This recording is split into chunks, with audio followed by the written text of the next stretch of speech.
moment of darkness.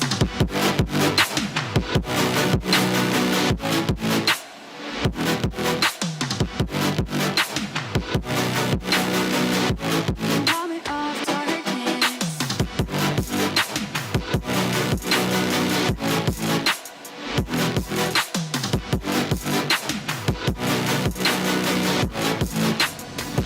I fell apart when I saw you look at me that way. It broke my heart to see. It's too hard, it don't come easy. I went dark, I lost it right away. And when it starts, God knows what I'll say. In my head, I had good reason. I went red so unexpectedly. I should have said that sometimes happens to me. It was a moment of darkness, a moment in time that I regret for being so heartless.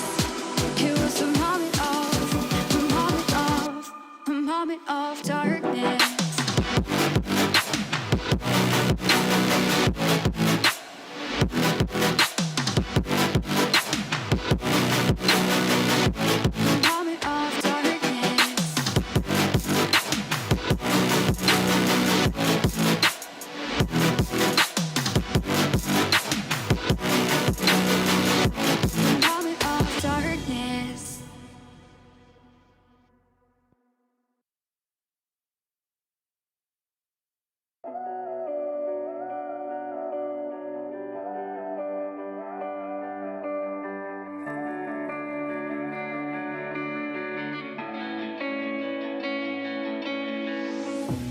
Chasing love in an empty bar.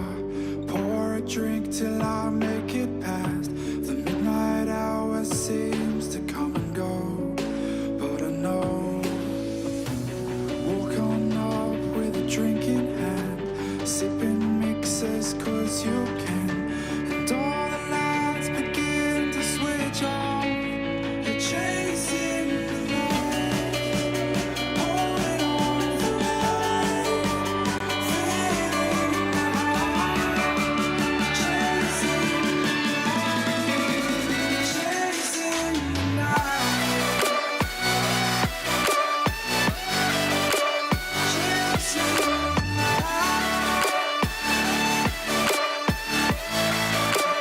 chasing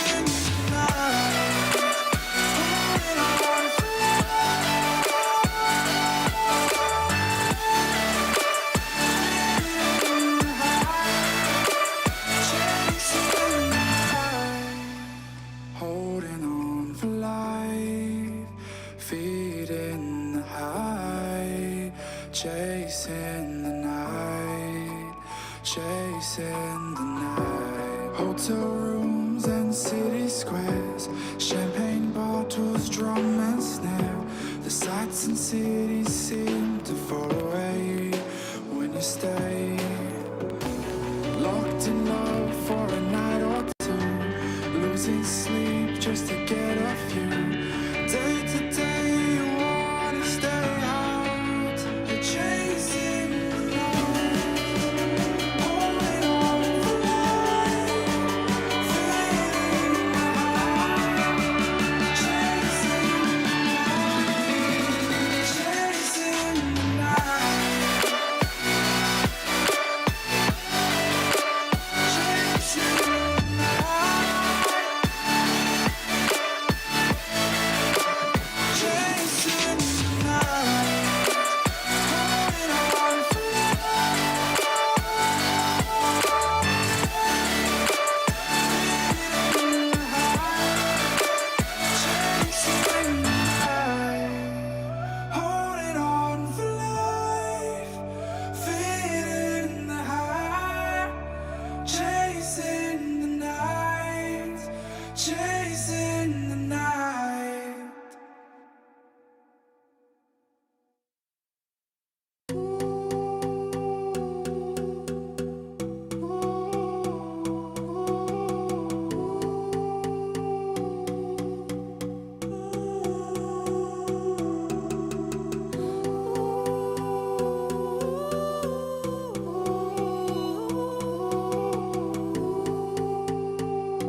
I fell apart when I saw you look at me that way.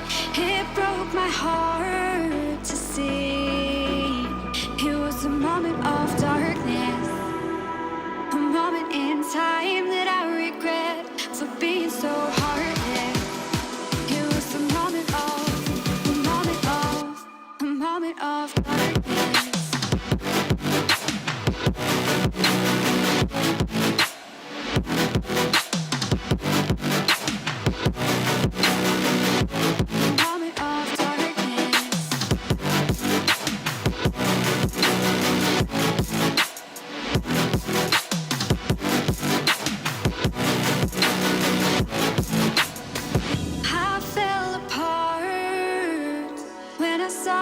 Look at me that way. It broke my heart to see. It's too hard, it don't come easy. I went dark, I lost it right away. And when it starts, God knows what I'll say. In my head, I had good reason. I went red so unexpectedly. I should have said that sometimes happens to me. A moment of darkness, a moment in time that I regret for being so heartless. It was a moment of darkness.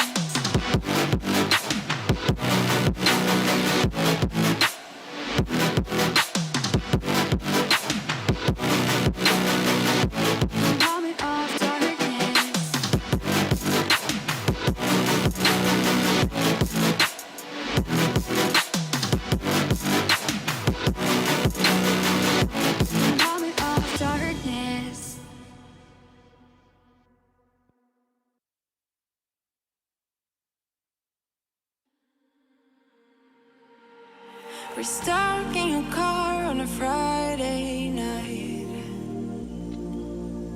and we laugh over stuff we try not to talk about. Still your smile keep on heating up the climate, and all the blood to my cheeks are rushing out, yeah, yeah. And by accident, you're getting closer. Well, can you tell me something, tell me something?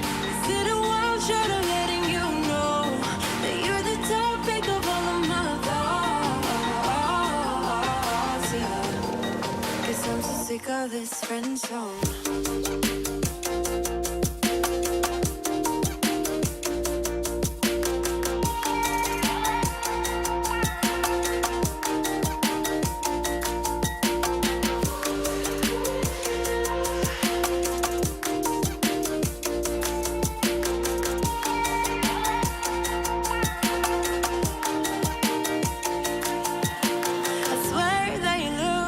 Differently, whatever it is, it just feels so real. And your eyes keep on talking in the silence, and all the blood to my cheeks are rushing now, yeah, yeah. And I'm hoping you are getting closer. Well, can you tell me something, tell me something? Is it a wild shot of letting you know that you're the topic of all of my thoughts, yeah? And that I'm sick of this friend zone. Well, can you tell me something, tell me something? Well, can you tell me something, tell me something? Well, can you tell me something, tell me something? 'Cause I'm so sick of this friend zone.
Chasing love in an empty bar. Pour a drink till I make it past. The midnight hour seems to come and go, but I know.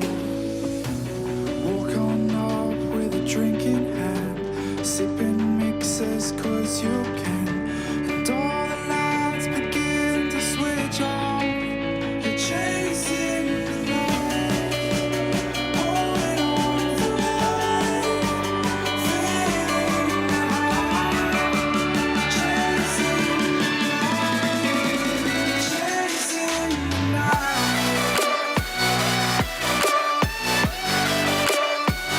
chasing the night, chasing the night, holding on for life,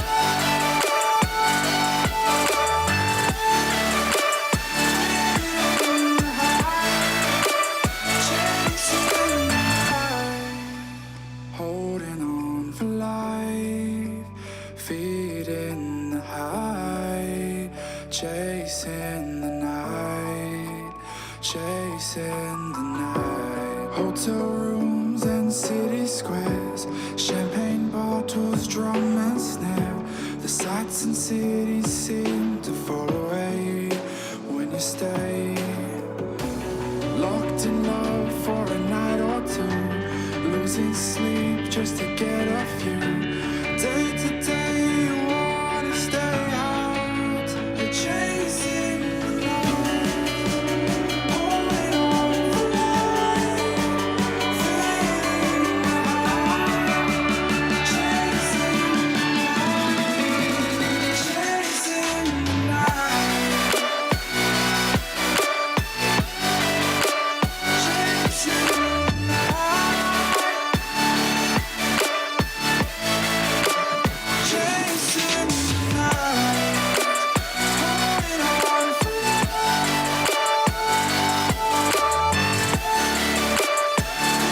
feeling the high. Chasing the night, holding on for life, feeling the high. Chasing the night, chasing the night.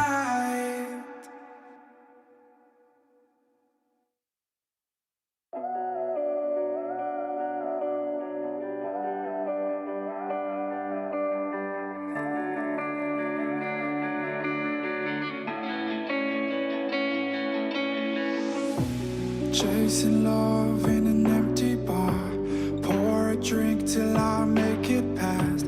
The midnight hour seems to come and go, but I know. Walk on up with a drink in hand, sipping mixes cause you can. And all the lights begin to switch off. You're chasing the night, holding on for life, feeling the high. Chasing the night, chasing the night,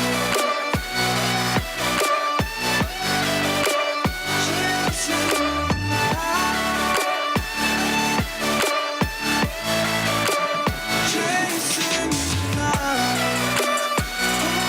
on for life,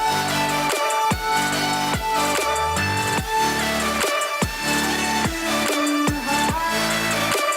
Chasing the night, holding on for life, feeding the high. Chasing the night, chasing the night. Hotel rooms and city squares, champagne bottles, drum and snare. The sights and cities seem to fall away when you stay.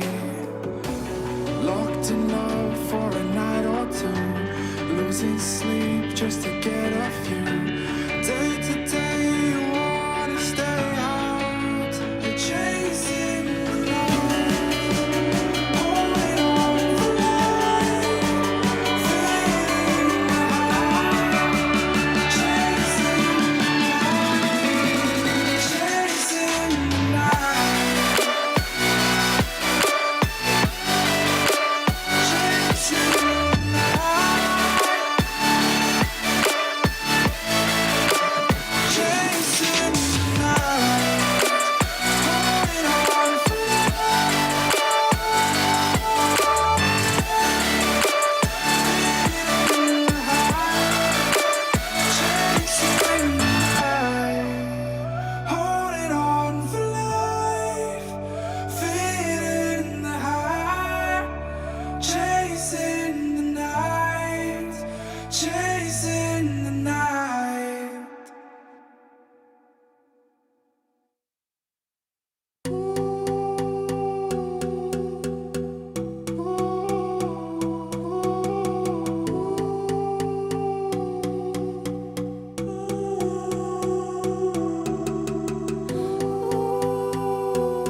Start your esports career now at play.eslgaming.com.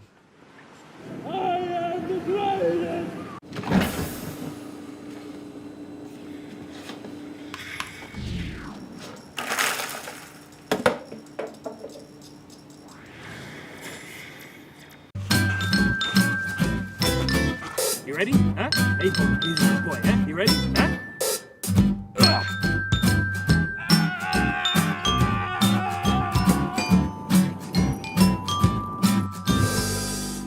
Start your esports career now at play.eslgaming.com.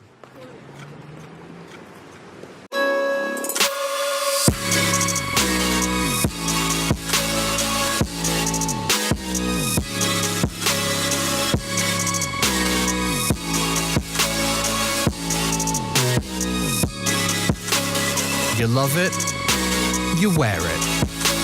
What's your style? Get your merch at shop.eslgaming.com.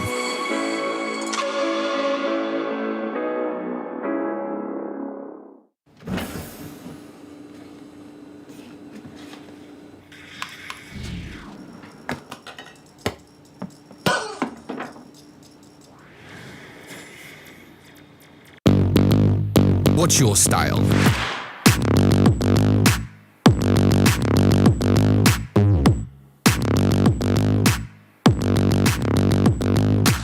Get your merch at shop.eslgaming.com.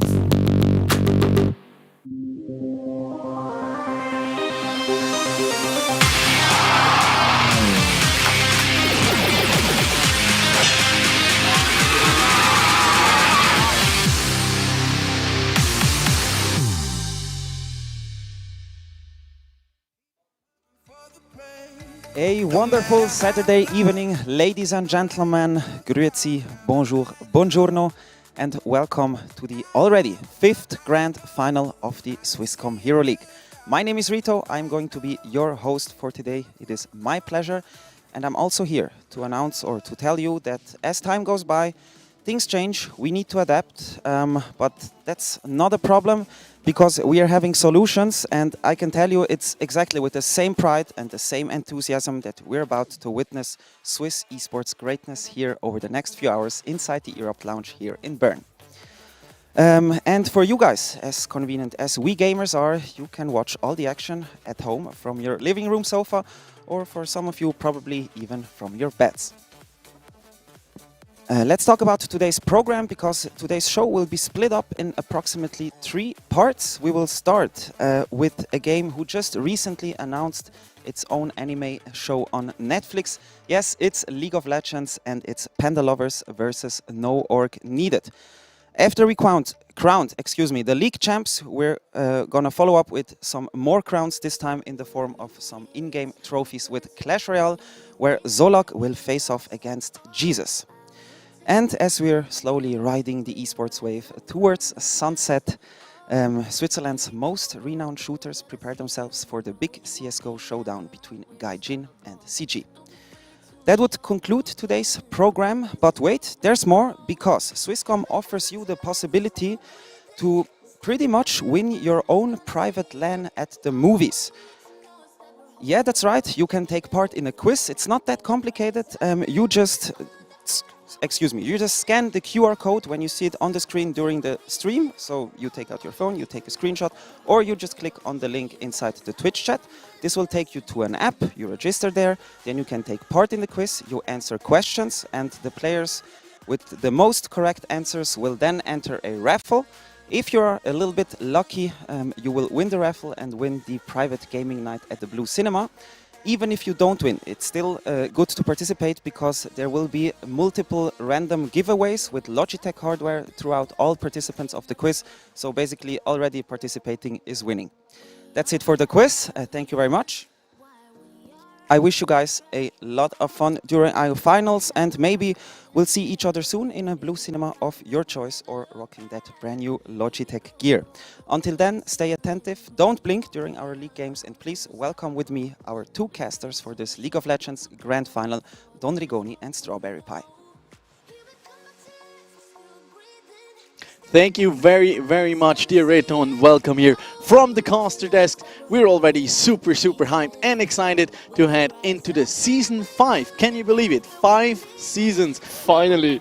Oh my gosh. And I mean, it's arguably could be not that tense today, but nevertheless, like, Erupt Lounge is just a fantastic location here. We also got 2 new sponsors on board with Red Bull and Logitech, so we definitely see the esports scene here in Switzerland is evolving. We're striving to continue to improve, and so are, of course, our teams. So I expect quite the banger to come up here today. It could be very explosive. It honestly depends on a few things, but as you said, I'm very hyped about this finals, as in my opinion we have 2 very strong teams, if not the strongest teams we have, arguably with one of the semi-finalists, My Insanity. That was also a very hot game there we had. But tonight I'm used to nights, so now it's the afternoon. So this afternoon we're gonna have 2 amazing teams, of course, and this best of 3 is gonna be amazing. Yeah, absolutely. So, and we have our fingers crossed that we get to see that full best of 3 actually, because what we've seen so far come out from the teams leaves us with a pretty clear favorite coming into these finals, which in my opinion would be the Panda Lovers. I mean, they had pretty much a flawless run all the way here into the finals. We also saw it in the various post-game interviews where we had them on, that they definitely do not lack in confidence. Some might even call it a little bit of cockiness or arrogance, but that's usually something that the successful ones have to learn to deal with. And yeah, I mean, their lineup just looks fantastic, and we talked about it in the past. Their jungler especially, a young, just 16-year-old jungler coming out from Turkey in 1-1-3. He's just been so strong, impacting the entire map, showing vast diversity in his champion pool as well. You get the feeling, how do you even contain this guy?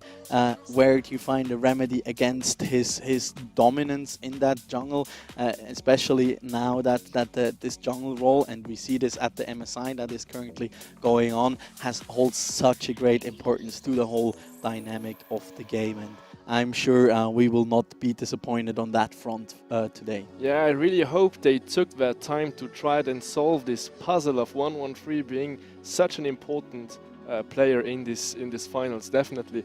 And I'm still open to maybe new strategies, or new maybe we're going to see something new in the pick-up phase. I don't know, in the draft, though, if they have some ideas. But of course, this match of Panda Lovers versus No Orc Needed is going to be very interesting. There's no doubt about that, and I really hope they are coming with something new, because as you said, on the paper it looks like it's more in favor of Panda Lovers. Yeah, so if you guys out there also want to chip in with your opinions, Reito's already mentioned it, there will be a giveaway, or rather a small competition going on where you can win some pretty sweet prizes, but you can of course always let us know your opinions on the ongoing matches, who your tournament favorites are and why, with the hashtag ESL Swiss on Twitter, but you can of course always check us out at ESL Swiss on Facebook, Instagram, Twitter, wherever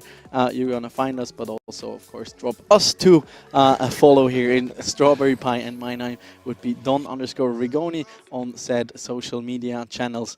Yeah, I mean, we brought it up time and time again, the teams that we have here. I mean, a lot of the roster coming out from the Panda Lovers. They've taken it, they've won it all in the past.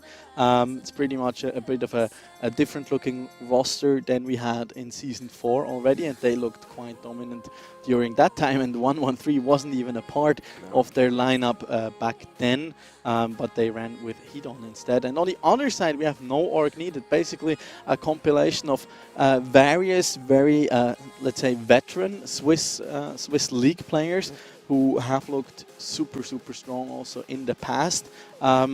I wouldn't say they've lost their shine, but they're not quite at the very top anymore these days.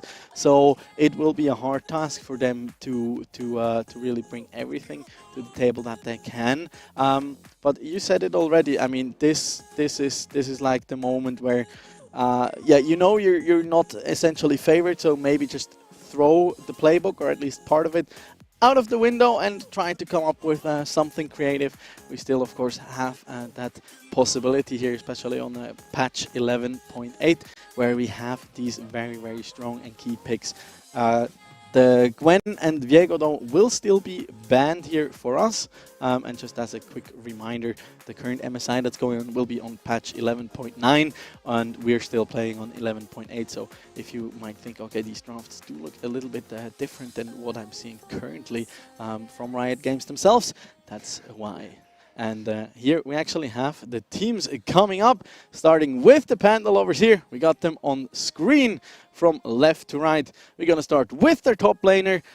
Their roster can unfortunately not be here live with us at the Erupt Lounge in Bern, but starting from the top, we have Lundorf up there. Then we have our young prodigy in 113. Golden God, who is actually not playing his main role in AD carry, but instead heading into the mid lane. And then, of course, in the bottom lane, we have Punchy together with Luna, the tried and trusted bot lane duo. You have so much of the best we can find in Switzerland in this team alone, which makes it really, I mean, uncontestably the favorite. But I really wonder what it's going to be in the long run, because as you said, the matches they made so far were quite quick. Yeah. And if they manage to make it last a little longer, we could be surprised on what's happening. Roster that hasn't been playing for many years together, although of course some of them know each other so well and have been playing together for a long time. But there's, as you said, a few new elements in this team, which makes it really interesting. Yeah, definitely so, and I really like to see the players' faces here on the screen. We also see some smiles there going on, so they are looking to have fun pretty much so far. Let's see if that is able to if they're able to continue once we head into the draft phase and eventually the game itself. But let's actually have a look at their opposition here, or who they will be facing up against, which will of course be no org needed. And there we have them. Their mid laner will actually not be a chair, but instead starting from top to bot. We have Bando coming out in the top lane, one of the, let's say, one of the most experienced players we have in Switzerland from various ERL leagues around Europe. Then we have Greenfire in the jungle, also quite the veteran. Apples in the mid, and then Vis-a-Vis together with Wild Joshi down in the bottom lane. As you said, all of these players have good experience in esports. They have been on the scene quite a while. But of course, Bando, I think, has been the one that pushed it further than the others. Absolutely so. I mean, Joshi and Greenfire, they still know each other from their time on Postfinance Helix. They have taken the title twice, actually, in the early stages of the Swisscom Hero League, but after that team was disbanded, they have not come back yet. Made it all the way into the finals this time, but whether they can take home the trophy once again, that will be left unanswered for now. My eye will certainly be on Bando. He's kind of the standout player for me in this roster. He had very high highs during their way into the grand finals here, where he just single-handedly carried the game, especially back in the semifinals with an insane Darius performance. Where he just, it was just brutal. If you have not watched that game, make sure to check out the VOD either on YouTube or Twitch, or of course we also have a bit of a highlight reel that we just posted today on social media, and go check that one out. And yeah, but he also had quite some lows. So yeah, we are very much in favor of the one and hope to avoid the other. but of course their opposition will also know that and probably take the necessary precautions against Mando. I think so, and as we're talking, we should head quite soon in some stats. We can compare the two teams here on the average KDA during this season, and you can see there's quite a difference on it. It shows how the games went, and it was a quite short and stunning performance we had from Panda Lovers. Nonetheless, no org needed. We also had some interesting games where they were quite ahead, no doubt. It was, I think, only the semi-finals where they kind of had some struggle periods. Yeah, I mean, Mean Tongues would say they made it a best of 3 just for content's sake. They also said that one on Twitter, so I don't know if that is really true or whether they were just looking for excuses for botching one of that best of 3 while they were in the driver's seat for the other 2 games. But I mean, if you look at these stats here, especially the average KDA, we see the Panda Lovers so far much cleaner games on the side of no org needed. We see they've dealt a lot more damage, so they were really up in there and just trying to brawl and fight. In the meantime, Panda Lovers had even though they were quite superior on an individual skill level in a lot of their matches, they really have been looking to keep it as clean as possible, to really opt in for those win conditions and just deliver a clean and enjoyable game for us to watch. I really hope we're gonna have little bit longer games because what we had for now was quite short. But I mean, we gotta see now. It's the time we slowly coming to this best of 3, and I really hope it's gonna be a full one and a long one, and I hope blood is gonna flow. Yeah, we're looking forward to it, but for that, we're gonna throw it back in the meantime to our lovely host, Reto. Take it away. Thank you very much, Luca. Thank you very much, Emmanuel, for your work. And as our analysts or casters already said, Panda Lovers seem to be a little bit the favorites here going into these finals. But let's hear it from the team captains themselves, because we're jumping into a team call right now with Golden God and Greenfire.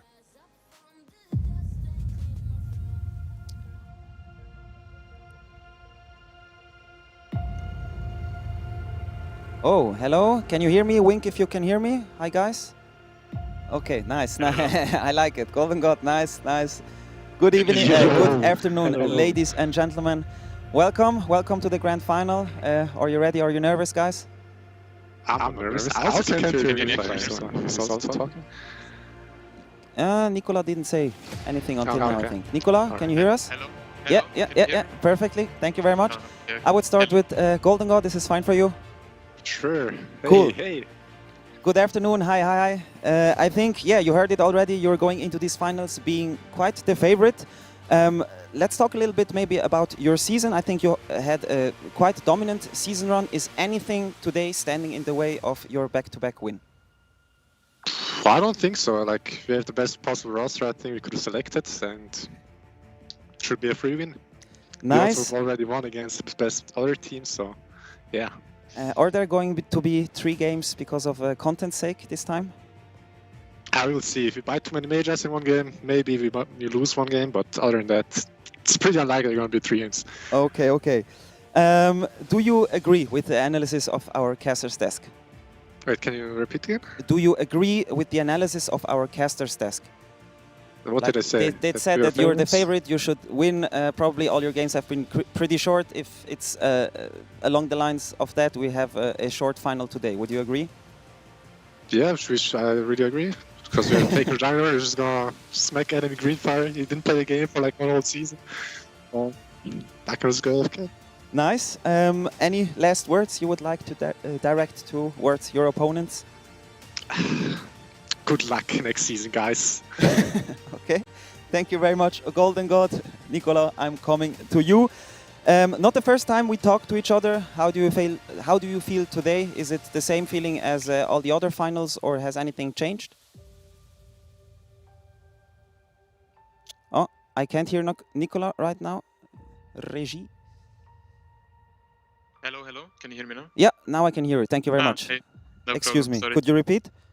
Yeah, I said I think it's kind of the same feeling like every other final. The only thing that would be different this time is that we have like no practice at all. We haven't practiced once with this team, but I'm still really confident that we're gonna win 2-0, maybe 2-1 because Bando is just that good, you know. True, they talked a lot about Bondo as well. You still seem hungry. How are you going to beat Panda Lovers today? I think there's just gonna be a huge jungle gap this game, and a top gap obviously, maybe mid and bot lane as well. Greetings from Bando. He said he's gonna smash him really hard today, so Okay. you should like really scroll in top lane this game. Okay, Yep. we're looking forward to it. Any crazy picks today, or is it all serious business? You're gonna see definitely some crazy picks today. Nice, nice. Thank you very much. Any last problem. words for your opponents as well? No words. Thank you, Nicola. Thank you, guys. Yeah, that has been it for the interview. I wish you both very much luck in your final games. Thank you very much. Have fun. Don't forget, that's the most important thing. And yeah, dear audience, I wish you guys as well a lot of fun with our first game of this League of Legends Grand Finals, and would give back to our two casters, Luca and Emanuel. Thank you very much, dear Reto. And we heard it from the two players coming out. A little bit of banter going back and forth, but of course all in friendly banter. Since I mean, they're players. They've known each other for quite a while. Yeah. They've played in teams together in the past at various LANs and tournaments. At others, they have been opponents already. So I like this coming into this, that there is a bit of history in this duel here, and I'm certainly excited to see who will be taking it here for the Season 5 finals. By the way, before we head any further, I made arguably a bit of a silly promise, but I actually don't regret it too much. I promised to the Clash Royale viewers especially, and of course also to everyone, and was of course also teased on our Twitter, that I'm gonna be casting the grand finals with my hair open. So we're gonna unleash that for now, not onto the Rift, just onto the caster desk for now. So there we go. The curls have been untamed. Wow. That's a first. Yeah, that's a first. That's a first. A friend of mine, she calls it. She has that lovely way of calling it the pineapple state still a bit, so because it does not have an adequate length yet. But back to League of Legends. Throughout this season, who was a little bit on the shorter side because we had a lot of action condensed into 1 week. We also were looking for an MVP. And voted who was like the most impactful players on for both of the teams actually coming into this. And yeah, for that one, I think we're gonna throw it back over to our main stage, and there we go. It is 1-1-3 against Panda. We teased it a little bit before in the upcoming screen already. Both of these players, insanely good performances. I mean, you can see it on the side of 1-1-3. Close to a 15.0 KDA. That's just absolutely incredible. That man, he just brings mayhem to the Rift, and I mean, he's just been so dominant, propelling his team forward. Like, wherever this man shows up, comes out of the jungle, action will be happening. And both of these MVP players will actually be receiving the beautiful Logitech G headset here, of course. Since we are in League of Legends here, it will be the KDA edition here for the G733 Logitech G headset. So congratulations to both of them for taking this award home.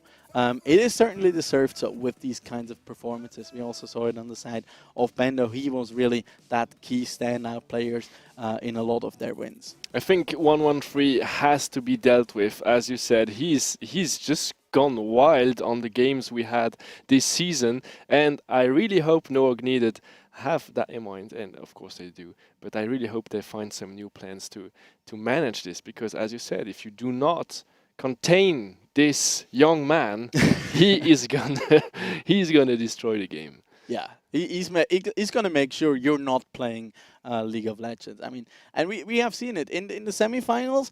We saw yeah, we arguably saw My Insanity come up with like a valiant effort. They even opted for like completely something they would necessarily wouldn't expect Yeah. by lane swapping. They've been doing this in the past, and we heard it from Sioser in one of their post-game interviews that he was like, "Yeah, I hope they did their homework," but in the end, they didn't really care for their homework No, because they knew they were just better, and were like, "Yeah, come at us. We can take you on no matter what funky kind of cheesy strategy you might throw at us. We're here to take names. We're here to take down everyone, and we're here to win." And now it is on No Org Needed, so to speak, to have a say in that as well, and potentially snag that beautiful trophy from Season 5 here away right in front of their noses. Because let's not forget, it is just a best of 3 in quotations. But yeah, like if you manage to outdraft your oppositions, or you head into the game with like an insane early game comp and you manage to get ahead, you manage to start snowballing, get these early leads, get a couple of objectives underneath your belt, and then just play it clean, or more or less clean from there on out, you can really try and close out a game in a quite unexpected fashions maybe. And once you're off to the rails, it's like, yeah, one more game will just seal the deal for you. Yeah. So it can really turn quite quickly. It is. I mean, what I really hope to see is Panda Lovers have been quite fast in their games. Yeah. They have shown dominance on their respective lanes, and of course 113 has been there to seal the deal. And what we didn't really saw was like a longer game where you come up to this team fights where at this point it's more or less even. It did not happen yet. Yeah. So we had My Insanity, as you said, trying like to turn it upside down from the beginning. Didn't work either. Yeah. So in the early game, there is not much that Panda Lovers seem to be unstable to. But let's see if No Org Needed manage somehow to reach a mid-late game, maybe, eventually. And there, maybe they can try something. Because we have seen No Org Needed in this kind of game phase where you are in 5v5, you have to set up objectives and fight your whole team for it. And I've honestly been quite impressed how they manage it. We had twice or 3 times this moment where the team is preparing an objective, and they just really respectfully engaging the 4v5, and then Bando comes in, and they've been patient enough for him to go in. Yeah, exactly. Flipping the table. But what's amazing is like they know they need him, so they really like play respectfully until he's coming. And I really enjoyed these moments from No Org Needed, because they really played around their weakness. They know they can't really 5v5 at this point, so they set it up so that the enemy team makes a mistake and burns too much resources, and then they go in. And so I don't know if this is going to work on Panda Lovers, but at least it seems to be one way of doing it. Yeah, you certainly have to be looking for those windows of opportunity. If we like have a look at their potential champions that will enable them, you've said it already. The Panda Lovers, they tend to play quite the fast games. Yeah. Like their top laner Lundorf, he is actually known to play a very good gangplank, but what we've seen come most out of him was like the Renekton, Yeah. so very early game focused pressure pick. My Insanity tried to like circumnavigate that a bit with this lane swap, but what I'd love to see come out from No Org Needed would actually be like a straight up counter pick. So opt for like the Quinn, for example, who does so well into him and can then roam around the entire map, support his team, and try their very best to like turn this around and create pressure from that solo lane. And then of course we also have the possibility of just straight up going for that Darius again, which we've seen come out from Bando, and just like having an insane pop-off performance. So that is still a possibility. Indeed, if you manage to not like completely crush, but just like equal out something like this insane pressure early game picks, you can then try and look for these mid game fights where you might have the upper edge just because you scale better or you spike harder on that 1 or 2 or even 3 item spike. So I'd like to see that come out from top lane, because they also need that to enable their jungler to even not just have a good time, but to have a time at all on the Rift, because 113 has been so super dominant. And yeah, I'd love to see Greenfire on like one of his more well-known, also early aggression pick. I'm looking at especially the Rek'Sai here. Hecarim, of course, still being super strong, but also something like the Udyr will be very contested. And then again, we've seen the Volibear come out a lot for both of these teams. And something that I love that we've seen come out at MSI quite a lot will be that Rumble. And I stalked 113 a little bit. He's also been looking to spam that champion quite a bit in his last few games. And since he's a super renowned Lilia player, that might just fit his playstyle super well. So let's see what they opt in there and how No Org Needed can try and like alleviate pressure from that. Something like the Rek'Sai I'd personally really love to see in that regard, because it can just play super aggressively and also enable, for example, the mid in Apples to then just set him up for success. Because in my opinion, the biggest kind of weakness that the Panda lovers have is their mid lane. Since Golden God, who is a very mechanically gifted player, but let's not forget he's playing essentially on and off role. It's his secondary role in the mid lane, of course. He is still a fantastic player. But if you want to target someone in this very stacked roster, it will have to be Golden God. And if they can really get some pressure, get something like the Lucian, for example, in the mid lane, who can just pop off, or even something like the Orianna, or Apples can get his hands on his Serath. I'd also be very curious to see that one come out for once, since it has always been banned against him. And then with something with like a Rek'Sai to then just get him rolling early, establish control around that middle lane, and from there on take over control over the enemy jungles, go for those deep vision pockets, create potential for some catches, and then try and really alleviate that pressure when you're in that 5v4. Yeah. Last but not least, Go on. and then we can hopefully head into the draft phase here, will of course be that bottom lane. And that will be a big question mark for me personally. Because anything I just mentioned could just be completely out of the window if Punchy pops off like he did so far. That man, on his Kai'Sa especially, he's looked so insanely strong. And Kai'Sa still being one of the biggest priority picks coming out, not just as MSI, but also here, as we have the couple of bans already come out here in the Lucian. And the Renekton here makes a lot of sense, of course, and being answered by the Varus and the Karma, which we've seen also their priority rise up quite a bit. It really shows how much No Org Needed wants to slow down the game. They take off these early dominant champions that they know Panda lovers can snowball quite rapidly. So they really, I think that it might look like the draft is heading into a longer game, as the Udyr, of course, has been banned, and now they're hovering this Tristana.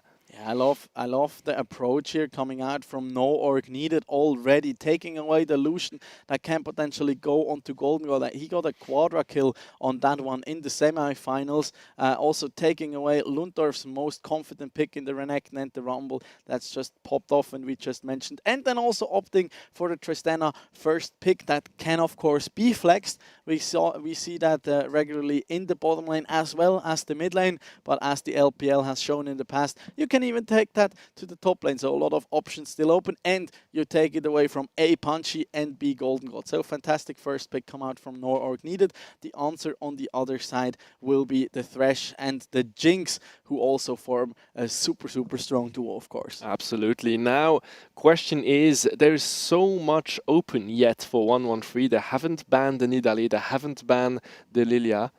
there's so much opportunity for him to have a huge impact. I don't know if they're going to secure the jungle on the side of Pendalovers, I certainly hope so. or if they just don't really care. Hecarim is also still open, and I Yeah. could really see that one come out here for no org needed. Greenfire has shown in the past that he's feeling very confident on that pick, and talking about confidence, Nautilus, of course, also being a big confidence pick for Wild. Joshi, he's really shown that he seems to not be even able to miss those dredge lines, even in some very stressful team fight scenarios. But around that bottom lane, I mean, Jinx together with a Thresh, you get a lot of CC power with those Flame Chompers, plus of course the Death Sentence and the Flay.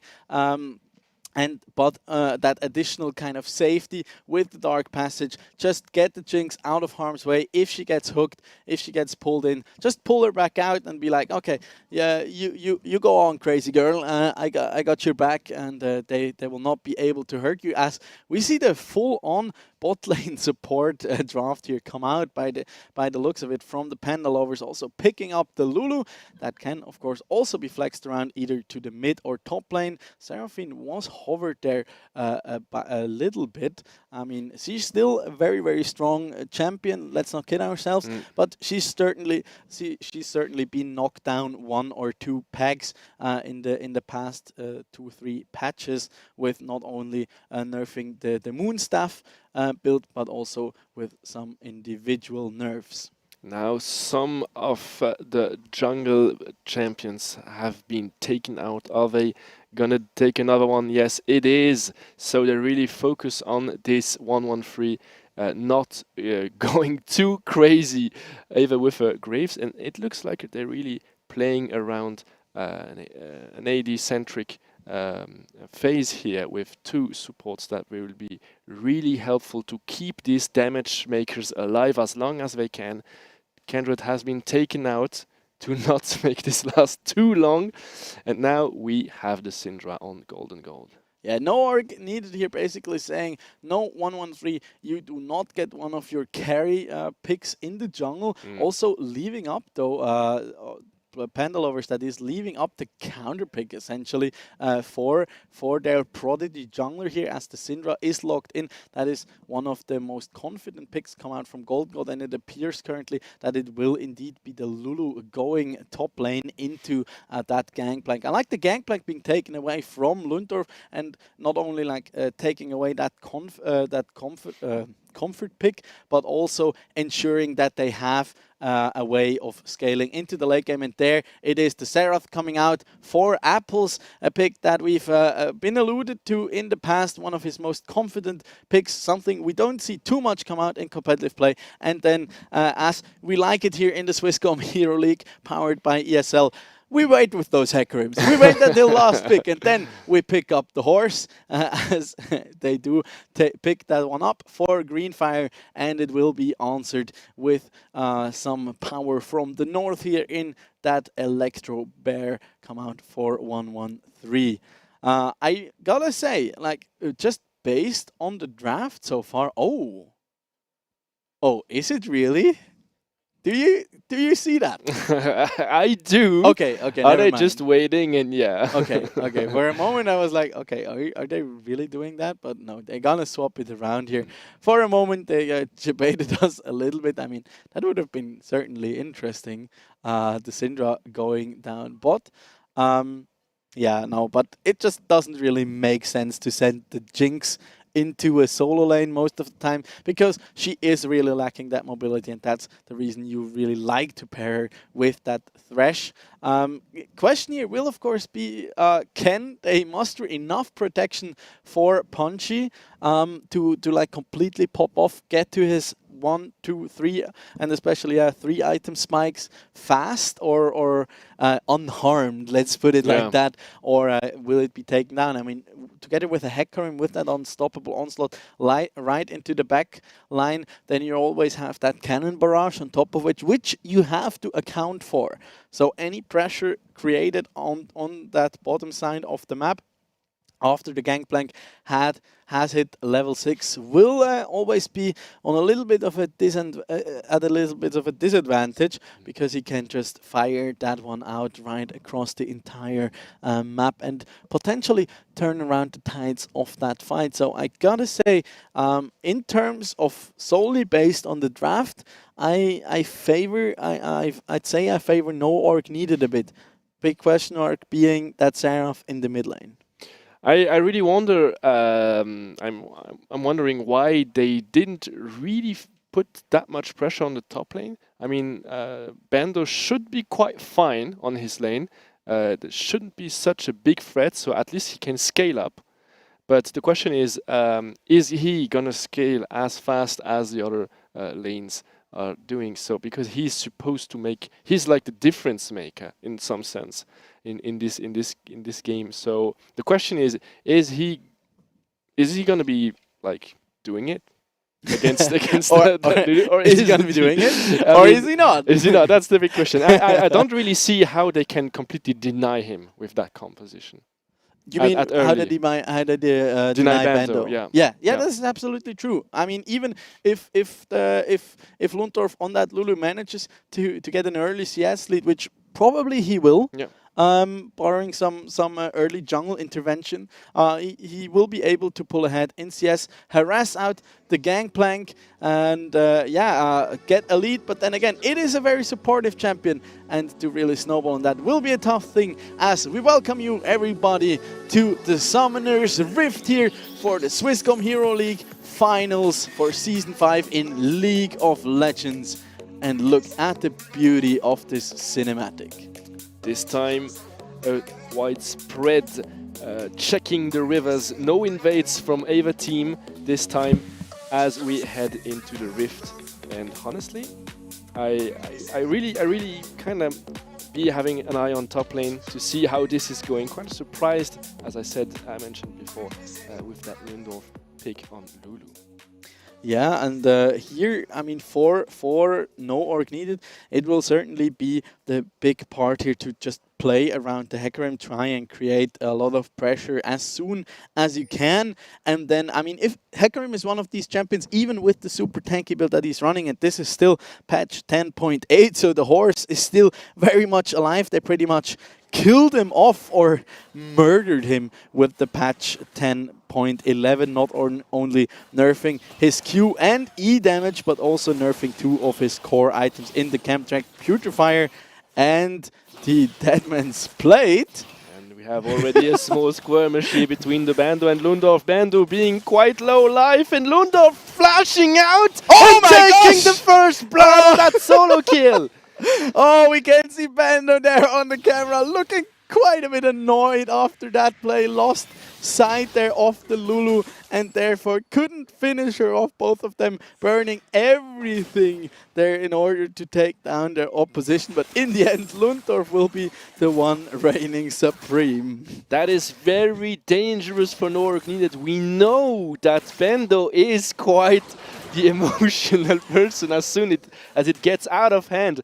And you could see it in his eyes. He was defeated at this fight. Yeah, but I mean, Lulu, she's annoying, definitely, but she's not like popping off and carrying super hard like something like the Renekton would do. And yeah, I mean, also big shout out here for Greenfire, who's like, nah, I'm not gonna bother. I rather stick to the top side here. In the picture-in-picture, we see 113 going hard onto the pony, and there's Lasagna for dinner as he takes down the pony there at the red buff. Will also take away that objective here right away. And yeah, the train gets rolling early. Yeah, you really don't want this to happen. You really want this game to be as slow as possible, and let the team fights maybe get something here. Careful, vis-a-vis has been grabbed, but there's no opportunity for Punchy to follow on this. We have 113 and Greenfire both here on the bot lane. This might be a counter gank here as it's going on. Lucky using his ignites and giving Punchy a safe way to go home. 113 forces the flash off vis-a-vis, and this time it's Wild Yoshi that is Oh, clueless, can't do anything to save Greenfire from this grab. yeah, Greenfire after burning that ghost already in that first blood there gets taken down once again, trying to help out his teammate down there. And yeah, I mean, in top lane, even after that first blood on the Lulu, we could see the fantastic stats that Lundorf had so far coming into this tournament here. But so far, both of them using their TP already. Yes, being even, but 3-0 kills already in favor of the Panda Lovers. Here, bit of an odd decision in my opinion for Vis-a-Vis to jump onto Lucky, and then with that rocket jump being on cooldown, he had to invest the flash there to get out of harm's way, which unfortunately left his teammate Greenfire wide open for that death sentence, and a death sentence it was indeed. Now Lucky being here for backup in case of Greenfire, trying to do something here and nothing for Apples. Apples cannot react, he has been stunned from Golden God, and that's just another kill taken on 113. You said you want this guy to be behind, or at least not so far ahead. Well, now he's 3-0 and he's coming for you. Yeah, he definitely is. He already has those boots too completed here, running rampant through the enemy jungle. And yeah, I already said, like, the Hecarim, if he gets rolling early, he can be super, super strong and really impact the game for his team quite a lot. But if the contrary happens, which is certainly the case in this game here, he will be an irrelevant. The dive hook from Wild Yoshi giving some time. Golden God being the focus for now. The flash is not helping this time. Golden Gold falling and giving a first kill to no org needed, but sadly on Wild Yoshi. However, it is going to be useful. Nice hook. Greenfire joining the fight. 113 being under the tower. Oh my gosh! Just enough to take the kill. Vis-a-Vis going for Lucky. He is not in range yet, but Punchy tries to give some time to his mate. Flash in from Apples. Just not hitting that Q spell. Careful, peel your AD carry before going back home. And that's two beautiful kills here from the org needed. Vis-a-Vis was like, let me shoot, let me shoot, let me shoot. Didn't quite get in range there, even with the rocket jump. And he had, he was quite a bit anxious there, I think, to try and not die there in that engagement. But overall, fantastic roam coming out from Apples here. That's a lot of damage coming out from Bando already. But again, coming on the top lane, saving his top laner. He was under quite the pressure. 10 CS lead from Bando. So far, this is going to vanish in a few seconds. 2-0 for Lundorf. 3 kills already on 113. And at least Apples is being in a comfortable time here. Yeah, very important there that they did get to take down 113 down in that bottom lane with that fantastic hook coming out from Joshi. But then again, Bando not really respecting the respawn timer come out from their jungler and playing aggressively onto Lundorf, who manages to turn it around. But fantastic roam there earlier down from Apples with his ultimate to be able to secure that kill. Now it's going on. The fight is not stopping. Full man here from No Org Needed, trying to go in. Golden God not connecting the stun, and it's just going to be a disengage for now. And the Scuttle does go over to the Panda Lovers, so had a very coveted objective there. Also, once again, being snagged up by their side. I mean, look at the jungler's farm. 29 here for the Hecarim, and like 37 for 113. They're not interested in clearing camps. They're interested in killing champions this game. There we can have a look again here at this bottom lane action. Very nice sidestep coming out from Lucky on that Seraph Q, but with the follow-up and the Arcane Comet damage, they were able to take them down. And this time's little rotation, they are taking a third plate here on the bot lane, as on the mid lane they already have taken one. Bando certainly already has a few as well. It should be 2, but I can't really see it. Maybe it's 0. The minimap just being cropped out at this point. How does he sneak in those hooks? Like, Wild Yoshi the sniper, we know him for that. He has shown it in the past seasons. Yeah. He is quite a skill shot player here.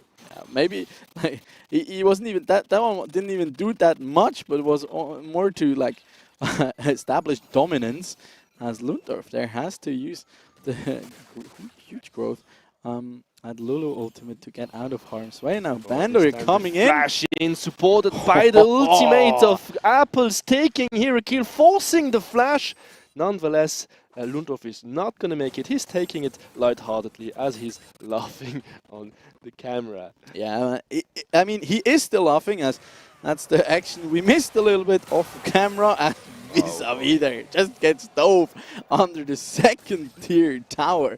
The first one hadn't even been taken, and he was just minding his own business. Little Yordle with a cannon walking back to lane, and then suddenly out of the woods appears this big scary bear who just slams her down with a lightning, and then a rocket flying in, eliminating him, and yeah, ending that dream of Yordle greatness. Flash not connecting this last minion, saving Apples from certain death. However, the damage output from that ultimate just secures the kill, as we are heading here for another plate in the mid lane.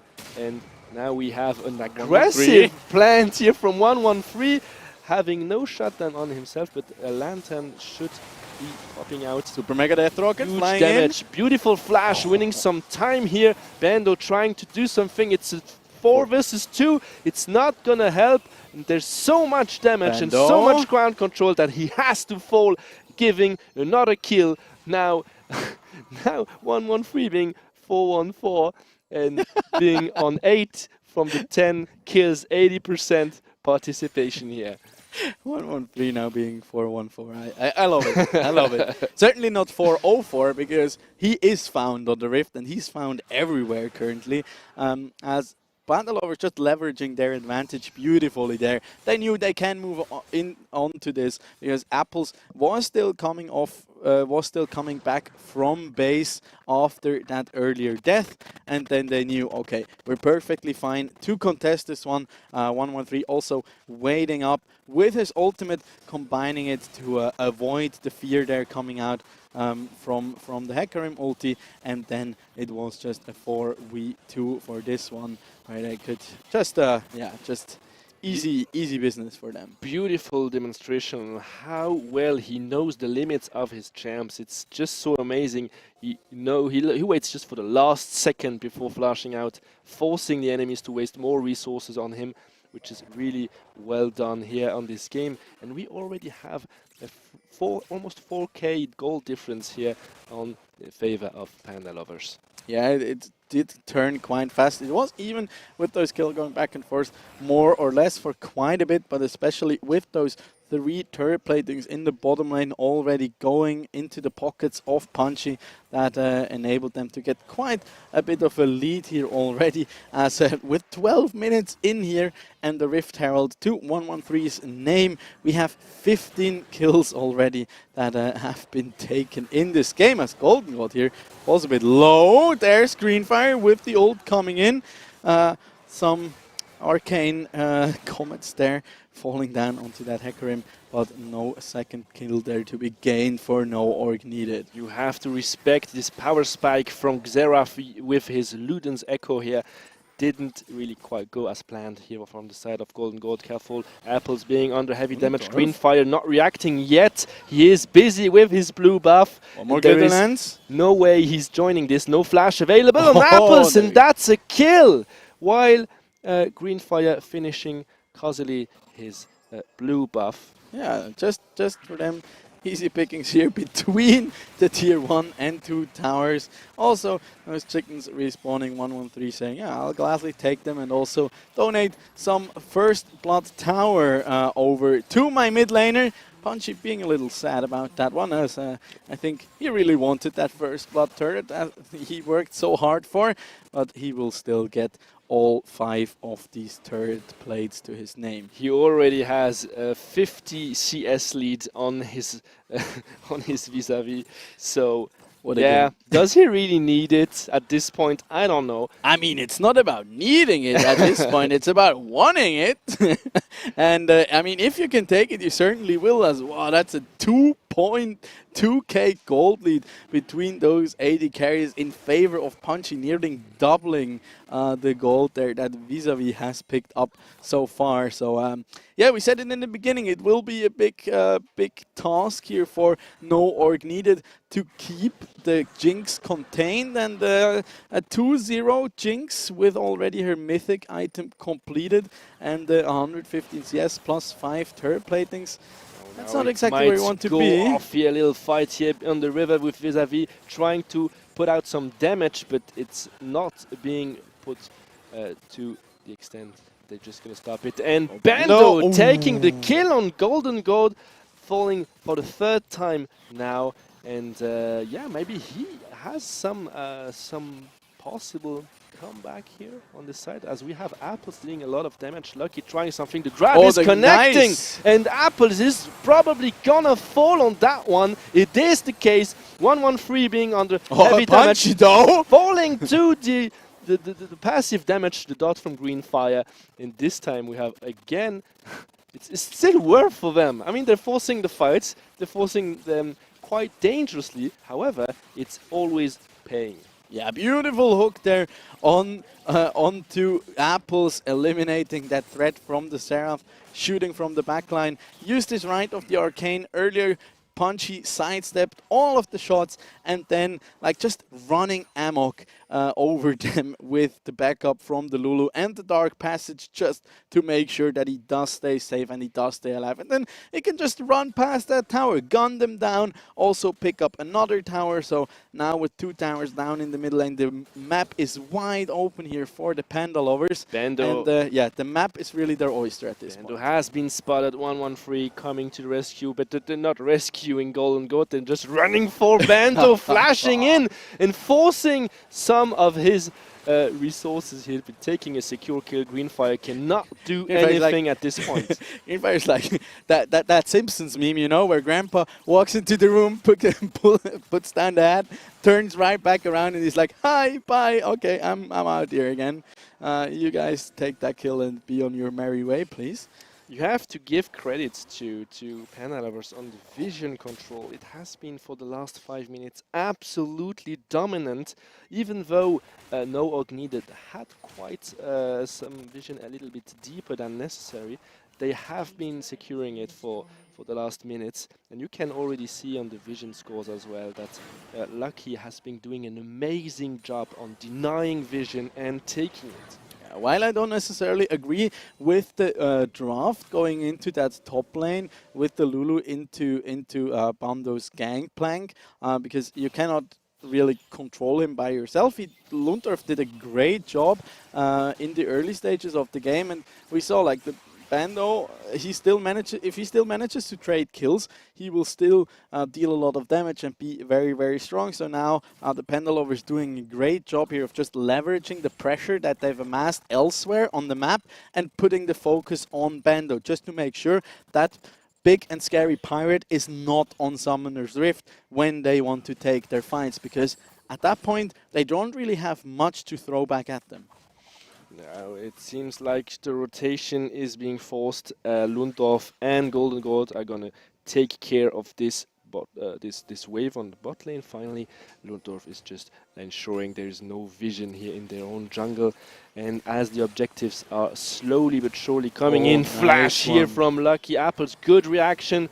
It's not going to be enough. 113 is just going straight into the 1v4. No problem, guys. I can handle this. And now the huge damage is there. Greenfire being able to soak in a lot of resources here. Not a single kill has been given for this fight.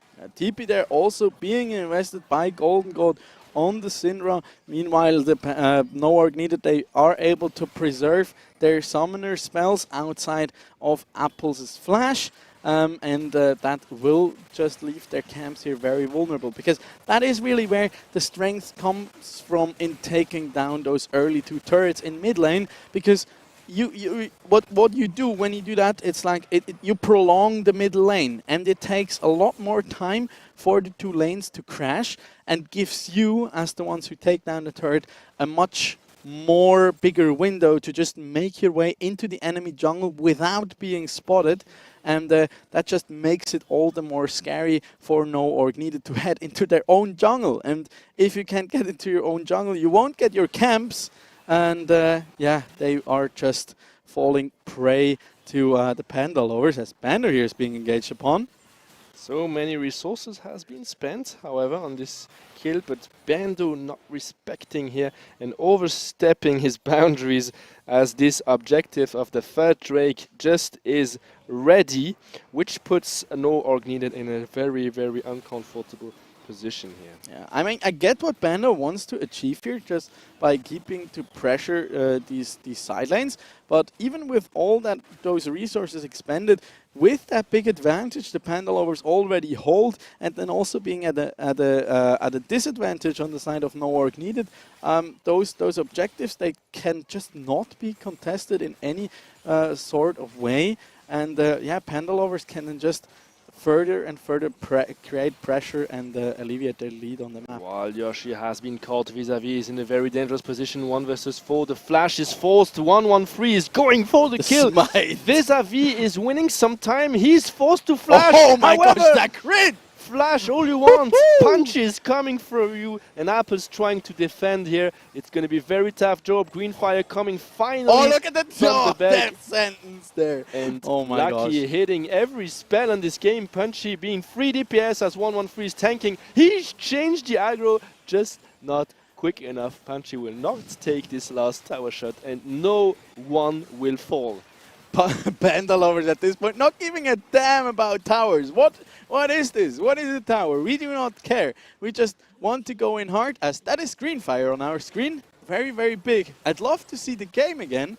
But yeah, they are currently taking down the inhibitor in the middle lane and probably getting another charge onto those inhibitor turrets. That is still Greenfire, as they're heading straight for the Nexus here in the Panda Lovers. They want to make this one a fast one, as in 21 minutes and with 23 kills to 7, they will close out this first game here of the Swisscom Hero League Season 5 League of Legends Finals.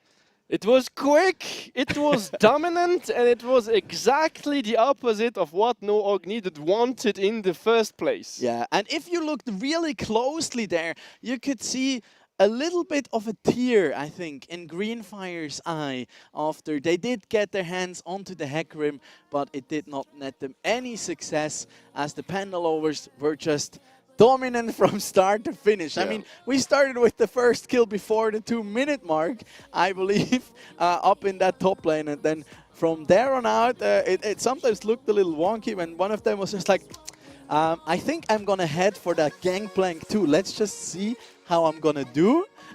And then sometimes it worked, sometimes it didn't. For the outcome of the game, it didn't really matter. Panda Lovers doing a fantastic job of just using the pressure they had everywhere on the map, especially putting so many resources in the Jinx basket, who was just running rampant and just making sure that they're, they were not getting burned, but also 1-1-3, starting out with a 3-0 lead on that Volibear, taking over the entirety of the map. I mean, Greenfire, he didn't see one of his camps until it felt like the 7-minute mark or so, and he was just constantly pressured out of that jungle, and just a fantastic job being done by him. And from that one on, it was just, it was just a casual snowball business, I'd say. There was not much to do at this point for No Org Needed. I mean, you could see a part of Bando die in this first split as he flashed in the bush and couldn't trigger his auto attack properly, and giving the first blood to Lundorf. I mean, that's what that's a tilter. That's a tilter, but that's exactly what Panda Lovers, I think, wanted to do, and that's typical of them. Like, you know what? I will try it anyway. I know it's risky. I know I might die, give first blood to Bando, but come on, let's just do it, and if it works, it's gonna be an absolute destroying game. It's like, yeah, I mean, we're confident in taking them down, so we might as well have a little bit of fun and just take them on from one or the other occasional one-on-one. And I mean, Lundorf, even though he was on that Lulu, in the end, he was like 6-1, I believe, or 6-2. So he had a pretty flawless game come out on that supportive Yordle. And yeah, also Punchy though, he was just popping off that game. I mean, the difference between those two AD carries, that was just that wasn't even like that wasn't just a mile, that was an entire continent that was like spreading between them. As yeah, that was just from start to finish. Jinx getting that fed early, which necessarily she's not supposed to, especially in an aggro matchup like this Nautilus plus Tristana, but they just leveraged so much of that pressure that was created through their jungler in 1-1-3. I mean, him getting off to such an early start, and Luna roaming up, helping him to like take down the pony again. Like just that first play on the rep buff, that was like, okay. This is gonna be a harsh one, and then especially after he died again at Wolves with his flash already down.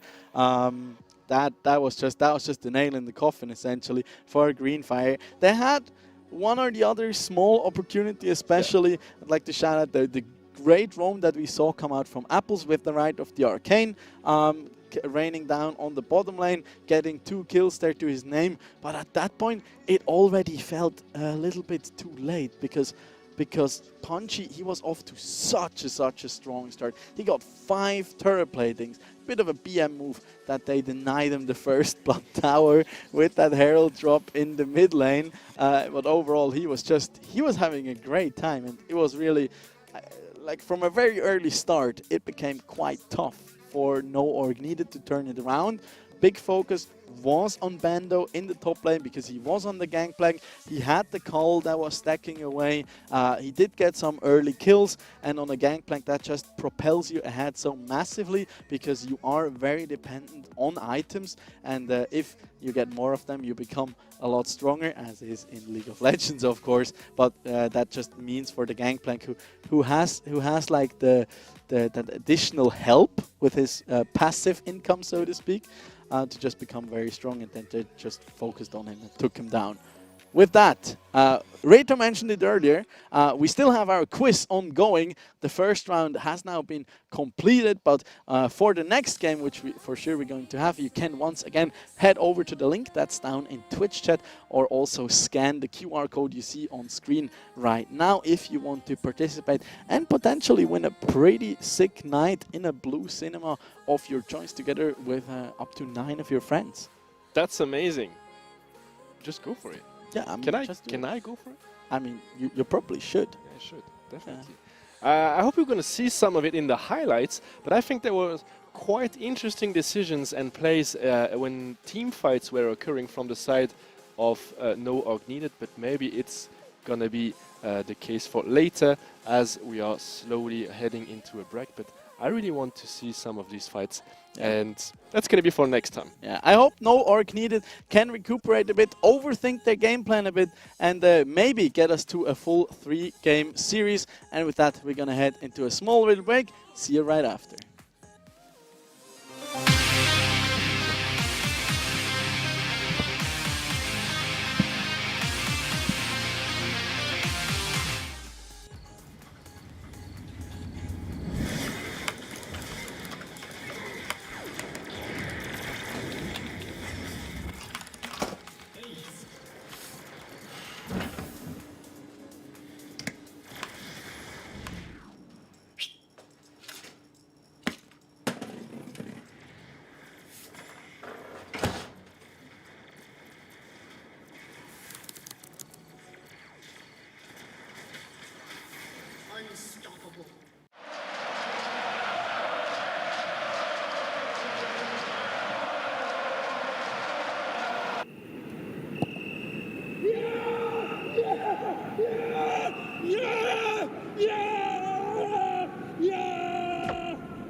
Start your esports career now at play.eslgaming.com.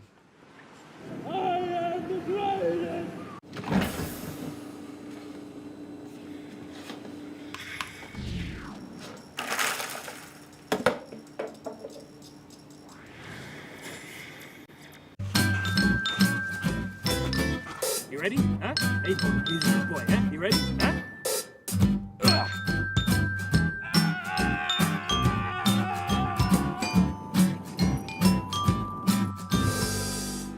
Start your esports career now at play.eslgaming.com.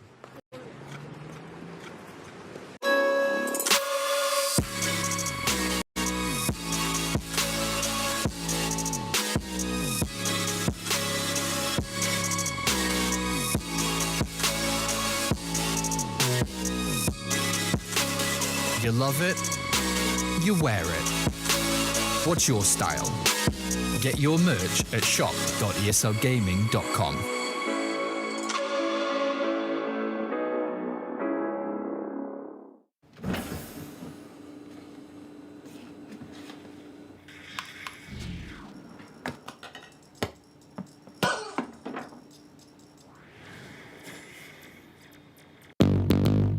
What's your style?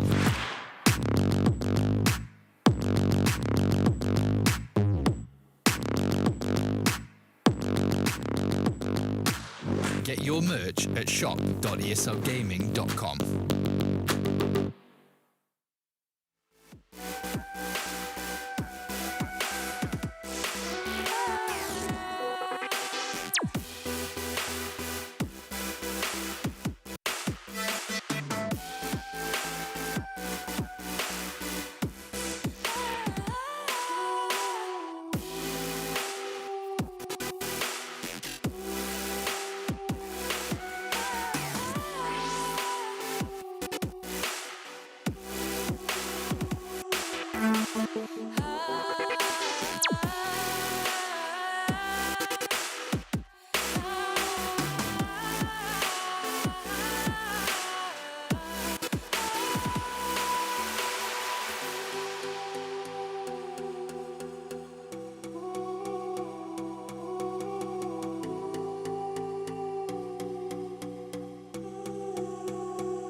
saves one and put fights just which we like with it. Swisscom Hero League powered.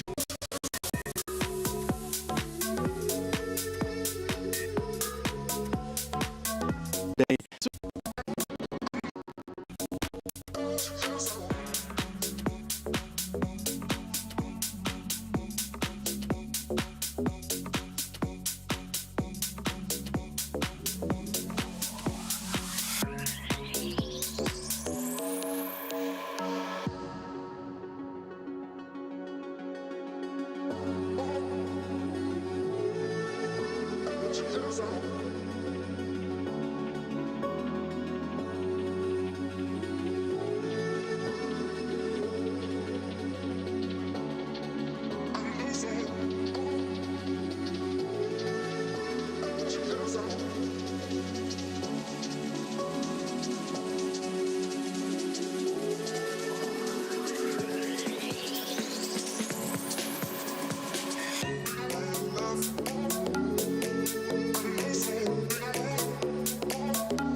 Why, hello there, and welcome back to the Swisscom Hero League, powered by ESL, with our grand finals of Season 5. My name is Don Rigoni, and with me here today is the lovely and one and only Strawberry Pie. As we've had a bit of a technical hiccup here, which we'd like to apologize for. As yeah, the first game in League of Legends between the Panda Lovers and No Org Needed has just concluded. And what a game that was. 21 minutes, fast game as they like it. Panda Lovers forcing as many fights as they can, and they really didn't want to reach this late 5 versus 5 fighting stage of the game. They really just want to keep the pressure high, keep the pace at maximum, and just pushing the enemy team out of their comfort zone. Yeah, some casual limit testing there also at a few points come out from the Panda Lovers, as they were really, yeah, putting the pedal to the metal. Just like, yeah, like from minute 2 on, they were basically going at full speed with Lundorf picking up that early kill in the top lane, of course, against the Gangplank, and then yeah, then that kind of cued the 1-1-3 show here once again for them, as he just rolled through that jungle like a madman, but just like literally a wild bear. And yeah, in the end it was quite the tough ask for No Org Needed to even try and come back into that, especially as Punchy was then getting further and further ahead. And at this point, I mean, you have a Jinx that is up 2,000 gold at like 10 minutes. And yeah, you have a Thresh that can just like get you out of harm's way, yeah. That can peel for you with the Flay, the Death Sentence, but also the box. And then if that weren't enough already, you also have a Lulu in the top lane who is quite fed just by picking up a lot of solo kills and a lot of kills in these small skirmishes, who has a Shurelios battle song to just boost you in or out of fights, to give you an additional shield, boost up your damage, boost up your movement speed, and if needed also get you out of harm's way with the huge Divine, with her ultimate. I really liked the vision control Panda Lovers had over No Org Needed. It was dominant, it was consistent, and it was really deep vision as well. And I think 113 was quite the leader here in the rotations, as he did almost all the rotations. He was at 8 kills, participation on 10, about like at minute 8 maybe, minute 7. He was everywhere.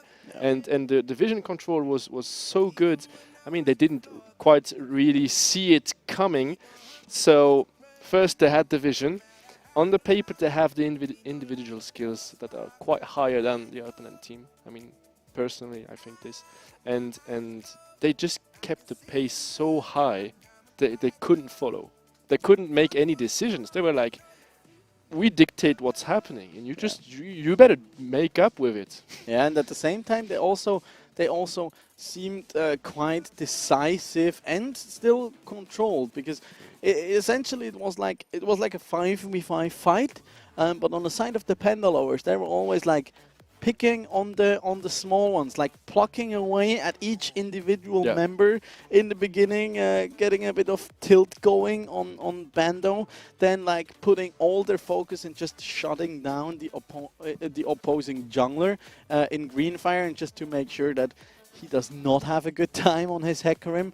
With that, get their jungler ahead, and then from there on out, putting a bit of focus with 2 early dives in the bottom lane, getting punchy ahead, and like it's like this step-by-step plan, and always singling out individual pressure points on the map which they can play around, where they knew, okay, the Hecarim, he used his ghost earlier, so we can't really punish him. He does not have the mobility, does not have access yet to his ultimate, so a wall basically blocks out that pony, and then just go for him. And then once we did get going, then also try and take all these advantages, go into the bottom lane, get it rolling over there. And then at that point they were like, okay, we're pretty much ahead everywhere on the map except mid lane, which we said earlier. That's like their big weakness with Golden God, who's like not on his native role, but he still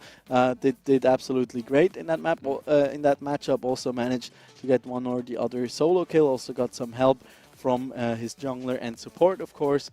And then just like identifying, okay, where on the map do we need to go and who do we need to focus on in order to take this one home cleanly. And that was Bando, because he was the gangplank, he was the one on the scaling pick. He did get propelled ahead a little bit early on. He also did have that call, was approaching his second item pretty quickly, I'd say.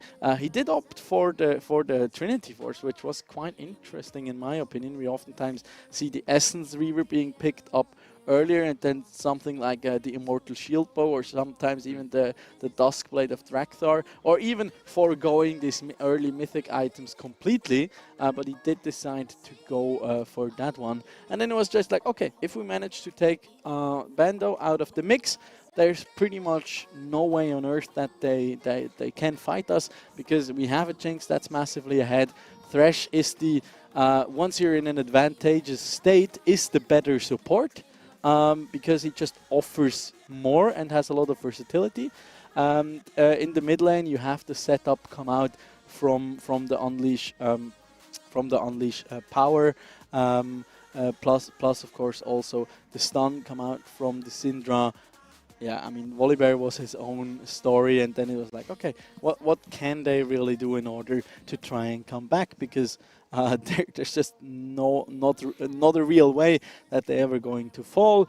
And but then also them like not overstaying their welcomes, like being very controlled. Yeah, they did do some limit testing, but then also be like, okay, we can head for the second tier turret now, take that one down, then establish some vision and recall, and just like spend our gold, make sure we don't give them an inch, instead of just continuous brawling and overstaying, and in the end giving up some precious shutdown golds. Yeah, I think that's the real question we can ask ourselves. So what can you really do at this point? And I think one of the solutions they might have had, maybe they will still try it again or maybe differently, is you know that on your lanes and on your solo lanes, essentially you're not because of the jungle, of course, you're not really going to be dominant, essentially because of the jungle. So you quite fast and quite rapidly reach a point of the game where you're behind, maybe it was for a long time. It was around 3k gold, not really more. So I think today we had the first team that really, in my opinion, slowed down as much as they could this ascension of the Panda Lovers that was in the last best of threes definitely faster, in my opinion. So they managed this, which is quite interesting. But then the question is, okay, so now you're at this 4k goal difference. What do you do? And I think what this team and maybe the other teams as well are missing is one or two members of the team that like making plays or stepping out of the comfort zone and trying something out. Yeah. And Bando, as you said, might be this player, might be this person that can pull off some interesting moves that might, just flip the whole issue. The whole outcome of the game. But I mean, already with that first blood, you put his mental down, and then you keep invading the top jungle, forcing him regularly to come again, try to help Greenfire, and not really being able to focus on his lane. So I think you just take the Bando out of the equation. You just say, okay, you're gonna be busy with other things than scaling and making the moves he did in the semifinals, for example. And at this point, when you're let's say he's the most unpredictable player from No Org Needed, I think, in the eyes of Panda Lovers. So if they give him enough things to busy himself with, well, they can just roll out their plan. Yeah, I agree. So, but I personally think in order to do that, you still, and we said it before we even started, you have to find a way to deal with 113. And how do you do that? Like in this one, they did get the Hecarim. Yeah, Hecarim is a fantastic jungler, super dominant on patch 10.8, but he's quite dependent on getting a lead early. And of course, if you know that with the Hecarim, you get quite a strong jungler into him, because not only can you punish him super hard for not running flash, but you also have a lot of early power in these 1v1 fights with the Sky Splitter, with the stuns, with those frenzies coming out continuously. There's just no way that he can ever really 1v1 you, and they played that one perfectly, the Panda Lovers that is, in order to really shut him out of the game for the first 15 minutes completely. So you have to kind of find a way to deal with that. I liked the Gangplank because that one is that's your insurance policy.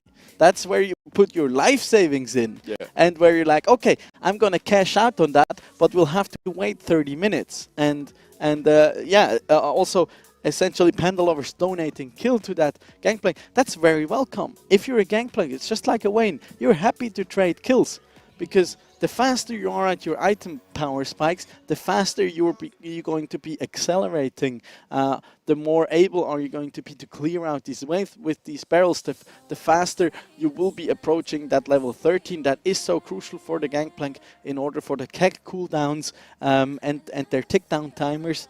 To really be strong, to also get to a level 2 Ken Barrage, to get those early Silver Serpent upgrades and whatnot. So you're perfectly fine with that part. The thing that was lacking a bit for me is in that jungle role, because in the mid you could see, Apples, he was on a comfort pick. He did solid, I'd say. He did get ahead early. He was a threat always, so a threat that had to be accounted for. But in the end, a Seraph that's fed is a very conditional win condition, because he is 100% relying on skill shots. And in this case, also with the Thresh hooks coming out and all that pressure against them, he does not really do well. Seraph can be strong in a setup where you're very controlled, you're sieging, you have your flanks covered by vision, and then you're just slowly and methodically whittling down the opposing resistances and those towers, because then he's exactly what he wants to be, that sentry mage that can just poke you out. If one or two of these Q lands onto Punchy, even though he is ahead 3000 gold over vis-a-vis, he will be junked down by 2/3 of his HP. And at that point, you can then really look for some fights, but if you have a Hecarim that is 0 and 3, 2 or 3 levels behind his opposition and does not really have the items, the levels or the tankiness to carry in a fight like this, you might have to rethink your approach when it comes to the game. And there, of course, a lot of that weight is on Greenfire's shoulder, where he might have to be looking towards a pick like, yeah, I said it again, I said it already, that Rek'Sai, for example, or also something like the Lilia to really, yeah, that just has a lot of that early pressure, does kind of well, and also holds a certain amount of comfortability for him. Yeah. Where he just knows, okay, I can play this out, I can stay safe, I can avoid falling behind 3 camps and 3 kills early on, and where I can enable my team to even get the chance to go for fights. Because as that game went on, we saw so many kills go down early in favor of the Panda lovers, that then snowballing into early dragons, which, like, we didn't even need to talk about. I mean, they were about to get Dragon Soul as well if it wasn't for the end of the game. And they just basically got everything. They got both of the Rift Heralds, they got all the 3 dragons, they got 10 turret plates overall, like 5 in mid and 5 in the bottom lane. And at that point, it just becomes near impossible to come back into it if you do not have the proper tool set. I think what was really interesting is 2 things. First of all, 113 is a monster. So that being said, I mean, you can just enjoy it. Take a seat back and enjoy. Like he's at this blue buff. He's soaking in all the damage, and when he has like 100 HP, he flashes out casually and says like, okay. But he uses the ultimate beforehand. Yeah. Like he's like, okay, you're not gonna fear me, but I'm just gonna annihilate the Gangplank's and the Hecarim's health bar, and then I'm gonna flash out. And it's like, give me more. Yeah, that's then like I the carrot take dangling in front of a donkey's face, which is not to say that no orc needed are donkeys, but I think the allegory just fits here, where he's like, you could even think it's PM, but that man, he has so much control over what's going on the map, and as a jungler, that is such an essential skill to have, because oftentimes it is you that does drive these early fights, that enables your team to look for these engagements, that makes these early calls to create pressure, to enable or alleviate pressure from your team members, and then set them up for success. And 113 is such a beast when it comes to that skill set. I think it's really impressive. That's some things you can see in pro players, where they can articulate so much information and just exactly know when they can, where they should leave, and when they can still be a threat and still like get all the attention and soak in all the spells and the damage, and it's I think it's really rare to see this in our league, and he's just pulling it off regularly. Yeah, I mean, he knows exactly how many spells are cool. It looks like he's a machine calculating everything that is still possible to happen, and deciding at the precise moment when he should leave. And if you have this level of awareness, and you have this level of being capable to articulate all this potential damage you can deal, or they can deal. I mean, as you said, every time you go somewhere, well, you know exactly when and how it should be done. And even let's say if the other one also does know, there's still the execution that is required to be perfect to do it. I mean, even though if you know it, you still have to make it, and that's where it gets really beautiful. And you see him flash and like, for them. I'm done. You guys can take care of the rest. And like, done, job done. Okay, I gotta go. I got a flash to take. So okay, bye. And it looks so casual. It looks that it really looks only like a flash, like an extreme panic flash. It wasn't. It was so precise.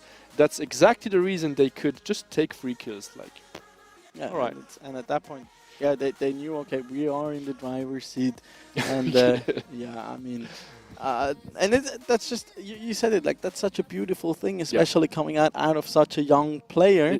That's amazing. Who is kind of the future and hopefully has a great career coming into League of Legends. I mean, currently he is playing for Supermassive Academy.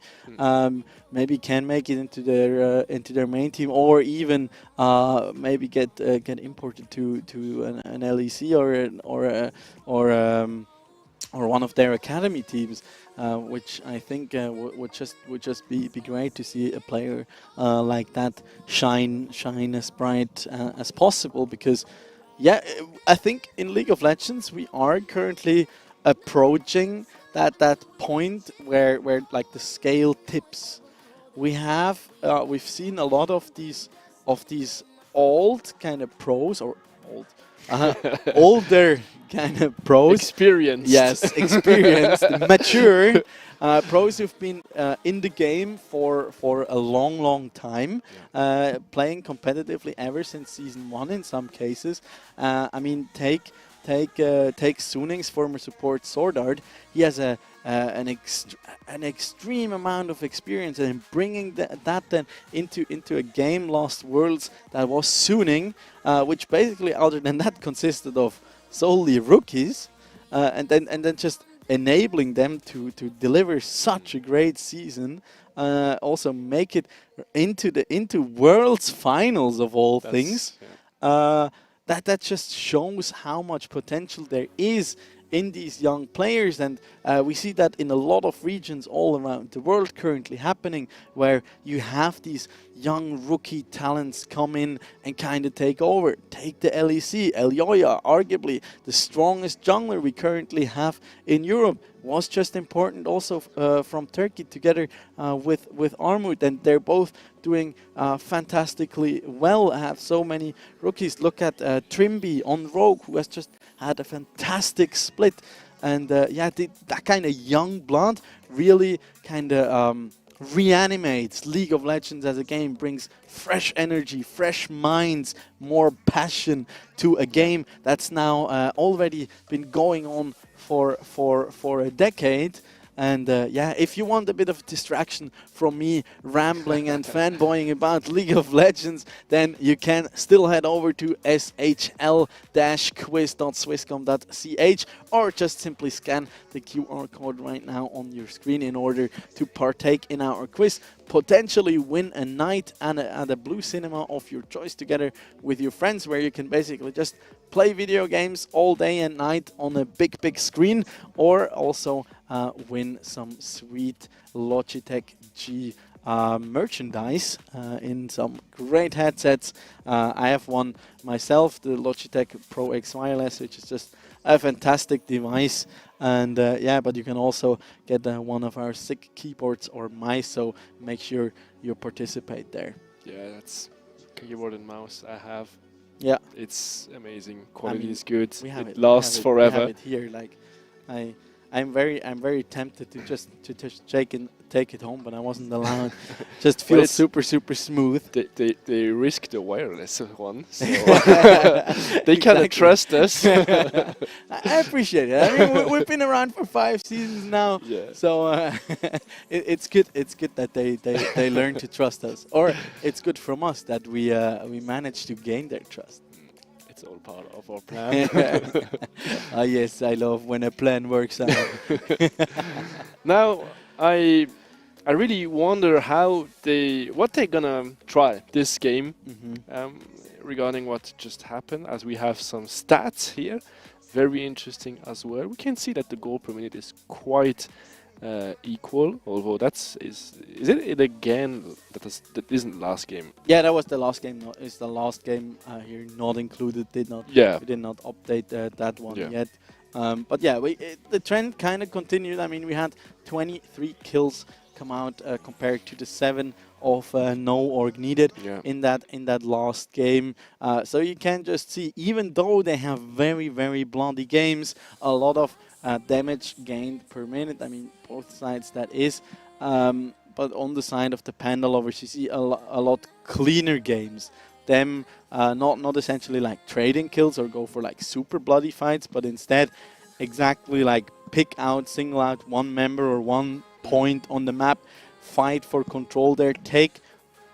If it's needed to take 1 or 2 kills in a certain scenario, you will do so. But we saw it there in the mid-game, which is a bit of a stretch in a 20-minute game. But we saw it when we had like that big engage. They even burned the TP in mid lane, try and look for an engage. Nobody fell on the side of no org needed, but they then still leveraged that. They knew, okay, we got some cooldowns out, we chunked their health bars a little bit, but then instead of like pushing onwards and potentially running into the state that, okay, we don't really have anything more to throw at them and then just stand around there and do nothing. They did pull back, established some more vision, took away their camp, so just denying those resources away in order to just not let them stabilize and come back in the game.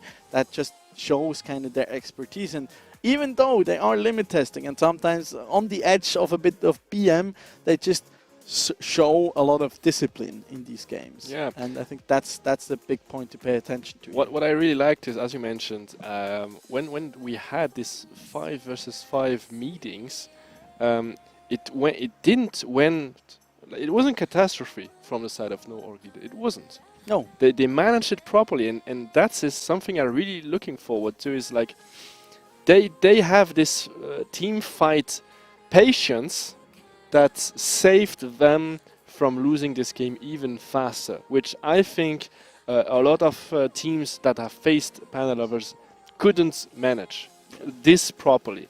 So but the thing is, again, you hit 15 minutes mark and you're already 20 kills behind and 6k goals. Yeah. So and it just seemingly happens out of nowhere. Yeah. But that's exactly like you have no org needed. They're playing rather cautiously. They like hold back for quite a while. But it's then like Panda Lovers running at them, being faster to the play, having more vision, knowing how to engage upon them, and in some cases just like outperforming them on a micro level. Yeah. And essentially just them pressing until something breaks or no org needs has to back off. But then instead of like chasing them and potentially running into a trap, they're like, okay, I just got what I wanted. I'm gonna take all your camps. I'm gonna take the objectives. I'm gonna establish more control, and we'll see you guys again in 2 minutes for the same thing. And at that point, they have less resources. They have gained more of an advantage. They gotten more gold. They gotten more XP. And at that point, at some point, you just cannot avoid them anymore. Yeah, I think what's really interesting as well is you could see that at minute 12 there was already a 50 CS lead on the bot lane. Yeah. I mean, how? Yeah, first, how? You're not supposed to be that behind with Nautilus Tristana. Yeah.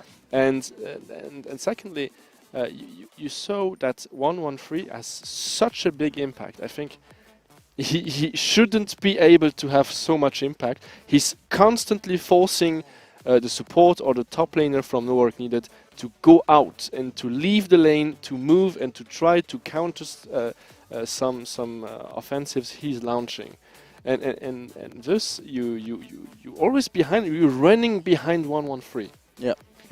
Essentially in this game, like, and you can take that as a comparison for more or less any jungler. Jungler should be essentially like a bit of a rubber band or a magnet, a very strong magnet, who's trying to attract like everyone, or he's attracting like the pressure on the map. So wherever he goes, he wants to pull his team members with him and like get in there. The two junglers at the same point, they don't really, those two magnets, they oftentimes don't really like each other, and sometimes you force them together. That's what usually when the very explosive stuff happens. But when one of the magnets, in this case 113, is a lot stronger, it just pushes the other magnet away. Yeah, and there's no way that Greenfire can even get close to him because he knows he's so far behind. But then again, his teammates are always rallying behind him. And yeah, everyone is having a Man, bad time. he's this industrial electromagnet that attracts all the attention of the map Exactly. and just repels green Exactly, fire like the far one when away. you turn on the electricity, it like rips the keys out of your out of your pants. And like, we got it, okay. And then like green fire, just in that game, not in general, it's just like kind of pocket magnet, you know, the one you put on your fridge. I mean, it's still a magnet, but it's just not as strong. Doesn't hold much. Yeah. So yeah, talking about a bit of physics here. Welcome to the Swisscom Hero League. We tried powered by to. ESL.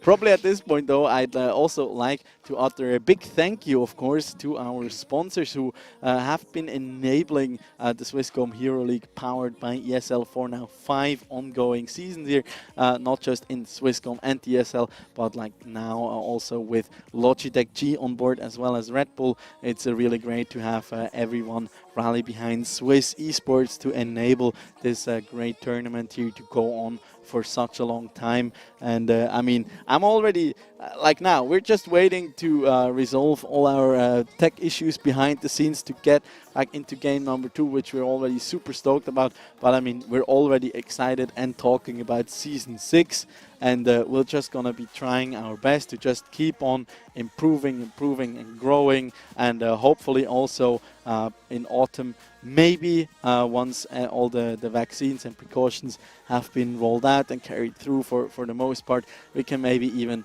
have one of an offline final again with an audience, hopefully, so to enjoy that crowd again, and to of course bring all that esports action to each and every one of you out there who's been watching, who's been cheering, who's been giving us feedback on social media, and just overall been part of this great journey that has been the Swisscom Hero League so far, and yeah, to hopefully many more seasons.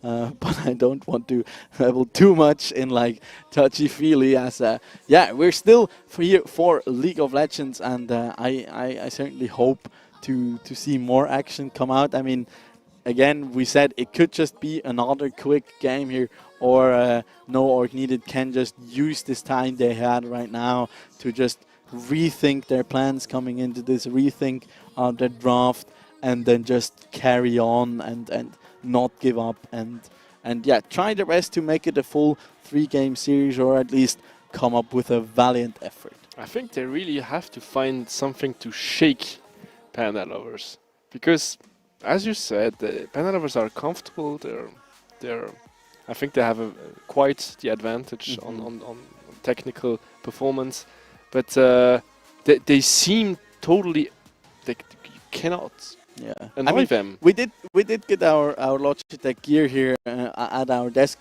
Like currently, the Panda lovers are gaming like that. Yeah.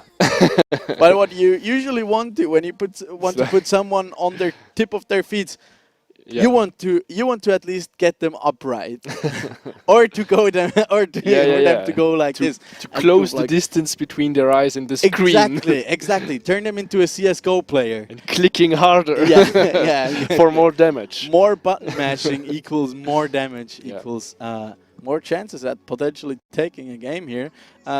Don't take that as an overall advice here. We do not guarantee any success here, and for any other side effects, please consult your doctor or healthcare professional. As yeah, we do not want to take any responsibilities here from any advice that is given out, or any elo lost. I don't think they would ever listen to our advices anyways. You think so? Yeah. Like, I'd hope it'd be different, but I honestly think it's not. It's been too long. Yeah, they know at this point. They know. Yeah. But yeah, I'm quite curious what we're going to see. We hopefully can get back into game here quite soon. Again, what I hope to see is some more potentially less passive action coming out from No Org Needed. Maybe also trying a little bit more adventurous kind of a draft, just in order, or to just stick to pure comfort. That usually can always always work in these kind of pressure scenarios. And yeah, I mean, from the side of the Panda lovers, please, more of the same. It doesn't really have to be the Lulu in the top. It worked fine in this case. Absolutely, but I think Lundorf is a player who really wants to have like these pop-off kind of performances, and to really go aggressively. And yeah, I mean on a yordle like Lulu, you can certainly do that, but it's not always as much fun as potentially on a Renekton. Yeah, you still have it's this. Just cooler, you know. But you still have this, you know, this. You're a yordle. You're this tiny little thing. I think there's something for provocative in it that maybe he liked. I mean, he looks a bit like Timo. Yes. As we're heading in the draft here, same ban from the side of Panda Lovers from now. No org needed. Again, taking the solution down. This time, no trash for Lucky. Yeah, they want to get that out of the way there. Right off the start, and also the Varus, they're being taken off the board again. Yeah, vis-a-vis, he has shown that he's put quite a lot of priority onto that pick, and he's also risen quite a bit in popularity, I'd say. If we look to MSI, like Tristana, not as popular anymore, and neither is the Jinx, like Kai'Sa, still super, super popular, but we do see a ton of that Varus come out, and now this time it's going to be a full ban here directed towards that bottom lane, so both the Jinx and the Thresh are being taken out. Meanwhile, once again here, Panda Lovers just taking the Udyr off the board, and the first pick once again here for no orc needed. So they could potentially look for another Tristana and look to flex that one. They could also pick up the Morgana, of course, onto either Greenfire, or then still flex that one around, which we've seen come out in the past. And even with the nerfs on 11.9, she's still quite a strong pick. And it's going to be the Rumble here. Beautiful. I'd love to see that, especially in the jungle. I mean, we said it, 113 has played quite a few games on that. It's like one of the surprise picks, I'd say, come into MSI 2021. And yeah, a lot of priorities so far on that pick. So I'm quite curious how it's going to do, as this time the Tristana is the one that's going over to the Panda Lovers. And I mean, every AD carry that can be flexed on the side of Panda Lovers just exponentially more valuable, because you essentially do have 2 AD carries on your roster, being Punchy and Golden. And with the Lilia there as their jungler, they can certainly run it in the middle lane, as they do have a solid source of AP damage already, as we're being put into the Mordekaiser ulti here for a little bit. But unfortunately, we do have that QSS going, so back we are. There's the Senna now that's being picked up. So this time, no org needed, looking for quite a bit of a different approach here. Instead of just going for scaling, they appear to be like to go for these long-range kind of controlled team fights. And yeah, Renekton here being picked up. That enables Panda, of course, to potentially have another pop-off performance. Also denies that away from Lundorf, and is quite a great frontline here in order to just enable the strength of Senna and Rumble so far here to shine. There goes the Gangplank locks for Lundorf as a response for that Renekton. And I think we haven't seen Bando on such an aggressive champion for now. He wasn't usually the one dominating the lane, but rather like dominating the macro plays in team fights. Well, except the Darius performance. Except the Darius. Darius was okay, I think. Yeah, he was fine. Fine. Just fine. Okay-ish, I'd say. Okay tier. Okay with like a small star. That was like the star being, kidding. It's just absolutely bonkers what we see come out there. As we quickly have to redo the draft here by the looks of it. I like what we're seeing so far come out here. Also like seeing Lundorf for once on that Gangplank, which so far in the Swisscom Hero League we haven't seen. It is besides the Renekton, one of his most played champions. Does of course have that range advantage, and certainly does well into the Renekton, just with the remove scurvy that can just essentially cleanse away the stun, come out from that scary crocodile, and then just retaliate with the trial by fire, being his passive, and then just shooting him like in the back of his tail with the pistol.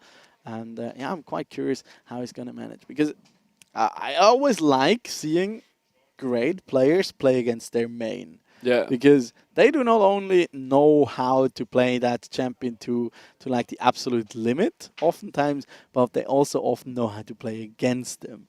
And like they know exactly, okay, these are my weaknesses at this point of the game or the matchup. Am I the weakest or the most vulnerable? And at other times, like where it is best to just avoid them and rather pick up 2 or 3 waves in like a side lane and just like, okay guys, maybe don't fight him right now. He's appearing to be super strong. But also in a matchup like that, if the Gangplank gets ahead, manages to get like 1 or 2 level advantage in the early game due to some jungle intervention once again by 113, that could just be a done deal, and the Renekton won't be really much, like, I don't even know whether he'd get to like a handbag. I think he'd be a crocodile belt at maximum. Or like a small little purse.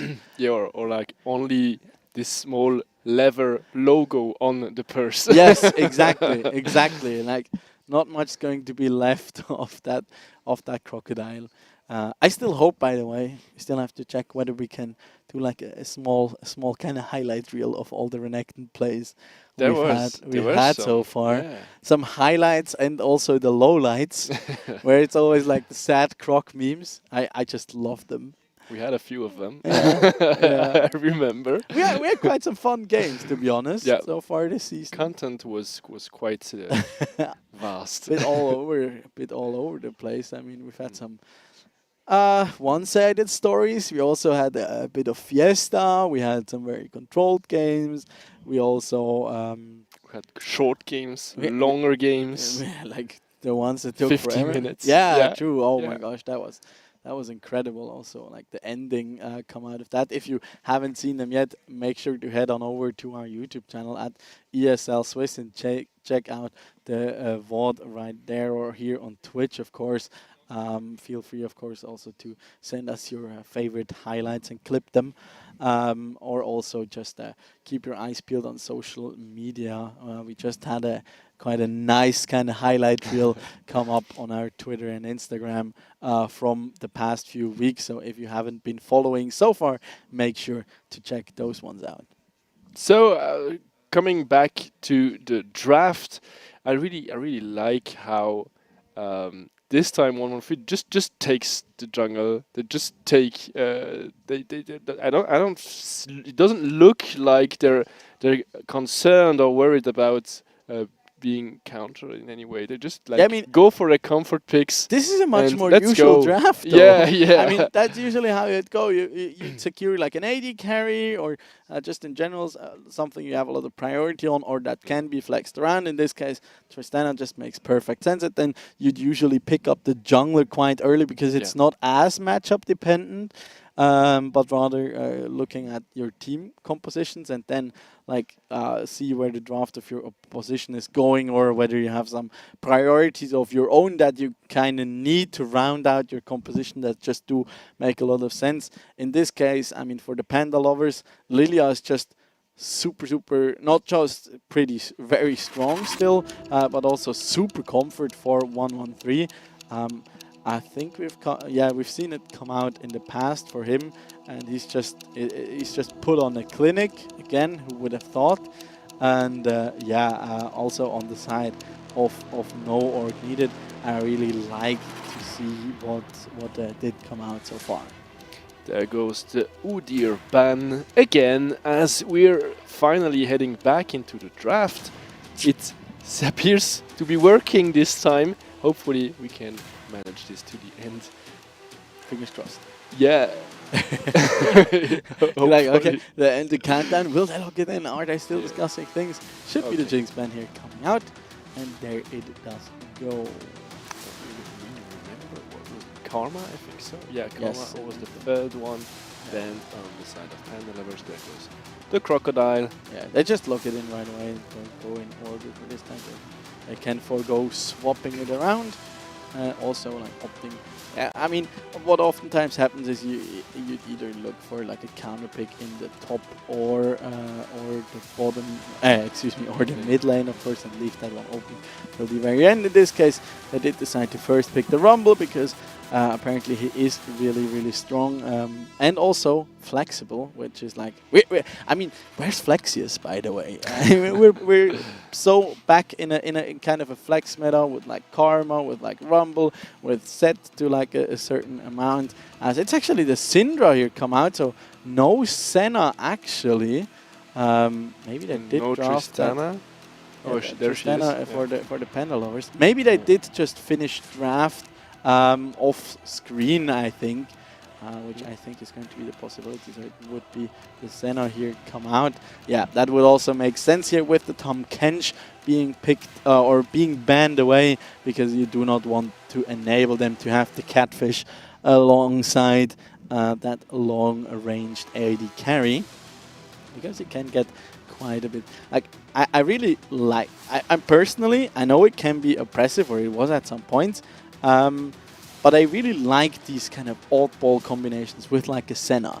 Yes, I know some people really dislike the combination between Crocker Slayer and the Ginzo's Rage Blade, but I gotta say, it offers such a different dynamic to a game, a bit of a different play style as well, and still a lot of potential, especially around these kind of global plays with that Tom Kench that also gets to farm, and that's going to be a Scion here in the bottom lane. With that, together with that fasting Senna, we have the Syndra here in the mid lane, and then the Ezreal plus Rakan down in the bottom lane. So this time, a lot more scaling on the side of the Panda Lovers. That will just mean if they can get rolling again as early as they did that past game, we might just have an even quicker game.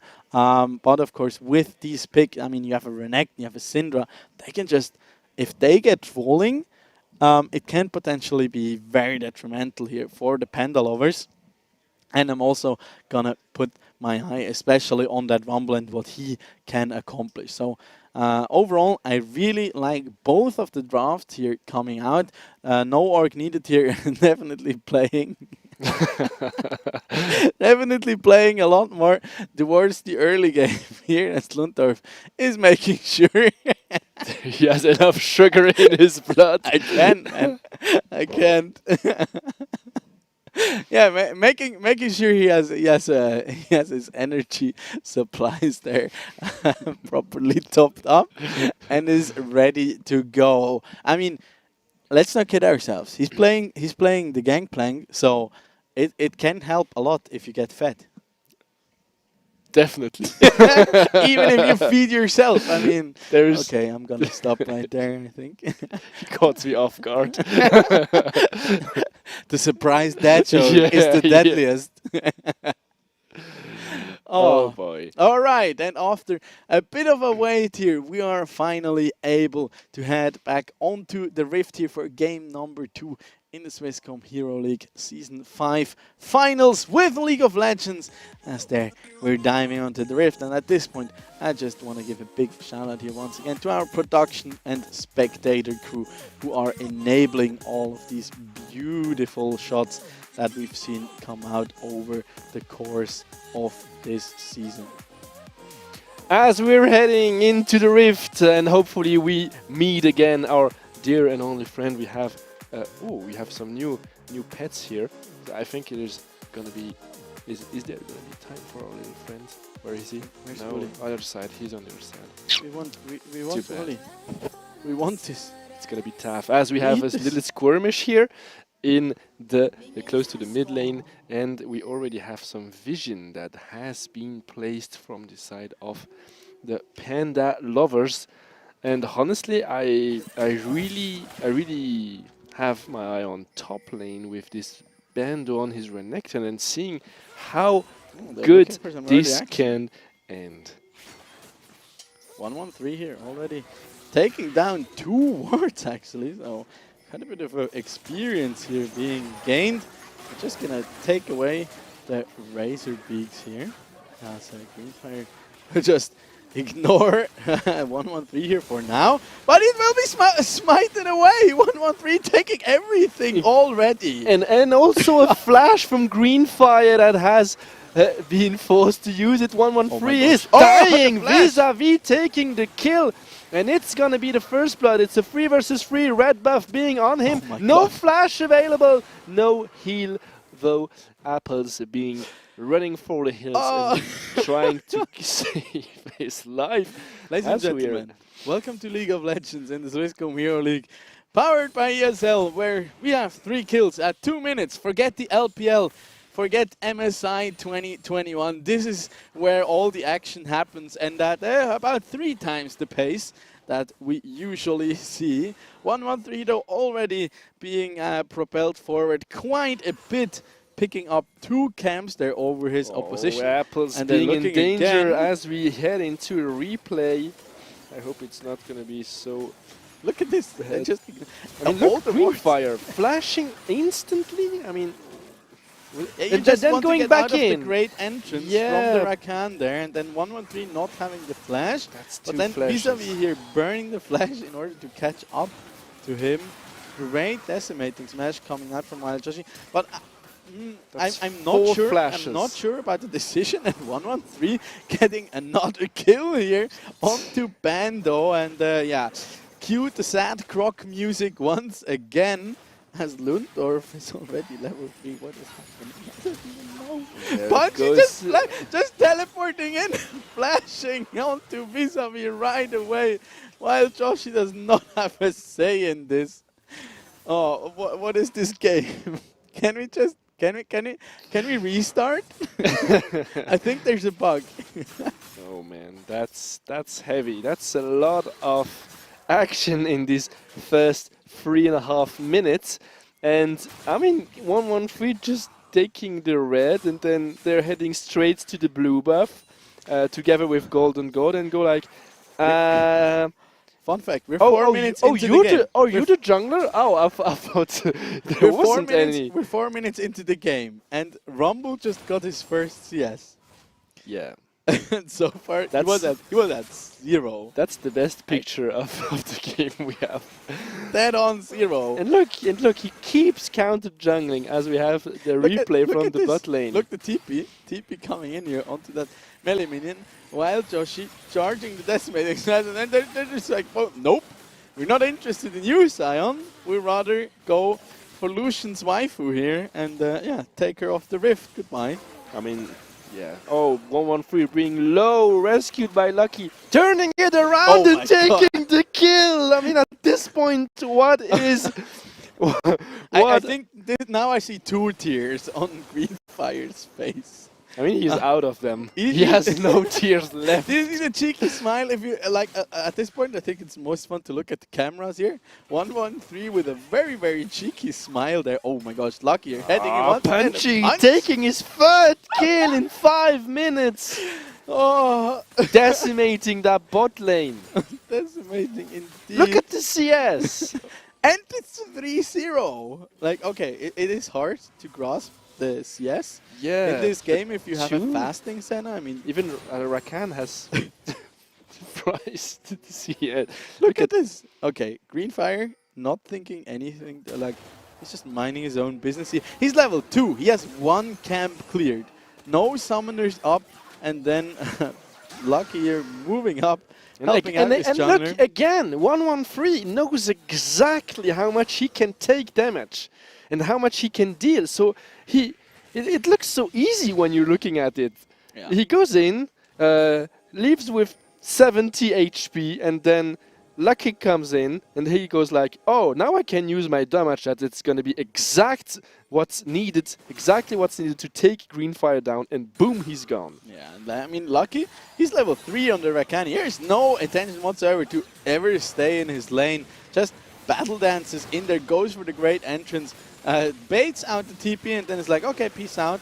I'm just gonna come again. Now 113 is down here with level 5. Does have to use his flash. Apples is down here as well to lend some help to his team members, as there's a lot of damage coming out onto them. And yeah, I mean, the TP there was kind of necessary to dissuade that engage, but that will just mean that Apples loses even more in his mid lane. And Golden God is just good to farm up here, as Greenfire is being denied. Look where they are! Panda lovers are close to the Apples. second turret. They're 4 versus 3. Golden God slowly trying to the move in. shutdown, The finally. shutdown taken on Double both kill. the bot lane. And I think Golden God is just not joining Punch this the other mess. He falling. is! He has no time He for just that. jumps forward with no, like... What is zero happening stance on the given. Rift?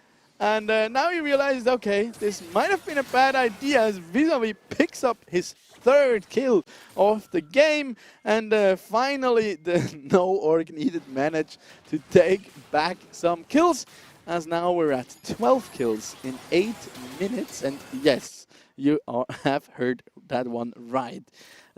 If we look through the board, if they will let us, we can see though that the CS leads are already amassing quite a bit. At this point, you're 3 versus 4, and you're just in the enemy jungle between the second and the first turret at minute 7. Yeah. Really big here for Wild Joshi to pick up 2 of those kills. Second one there is secured through the merit of the red buff. As they're taking a kill on Greenfire again. Yeah, in the picture. Greenfire is just not having a good time in this series. Like in the first game, he was already bullied and was 0-3 early. Now he's 0-4 on that Rumble at 20 CS. So more than double the CS on 1-1-3. Bando taking the solo kill underneath the tower. No flash needed for the Crocodile as punches just going on and on. There is a red buff. I don't really care. Just give me the gold and go back home. Yeah, it's a 5-1 Ezreal. What do you mean? We just yeah, it's going swimmingly for them down in the bottom lane. And I wanted to mention, like, now it turned a bit in the top lane through that solo kill, plus some good pressure coming out from Bendo, really leveraging his first few skill points here, plus of course that Dominus ultimate, and to secure an advantage over the Gangplank. But so far, overall, look at the massive CS caps on that entire bottom side of the map. Plus then also 1-1-3 here once again with a massive advantage over his opponent. 30 CS up, 30 CS as well in the middle lane. And I don't even want to start talking about Punchy. For Greenfire. Oh, maybe overstepping here a little bit. I think that wasn't necessary. I think Apples came for like avoiding him to die again. And why did he go back in? I'm not sure exactly. So he did just get chunked out there also, and also was hit then by the lilting Look, lullaby. Greenfire, you're not allowed to play. Haven't you understood yet? You're not there to do anything. Look at your team. They're coming slowly, but it's not going to help you. Yeah. This camp is again for 1-1-3. Quite helpful there that he actually sharing. did not get hit by the Grand Entrance coming out from Lucky, as in the top lane here, Lundorf is looking for a kill. He wants that handback going, and look at that, the lilting lullaby, making that a tilting lullaby onto the Senna here. It does go down to the true shot. Bando turning it around! Amazing, as again the bot lane is dying to Panda lovers. That's now 18 kills in 11 minutes. So it's basically a bit of a rinse and repeat from the first game. It's like, okay, you guys have fun up there. We're just not gonna bother if you don't mind. We have a jungler who's like giga fed, who also have a big XP advantage. But now is the famous Bando teleport is here. He has come for you. He gonna force you flashes, stun, deliver on punch. Look at the damage. Is it gonna be enough for the kill? He's under heavy damage. And it's just not gonna be enough. Donald God falling again. Double kill here. Oh And my gosh. Lucky Will it be the Bando pop-up performance that we've been waiting for? He certainly does get a lot of kills, has a big, he packs a big punch here. In this one is now 4-1 as he's teleporting back, has the Iron Spike whip plus the Kindle Gem. That will now be turned into a Stride Breaker plus the Phage there on top of it all and the boots. So Lundorf will be in quite a bit of trouble if he has to face up against him again. In the meantime, 113, he's not even looking for his own jungler at this point. He's just he wants either blood or Green Fire's camps. Bando is really dominating in this matchup. I mean, look at this. He was so low and still he managed to turn this around, waiting for the cooldown. Look, he is not the ultimate available, winning some time. Then the ultimate unlocks, and then he just goes in and takes him down. It looks so smooth. Careful here, Punch Bando. surviving and claiming the shutdown back onto him. Bando getting that one earlier. And yeah, now it's like, it's basically Bando versus Punchy. We can just put them in the mid and let them trying to dive and push apples in the corners. They coming from him. There's nothing he can do. Lucky taking the kill.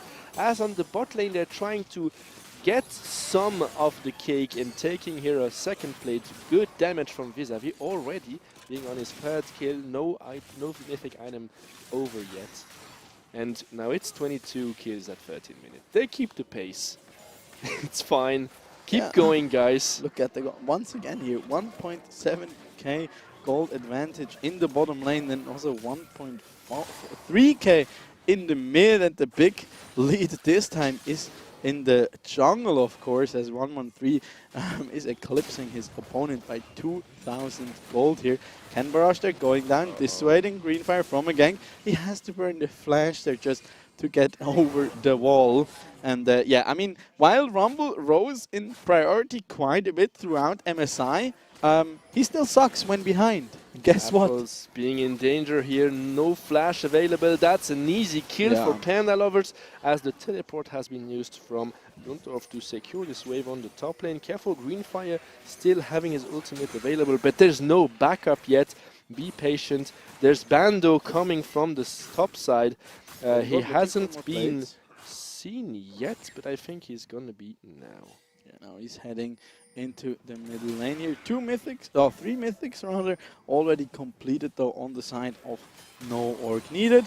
On the side of the Panda Lovers, it is of course a little bit harder to grasp, as some of their champions do not even want a mythic item, or certainly do not want it early. That being Gangplank, the Lilia, and of course the Ezreal. There we can see that top lane action here once again. I mean, Punchy nearly falling. They're just getting out with a sliver of health. And also just keeping out of Tower's range here. And then Apples, yeah, missing, closely missing that unleash power. They're onto potentially picking up the kill. Lundorf baiting, yeah, he's baiting. I think Bando is aware that it is one. Oh, he isn't. He's falling for it. And there goes the skirmish. No kill. Teleport forced.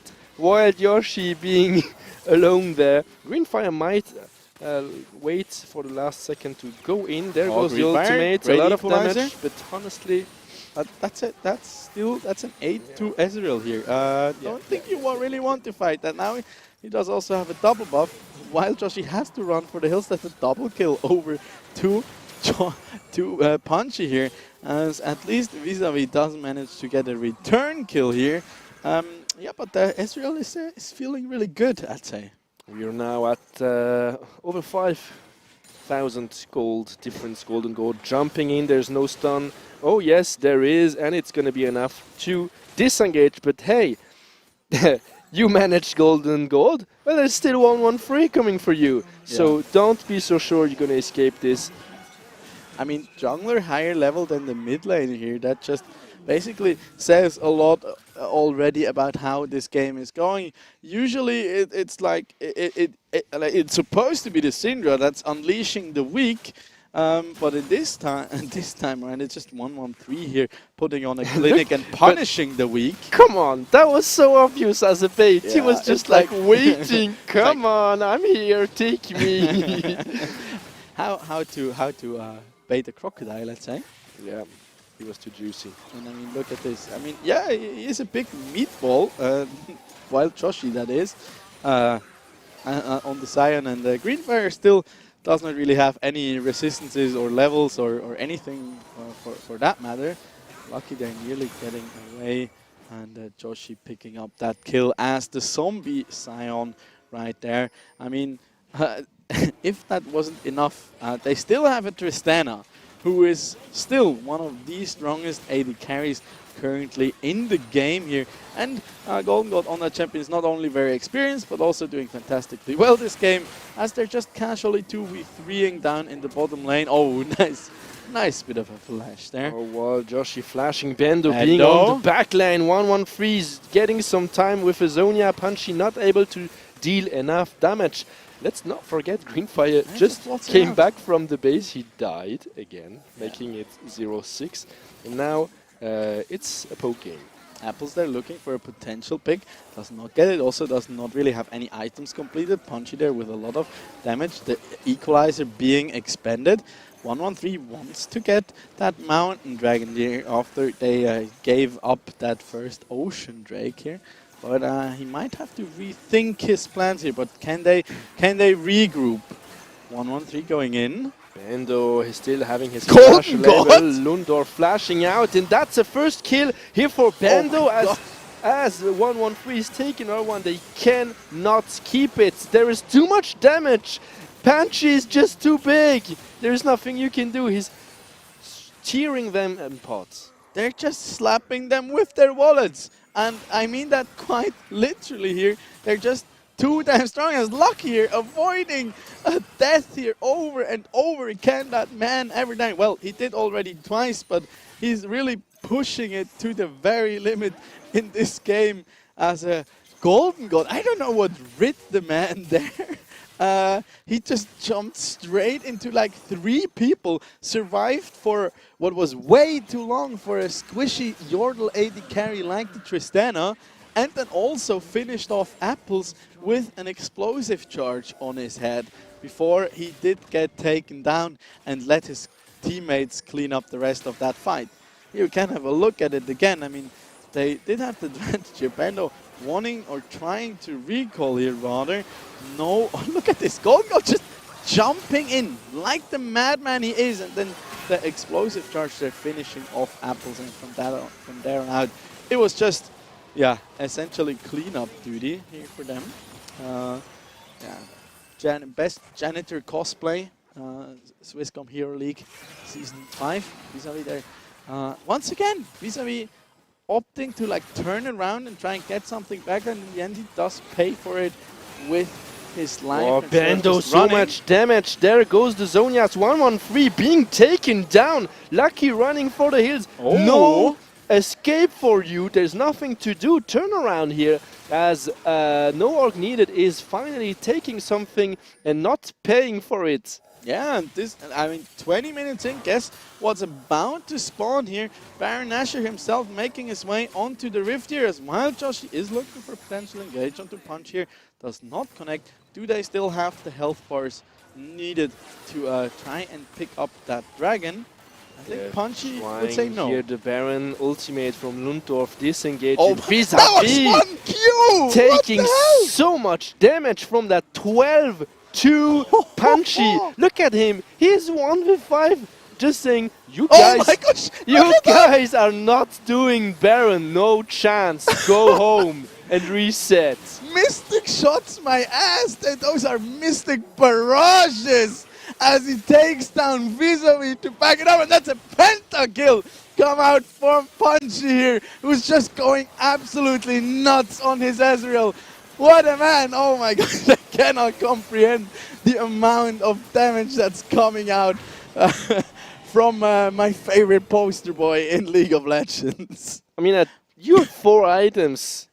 You're 4 items, and your opponent has 1. There is no one apart from the quite fed Bando that has more than one item. You are 4 now. Look at this. Okay, they're just okay. Yeah, we can contest this easily. Look at that queue. it hurts to look at it. Don't want to imagine how it is playing against it, as like he gets knocked back and then just apples melting, green fire basically melting in an instance. One auto attack finishing off. He just arcane shifts into the middle of 3 people and takes them down. Like he did right now. There goes Bando trying something. 1 versus 4, 1 versus 5. Rock. Punchy just is not killable anymore. You've reached the limit. You're 12k gold behind. Punchy is being huge, as with 18 kills in at his account. Oh, and again, Greenfire being the victim a bit here in this game. I think that means the game is about to end once again, and they're heading for the Nexus. If we can take any lesson out of that last one, as the Nexus does explode. No, not quite. Why did I see the Nexus go down there? That's the Rift Herald charging onto the Nexus there. Vis-a-vis just melting away while Joshi trying his very best to take down 113. He's being baited by the deer. Does not go down in the end. Zombie Scion cannot hold them off. And with that, the Panda Lovers take it with a clean 2-0 in 23 minutes and are your Swisscom Hero League Season 5 champions. There they are, happy as ever, taking this win with a swift 2-0 twice under 25 minutes. And yeah, those are some big smiles. Yeah, that's 15k gold lead. Yeah, reflecting in their smiles. That's the 2v5 pentakill kind of smile we see come out there. Where Punchy was probably like, okay, I got my montage material. Let's end this now and just head for the Nexus there. As once again, as you looked closely, you could see a bit of a tear appear in Greenfire's other eye.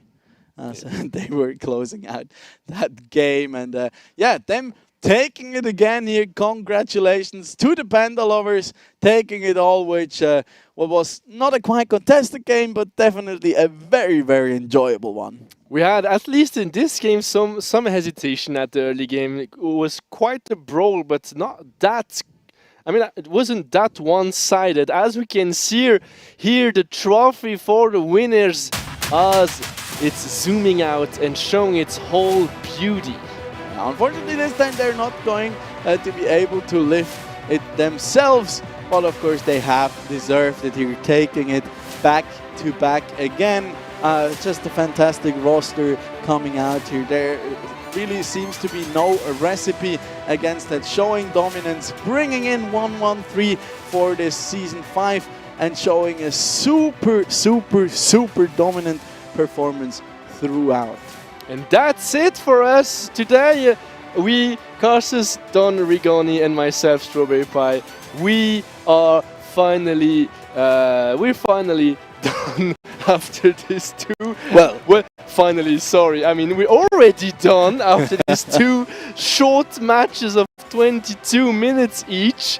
And there, look at this beautiful prize here they're getting. Quite a bit of a journey. You will have the pleasure with me here again when we come to Clash Royale. But for now, we're going to throw it back over to our lovely host, Reto. Please, Reto, take it away. And we got a Season 5 winner, ladies and gentlemen. Dear casters, thank you for your work. I will give back to you, I think, after this for your final analysis of the game. Excuse me. But yeah, I would ask all people in audience, I know it's not that much of a crowd, but please, make some noise for your Season 5 champions, Panda Lovers!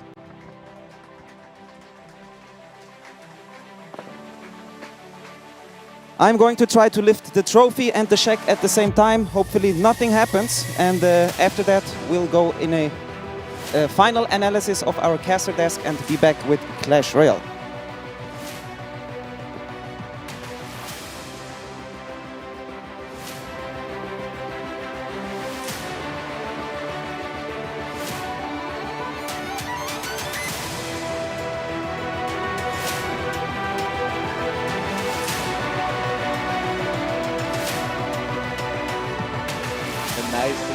trophy shot.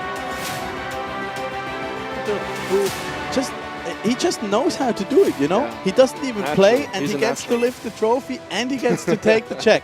Like, what more do He's what living, more- right? Yeah, what more? Hey, can you lift that one? Please lift the check. But yeah, what a game that was. I mean, we teased it in the beginning. There is a big chance that this is not gonna be a close one, and in the end, it really wasn't. Some valiant efforts being shown by the side of no org needed, but in the end, they could really not stop that. Not just flood, but that tsunami that were the Panda lovers here. They were just in control from the very beginning. I mean, the level 1 action in the first game was already quite exciting, and then continued on there from 113 getting rolling on his Volibear. And in the second game, they thought, you know, we really did them dirty there. Greenfire, that is.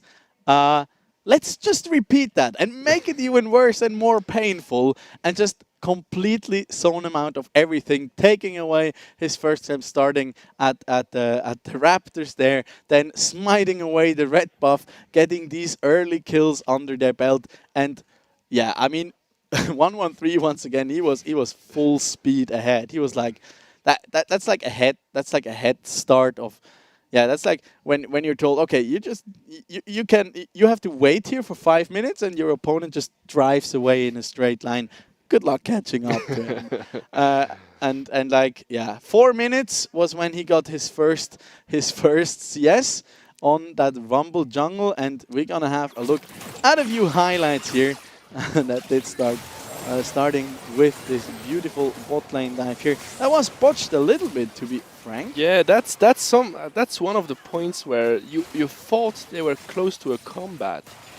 Yeah, but then again, like, vis-a-vis being at such low health and just being zoned away, he didn't really get much. And then when he moved forward here even more, he's still losing CS with that wave state. He desperately wants the kill and then doesn't get it, which in the end is quite detrimental to the Tristana, because all that meantime you still, like, those minions are dying to the tower. Yeah. As we have a look at the game too here. The That was second just game insane. here where Greenfire is, in my opinion, maybe flashing a little bit early out. He didn't see maybe Apples joining the fight, 113 being extremely low. And yeah, that's just when you have to force the flash. But at this point, when you burn 4 flashes in one fight, look, again, that is so expensive. Yeah. And what you get is only 1 kill. And here we have Then she's just like Bando. strolling in there. Okay, I'm Yeah. level 3. The Rumble is level 1, so I'm just gonna take this if you don't mind. And then also Bando, like, trying to be the good guy here and helping his jungler out, which he then has to pay with his own life. And not only does that give another kill. That's over to the moment 113. where you thought, okay, maybe there's hope, maybe there's a chance that no org needed. Turn this around, as Panda lovers are quite going too far in the jungle of their enemies, dying.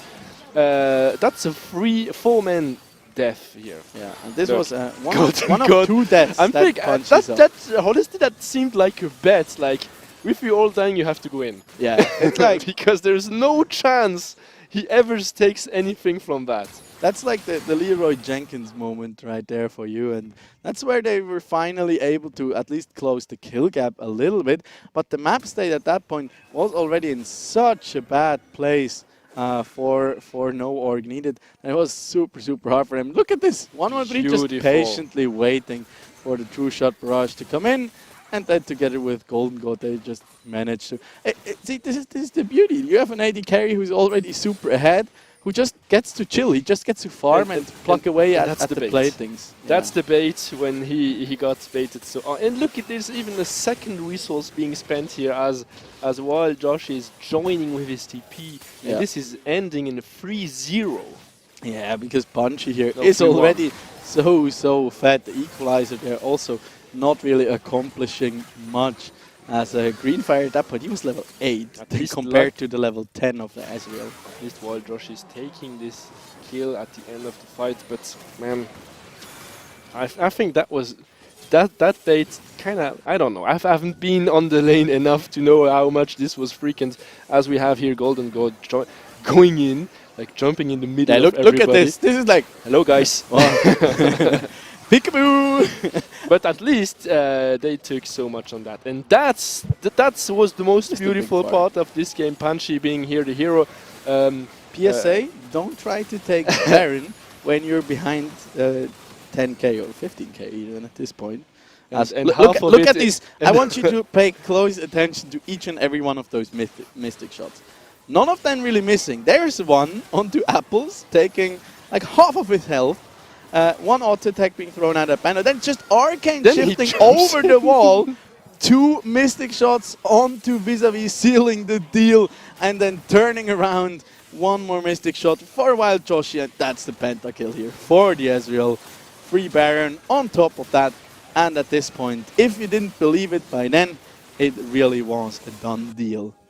We have then the little last fight, but that's really when you see how much Punchy also knows exactly the potential he has to deal damage, and I think his stalling for the Baron was perfect. Beautiful ultimate here from 113. Punchy going in, no this need. Is just the encore basically. Yeah, but Bendo is trying here, but Punchy still has enough damage to take care of this situation. And at this point, it was just totally. Now they're just having fun, I think. Yeah, I mean, at this point, it was just here. Okay, we can use the Herald on a Nexus tower. You're always happy if you can do that. You have a Gigafed AD carry at this point. Really wanted. Ooh, 1 there actually went quite low with the Senna ultimate, and then the Shirley even getting a charge there onto the Nexus. Them trying to basically get anything back, but each and every member. Look at 113 here with the BM. He presses that S button. You see him. He presses it 3 times there, just to show who's the superior deer in those matches. And with that, this once again here concludes those finals. Super dominant performance coming out from the Panda lovers. Them really showing they didn't just come to play here, but they came to win. Big props to 113, who's just had an immaculate performance, not only throughout their games in the qualifiers, during our quarters and semi-finals, but eventually also here in the grand finals of Season 5. Him just propelling his team forward, making those super clutch calls, pressuring, creating pressure everywhere on the map, essentially rendering Greenfire absolutely useless. And yeah, with on the back of that elegant hopping and happy deer, they do march their way here to the trophy, and this concludes it from our side, at least for League of Legends. I want to thank you very, very much here for joining me on the casting desk for this season. You'll have the arguably quite questionable pleasure with me again for Clash Royale, but this is goodbyes to you, Strawberry Pie, and we're gonna throw it back over to our host, Reto. Take it away. Thanks a lot, my dear analyst colleagues, for your work. Go grab a drink, enjoy your Saturday. And if you are a big League of Legends fans as my 2 caster colleagues here, excuse me, then you should pay close attention to my next announcement, because Swisscom Gaming once again came up with a brand new competition format. This time around it will be the mobile gaming community which will be able to rejoice, because Swisscom Gaming will launch a League of Legends Wild Rift one-on-one competition shortly. All information about this competition can be found on swisscom.ch/gaming. But back to mouse and keyboard, because we should have a winners interview coming up right now with the Season 5 winners and the captain of Panda Lovers. Is he already here? Can you hear me? Yeah, hey, I can hear you. Can you hear me? Oh, Hello. okay. I can hear you, but I've been told that we need to buy a little bit of time. Not a problem. Okay, I think we can talk to each other. How are you doing? Everything fine on your end? You're happy? Team is happy? Yeah, everyone's happy. Everyone already left. People got other tournaments they want to play right now, so it was good that we finished it fast. Nice. Your mindset seemed pretty bulletproof going into these finals. Did anything don't go according to plan? Well, in the qualifier, we actually lost 1 game. We already had even the qualifier have a pretty strong mindset because we had the same lineup as last time. Just unfortunately, our jungler wasn't playing that much.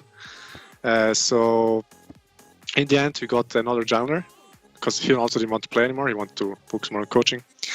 And we got 1-1-3 in, and ever since I got that guy into the team, I played with him in solo queue and everything. He was always like turbo smurfing in Challenger.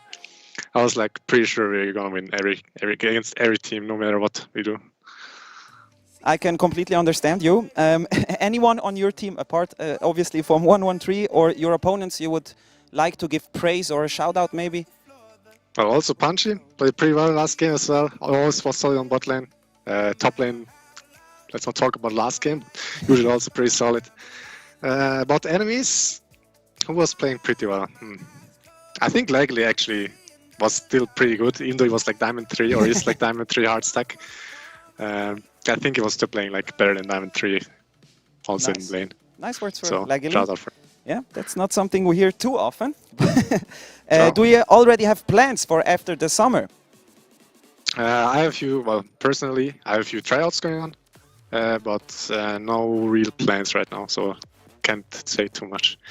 No but worries. For the rest of the team, everyone's probably going somewhere else, like everyone's gonna play somewhere competitively, pretty sure, so yeah.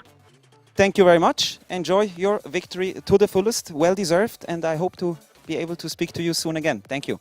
Yeah, thank you too. Bye-bye. Bye-bye.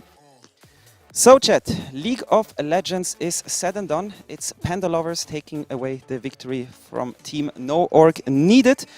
Before we head into a break, I would like to remind you that we have still a Swisscom quiz ongoing. It's not hard to take part, it's pretty easy. You just scan the code which pops up on stream right now, or you click the link in the Twitch chat. This will take you to an app. You download the app, register, take part in the quiz, answer questions. If you answer a lot of questions correctly, you will get thrown into a raffle.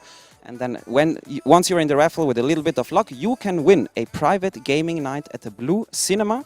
Even if you don't win the private gaming night, you still can win Logitech hardware, as Logitech hardware is being given away to random participants of the quiz.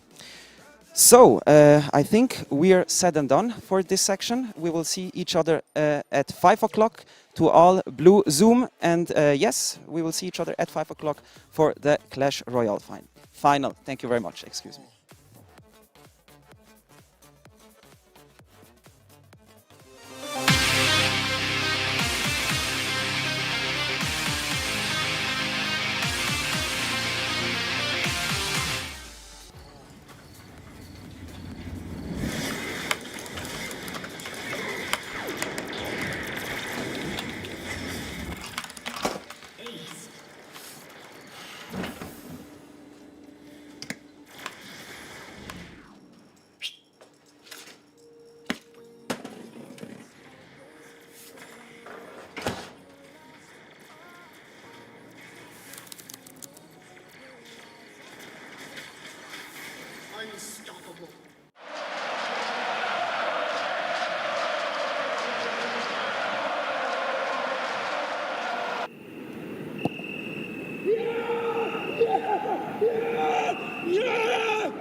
Start your esports career now at play.eslgaming.com.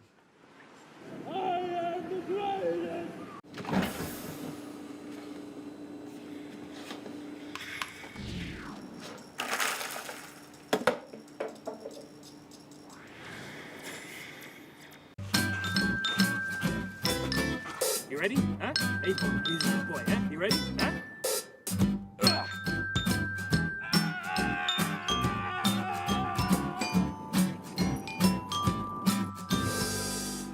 Start your esports career now at play.eslgaming.com.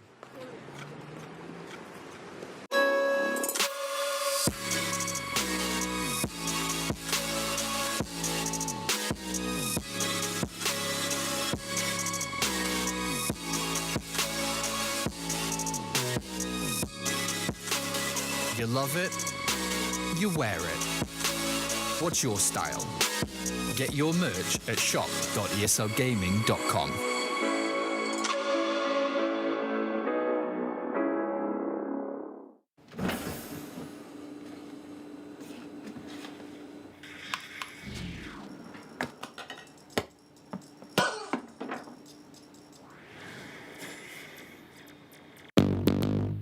What's your style?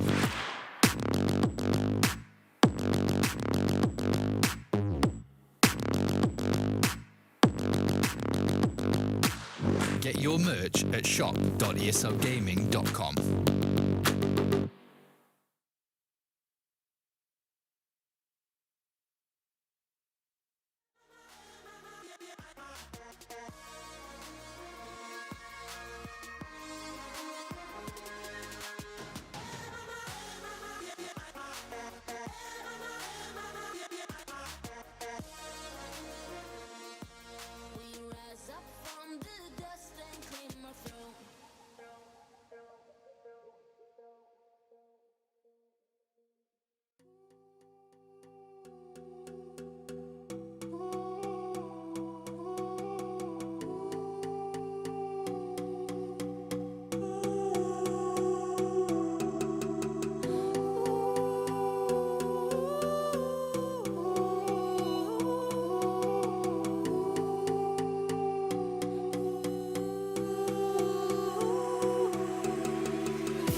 stuck in your car on a Friday night, and we laugh away stuff we try not to talk about. Still your smile keep on heating up the climate, and all the blood to my cheeks are rushing out, yeah, yeah. And by accident, you're getting closer. Well, can you tell me something, tell me something? Is it a wild shot of letting you know that you're the topic of all of my thoughts, yeah? 'Cause I'm so sick of this friend zone.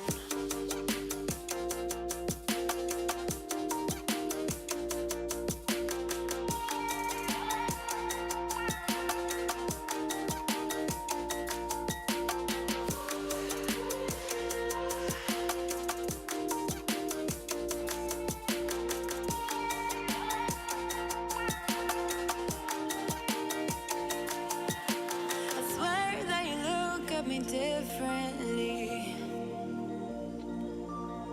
whatever it is, it just feels so real.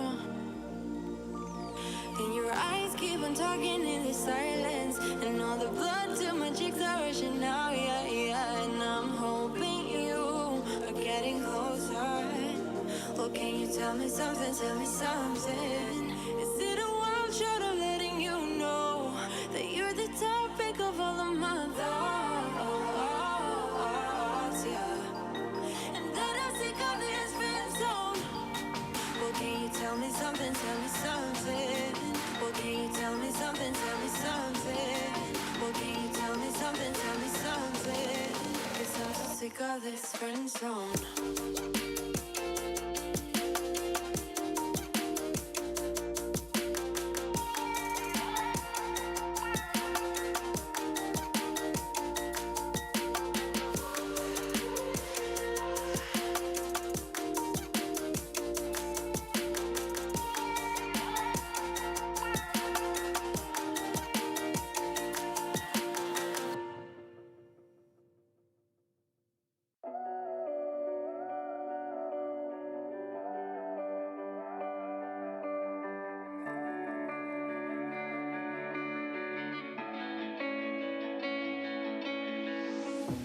Chasing love in an empty bar.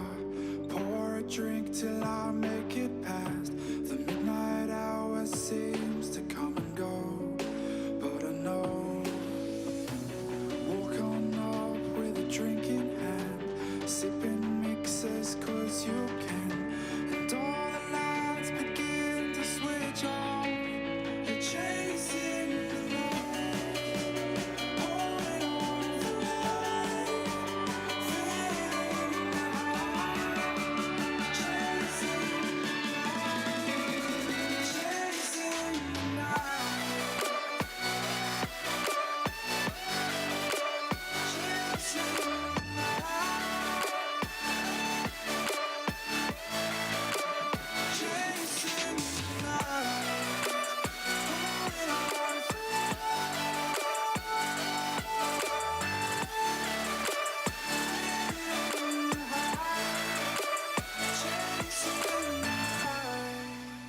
Holding on for life, feeding the high, chasing the night, chasing the night. Hotel rooms and city squares, champagne bottles, drum and snare.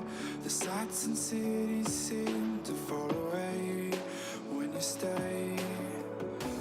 Locked in love for a night or two, losing sleep just to get off you. Day to day you wanna stay out. You're chasing the light, holding on for life, feeling the high, chasing the night, chasing the night, chasing the night.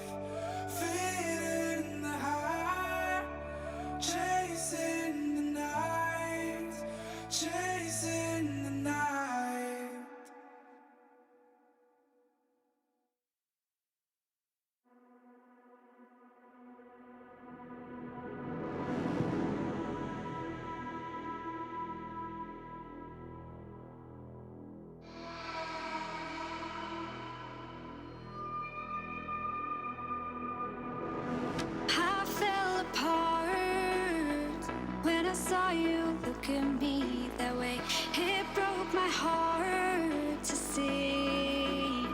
It was a moment of darkness, a moment in time that I regret for being so heartless. It was a moment of darkness.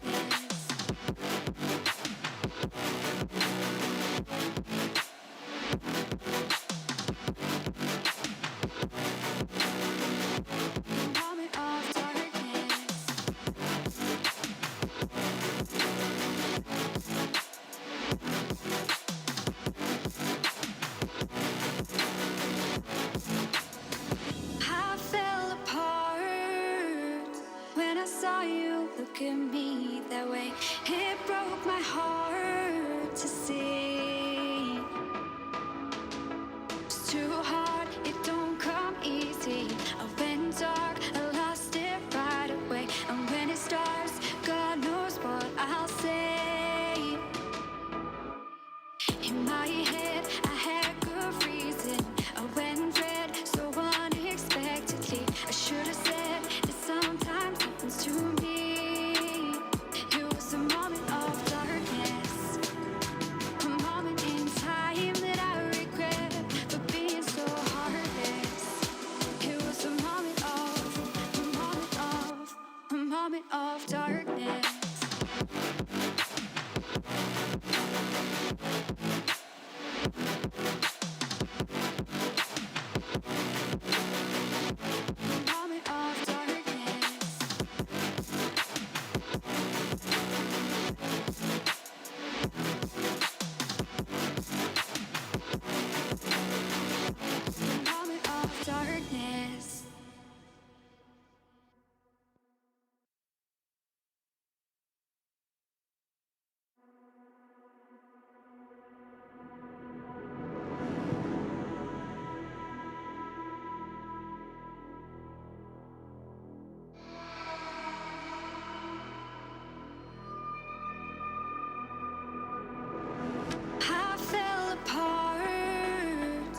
I saw you look at me that way, it broke my heart to see.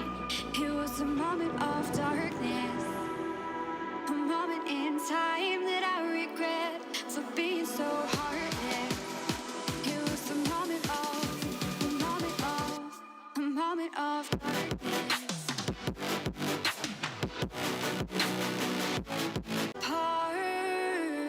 When I saw you look at me that way, it broke my heart to see. It's too hard, it don't come easy. I went dark, I lost it right away. And when it starts, God knows what I'll say. In my head, I had good reason. I went red so unexpectedly. I should have said that sometimes happens to me. It was a moment of darkness, a moment in time that I regret for being so heartless. It was a moment of darkness. Hallo zusammen, ich bin der Dani Gigax, ehemaliger Fußballspieler und jetzt Blue-Sport-Fußball-Experte. Und ihr könnt euch gar nicht vorstellen, wie viele Fußballer bzw. Sportler in der Gaming-Welt daheim sind. Hallo zusammen, ich bin Remo, ich bin CSGO-Kommentator, unter anderem für die Swisscom Hero League. Vorher selber Fußball gespielt, heutzutage aber doch eher in der digitalen Welt unterwegs.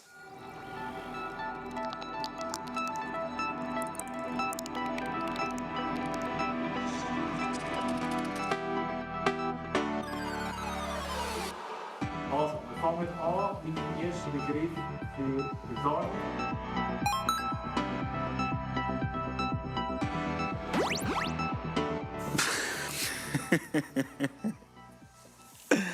Ich habe keinen Plan. Shoutcaster. Also ich denke, es wird wahrscheinlich irgendjemand castet aus der Game-Welt, wo irgendwie auf ein spezifisches Genre passt, wo vielleicht sportspezifisch oder Ego-Shooter-spezifisch Leute gesucht werden für gewisse Formate. Ich glaube, das ist gar nicht so schlecht getroffen. Also, ich glaube, ursprünglich ist der Shoutcast-Begriff aus den Anfängen gekommen, wo man Spiel und Videospiel und so weiter ins Internet übertragen.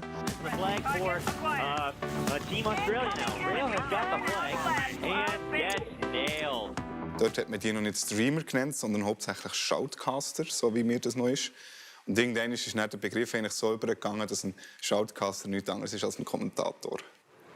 Für mich ist ein Kommentator eigentlich außerhalb, sagen wir jetzt mal, von Sportwelt und so wieder jemand, der für ein Publikum etwas kommentiert. Für mich ist es jemand, der sehr gut zu etwas, das in irgendeiner Form abspielt, noch ein viel grösseres Bild drumherum zeichnet schlussendlich. Play-by-Play-Kommentator. Ich hoffe, dass es die ganzen Gamer sind, die vielleicht sogar live streamen, die während dem Spielen gleichzeitig das, was auf dem Monitor abgeht oder das, was im Spiel abgeht, dann gleichzeitig auch ihr Handeln und ihr Machen auf dem Screen dann auch gleichzeitig noch kommentieren. Eigentlich wäre deine Erklärung viel besser für den Begriff. Im E-Sports tut man unterscheiden zwischen eigentlich 2 Kommentatorenformen. Durch das, dass im E-Sports halt sehr vieles sehr schnell passiert, ist es meistens so, dass die Stimme abgegeben wird nach dies nach ein bisschen mehr. Und der Play-by-Play-Kommentator konzentriert sich eher so ein bisschen auf das Spielgeschehen, was im Spiel passiert. Und Color Commentator ist eigentlich der so ein strategisch im Hintergrund so ein bisschen kommentiert, sagen wir mal, bei einer Phase, wo es eher ruhig zu und her geht, wo die Teams vielleicht nicht gegeneinander kämpfen. So diese Rolle einnimmt, genau. Heutzutage einfach ein Kommentator muss vielseitig sein und der tut eigentlich gleichzeitig, wie du vorher schon gesagt hast, Remo, das ganze Live-Geschehen probiert irgendwie in einer Geschichte zu verpacken rundum, aber dann trotzdem irgendwie dann die taktischen Komponenten dann irgendwie probiert dem Zuschauer näher zu bringen. Also heutzutage muss man eigentlich da vielseitig sein als Kommentator. Ein Experte ist wahrscheinlich so ein bisschen das Gegenstück zum E-Sports, zum Color Commentator. Also einfach jemand, der wirklich sich eher mit der Strategie, mit der Taktik und all dem so ein bisschen befasst. Jetzt im Fußball ist der Experte für mich eher der vielleicht in der Pausenzeit zum Zug kommt. Häufig mache ich so ein bisschen beides. Also es fällt wirklich auch durch das, dass im E-Sport nicht so viele Leute drumherum eigentlich gibt, verwünscht man sich eigentlich häufig, dass man als Kommentator auch Expertin ist und als Experte auch Kommentator. Also es überschneidet sich so ein bisschen. Ich sehe das so ähnlich wie der Remo. Also heutzutage als Kommentator musst du irgendwo auch Experte sein, du musst wissen, von was du redest, dass du glaubhaft rüberkommst im Publikum. Aber Experte geht schon in die Richtung, wenn man so in den europäischen und den Weltmarkt anschaut, dass es oft Spieler sind, die selber auch mal auf dem Platz gestanden sind, die wissen, was genau jetzt dort unten abgeht. Aber ich denke, das ist ja bei dir eigentlich auch so, oder? Du bist früher auch Gamer und du weißt jetzt eben, was dort genau abläuft von dem her. Für mich ist es einfach eindrücklich, wie schnell. Es ist unglaublich schnell, ja.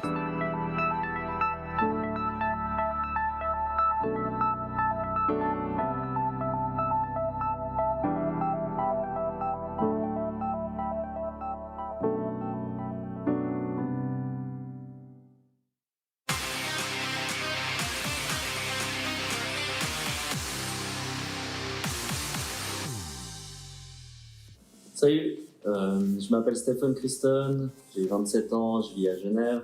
Je joue à Clash Royale depuis environ 4-5 ans. J'imagine que je vais mettre ça de côté et puis on verra peut-être en voyage si c'est possible. À condition que je puisse revenir bien sûr.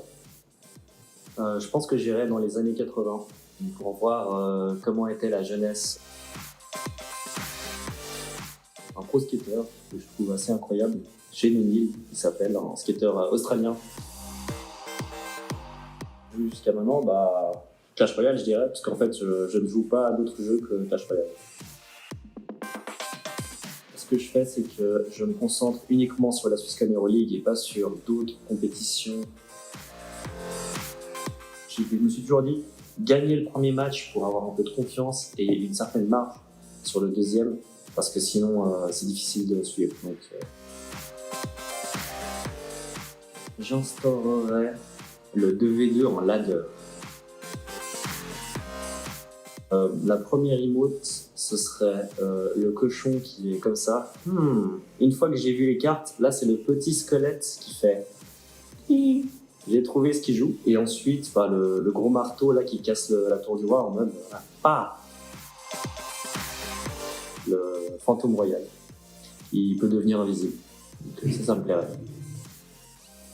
Voilà, je souhaite bonne chance à Zoleg, mon teammate de chez Lausanne Esports. Je suis très content d'être arrivé en finale avec lui. Voilà, je vous remercie ESL, Swisscom et Lausanne Esports de me soutenir dans cette aventure. Für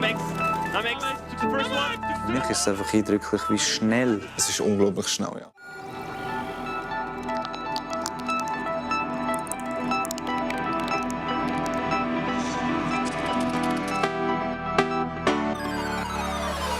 Dani, du bist Analyseprofi im Fußball. Wie würdest du jetzt BCS Globus-Schnitt analysieren?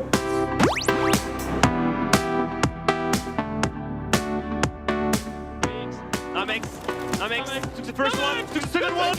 Oh my god! And the third one! Oh my god! Also zuerst einmal, das ist denke ich mal ein Profi gewesen. Er ist aus einer Deckung rausgekommen. Er hat gerade die Spieler oder die Gegenspieler, die er gesehen hat, er gerade mal schnell eliminieren. Und das Gute war, er hat noch genug Geschoss gehabt, dass er dann auch den nächsten, ich glaube der dritte, der aus der rechten Flanke kam, auch noch eliminieren konnte und erst dann nachladen konnte und genug Zeit hatte. Sehr gut grundsätzlich.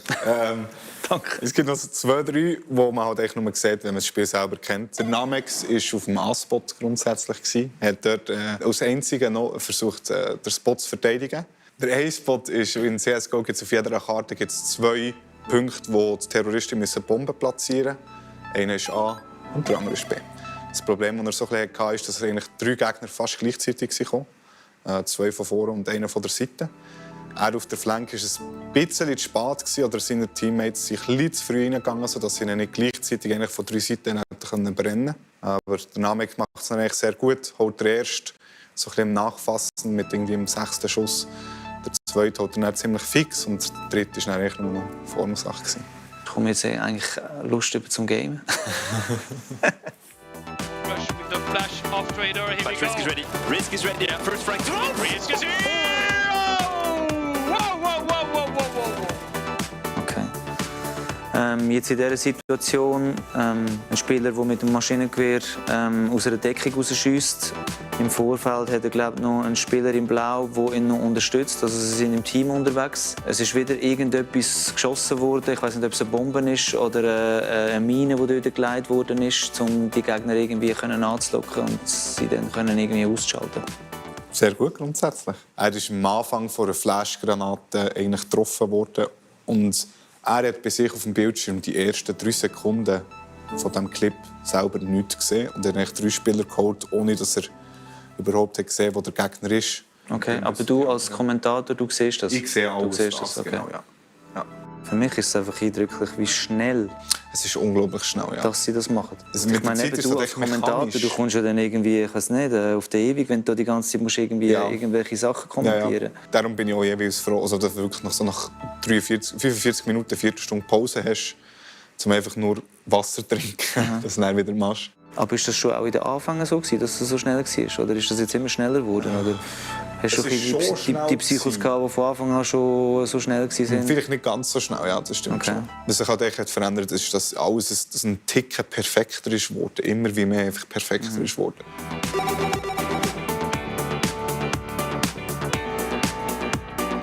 Ja, also ich schaue selber sehr viel Fußball. Ich habe selber Fußball gespielt. Also, ich finde es ein bisschen unfair. Ich glaube, ich habe einiges einfacher Job wie der Dani. Obwohl ich natürlich sicherlich das Ganze nicht so gut mache wie der Dani schlussendlich.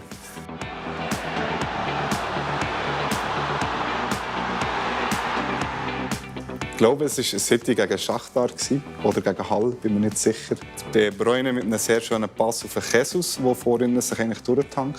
Schlussendlich dann noch ablegen und ich glaube, am Schluss war es der Gündogan und er hat eingenetzt. Perfekt. Also Schachtar weiss jetzt nicht, das könnte vielleicht auch Galatasaray sein von der Liebli her. Stimmt. Aber ja, es war der De Bruyne, der den Angriff fiel. Also, ich muss eigentlich gar nicht mehr sagen. Nein, es ist Schachtar. Weißt du wieso? Wegen dem Goalie. Das ist der der ukrainische Goalie mit den Krüseli, der Ältere. Genau. Ja, das ist echt krass, sorry. Wow. Schachtheater. Perfekt analysiert. Ja. Mini Ronaldo, der Dybala, der eigentlich einen Freistoß hat. Das war ein Freistoß, glaube ich, Eckball. Aus einem mega spitzen Winkel und eigentlich direkt reinzirkelt, anstatt dass er ihn flankt. Wunderschön. Normalerweise ein Freistoß, wo so man eigentlich nicht so sieht, von so einem spitzen Winkel. Ja. Du hast es perfekt analysiert. Dybala, der hervorragender Fußballer ist, immer noch bei Juve ist, mit sehr vielen Clubs in Verbindung gebracht wird. Ist auch erfrischend zwischendurch, nicht immer nur der Ronaldo, sondern mal der Dybala mit einem schönen Goal. Ja, ich finde, er kann gerade so gut auch Fußball kommentieren, wie wenn er sich darauf vorbereitet hätte auf das. Nur Fußball geschaut. Weil ich so etwas cool finde, wirklich nicht nur gegen Junge online spielen und die ganze Zeit, sorry, darf man das so sagen, auf Fresse überzukommen.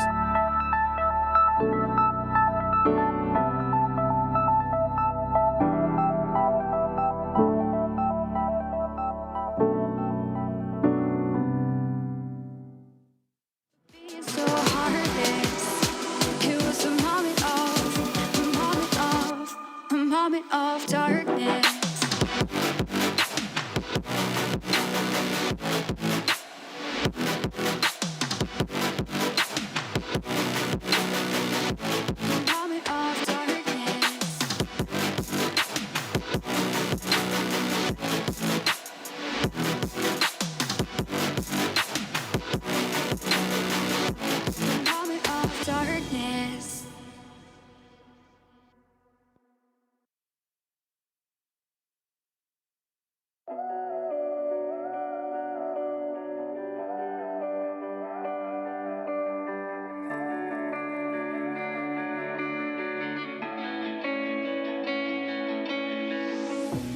Chasing love in an empty bar. Pour a drink till I make it past. The midnight hour seems to come and go, but I know. Walk on up with a drink in hand, sipping mixers 'cause you can. And all the lights begin to switch off. You're chasing the light, holding on for life.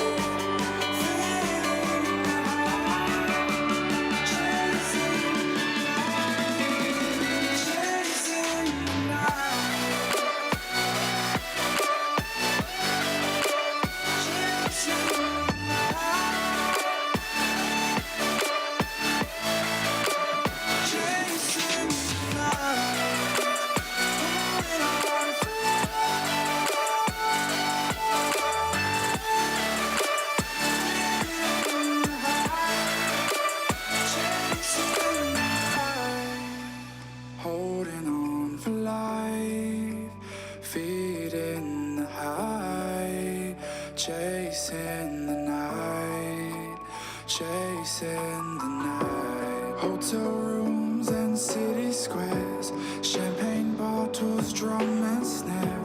The sights and cities seem to fall away when you stay. Locked in love for a night or two, losing sleep just to get off you. Day to day you wanna stay out. You're chasing the light, holding on for life, feeling the high, chasing the light, chasing the night, chasing the night.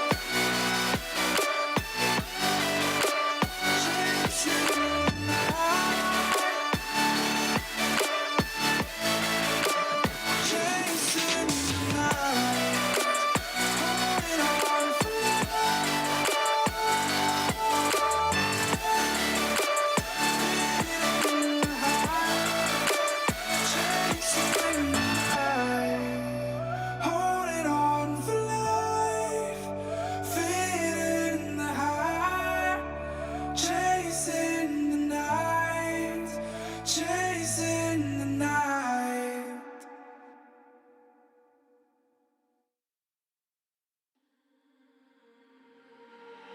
We're stuck in your car on a Friday night.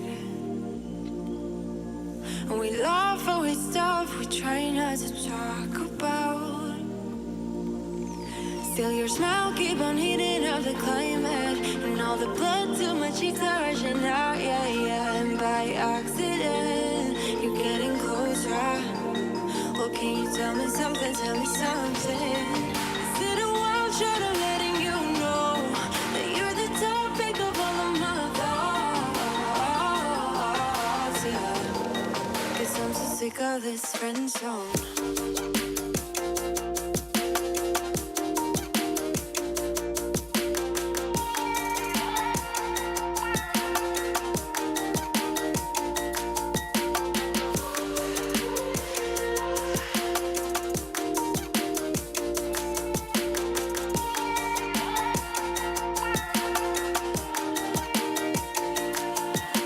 I swear that you look at me differently.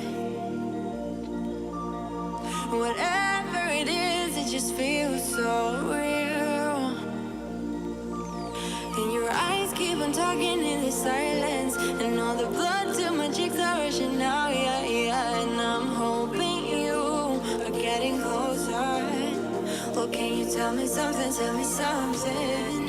Is it a wild shot of letting you know that you're the topic of all of my thoughts, yeah. And that I'm sick of this friend zone.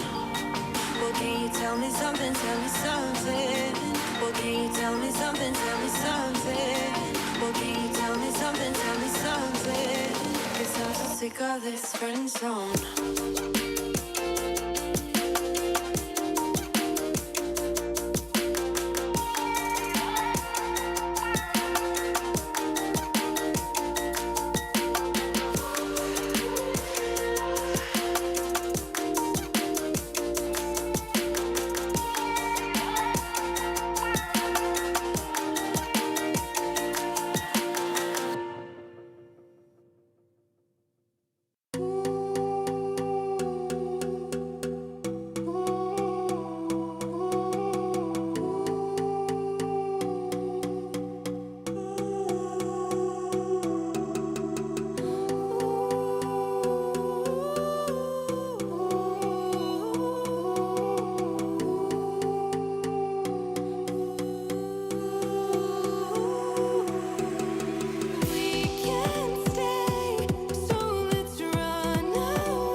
stuck in your car on a Friday night.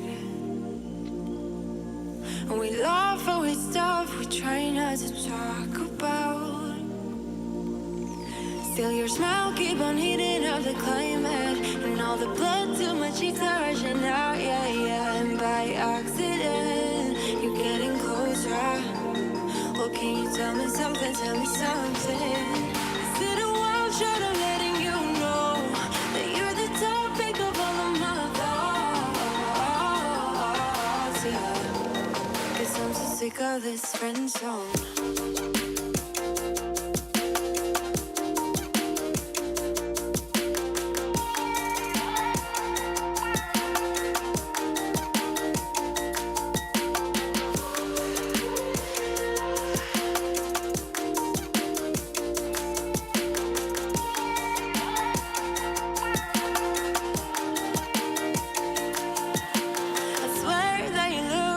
Differently. Whatever it is, it just feels so real. And your eyes keep on talking in the silence. And all the blood to my cheeks are rushing now, yeah, yeah. And I'm hoping you are getting closer. Well, can you tell me something, tell me something? Is it a wild shot of letting you know that you're the topic of all of my thoughts, yeah. And that I'm sick of this friend zone. Well, can you tell me something, tell me something? Well, can you tell me something, tell me something? Well, can you tell me something, tell me something? 'Cause I'm so sick of this friend zone.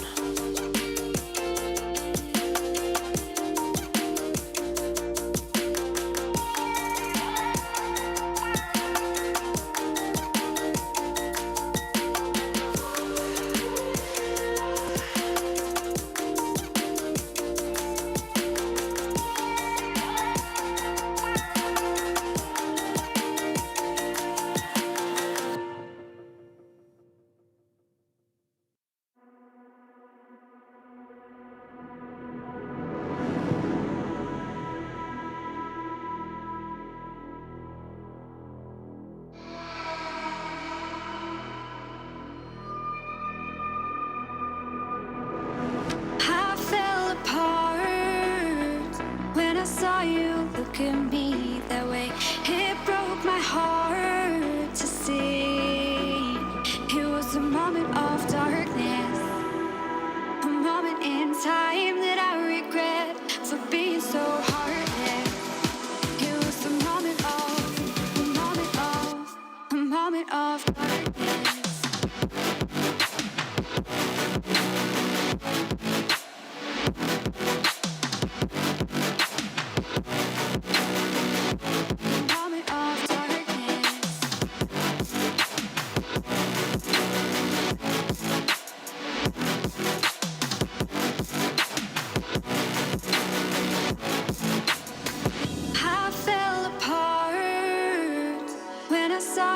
Look at me that way.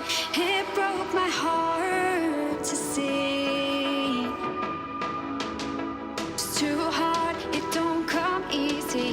I went dark, I lost it right away. And when it starts, God knows what I'll say. In my head, I had good reason. I went red so unexpectedly. I should have said that sometimes happens to me. A moment of darkness,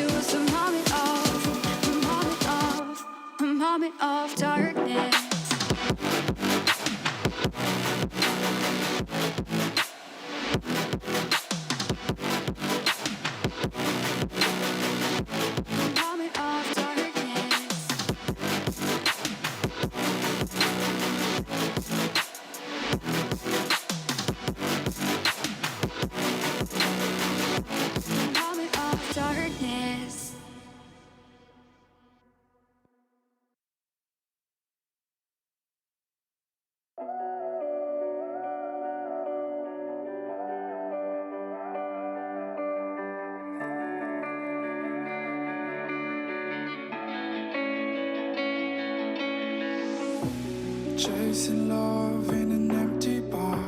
Pour a drink till I make it past. The midnight hour seems to come and go, but I know. Walk on up with a drink in hand, sipping mixes 'cause you can. And all the lights begin to switch off. You're chasing love, holding on for life, feeling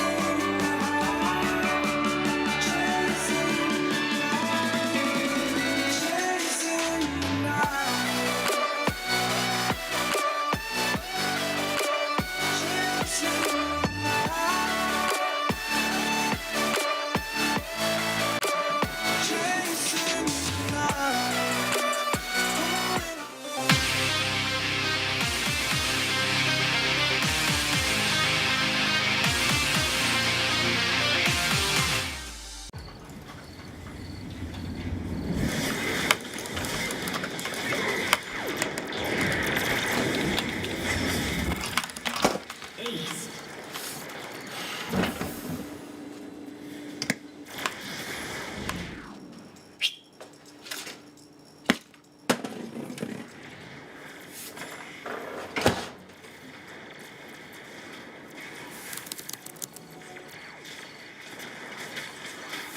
Unstoppable.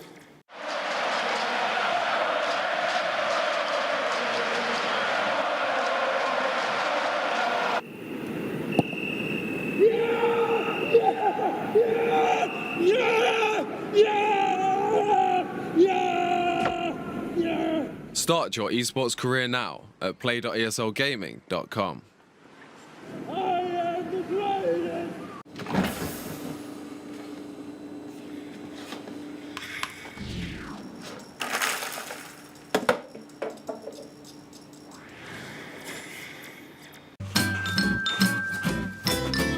You ready? Huh? Hey, easy boy, huh? You ready? Huh?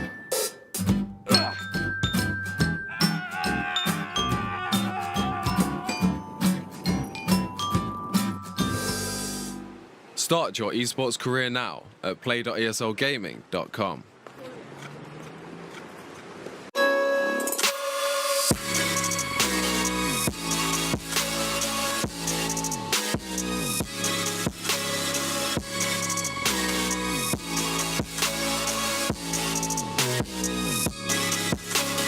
You love it, you wear it. What's your style? Get your merch at shop.eslgaming.com.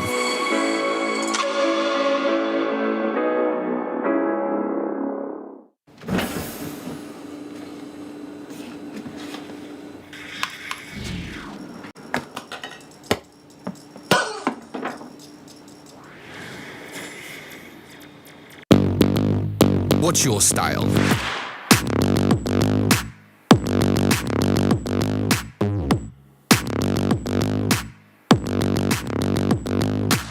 Get your merch at shop.eslgaming.com.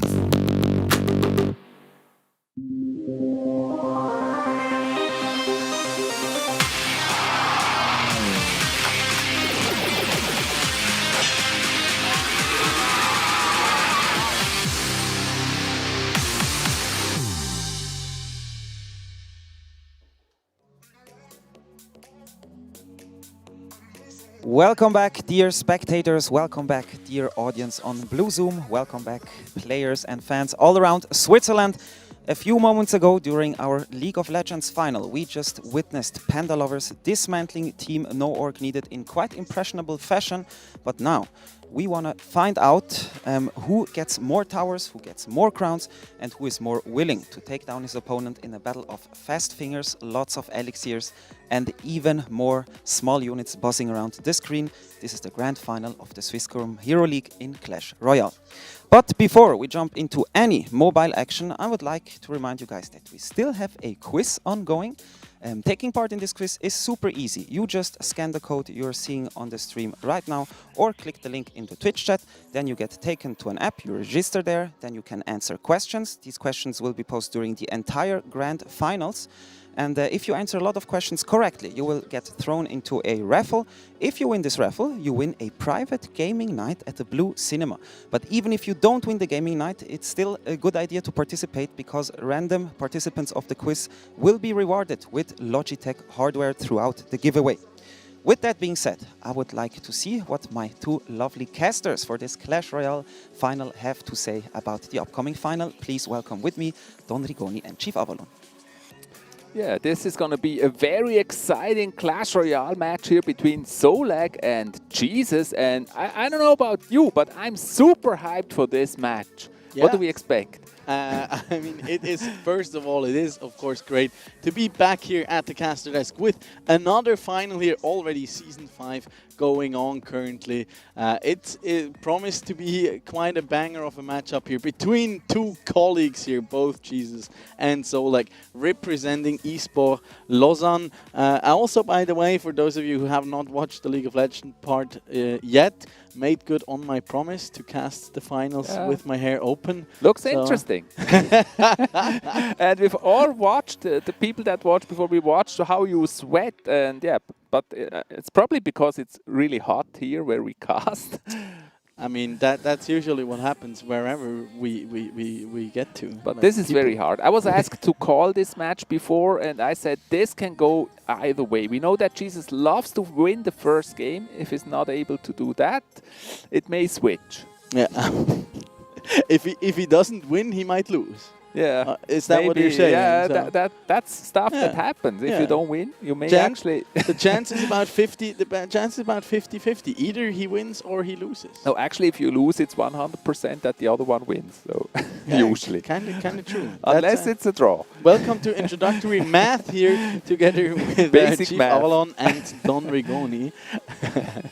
But yeah, Clash Royale here already going strong for 5 seasons now, and it's quite a nice story coming into these finals, actually, in my opinion. I mean, we've heard about Solak, that kind of player in the background that a lot of people within the Swiss Clash Royale community knew for quite a while, knew he's an absolute beast, has only just made it this season into the Division 1 here of the Swisscom Hero League, powered by ESL. And then, of course, Jesus, our veteran, he made it into the finals during our very first season back in, what was that, 2019 already? Time goes by so spring. fast, like it's already Season 5. And I mean, Solak, yeah, we heard of him a lot.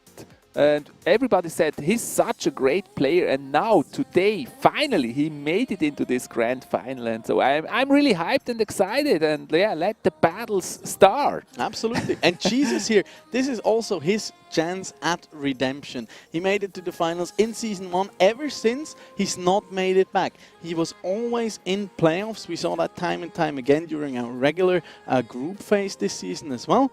Looked fantastic, very consistent throughout, but it was never quite enough to make it all the way into the finals.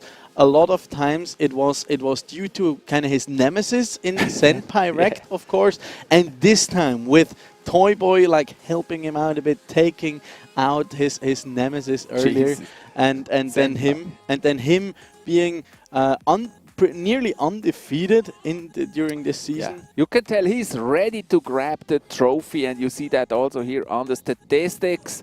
Really strong players, both of them. The troops, you see it's pretty comparable actually how they usually play, and both of them like really fast decks with only 3.5 something elixir, so really fast decks. And I assume actually, if I would make a prediction, that they're gonna start with one of those really fast decks here at the very start, like the double barrel deck or goblin barrel miner, something really fast controlly, and especially because Jesus, he said it in an interview that he loves to win the first game, and yeah, I think Solak will try to make this as hard as possible for him. Talking about winning, not only you guys can win some sweet Logitech gear by partaking in our quiz that's currently going on, but we also hook up our 2 finalists here in Clash Royale with one of those sweet new headsets come out from Logitech G, our new sponsor for this season. Since we don't have an MVP vote in Clash Royale, we thought, hey, let's just give them both a headset, and I'm sure they're going to appreciate that.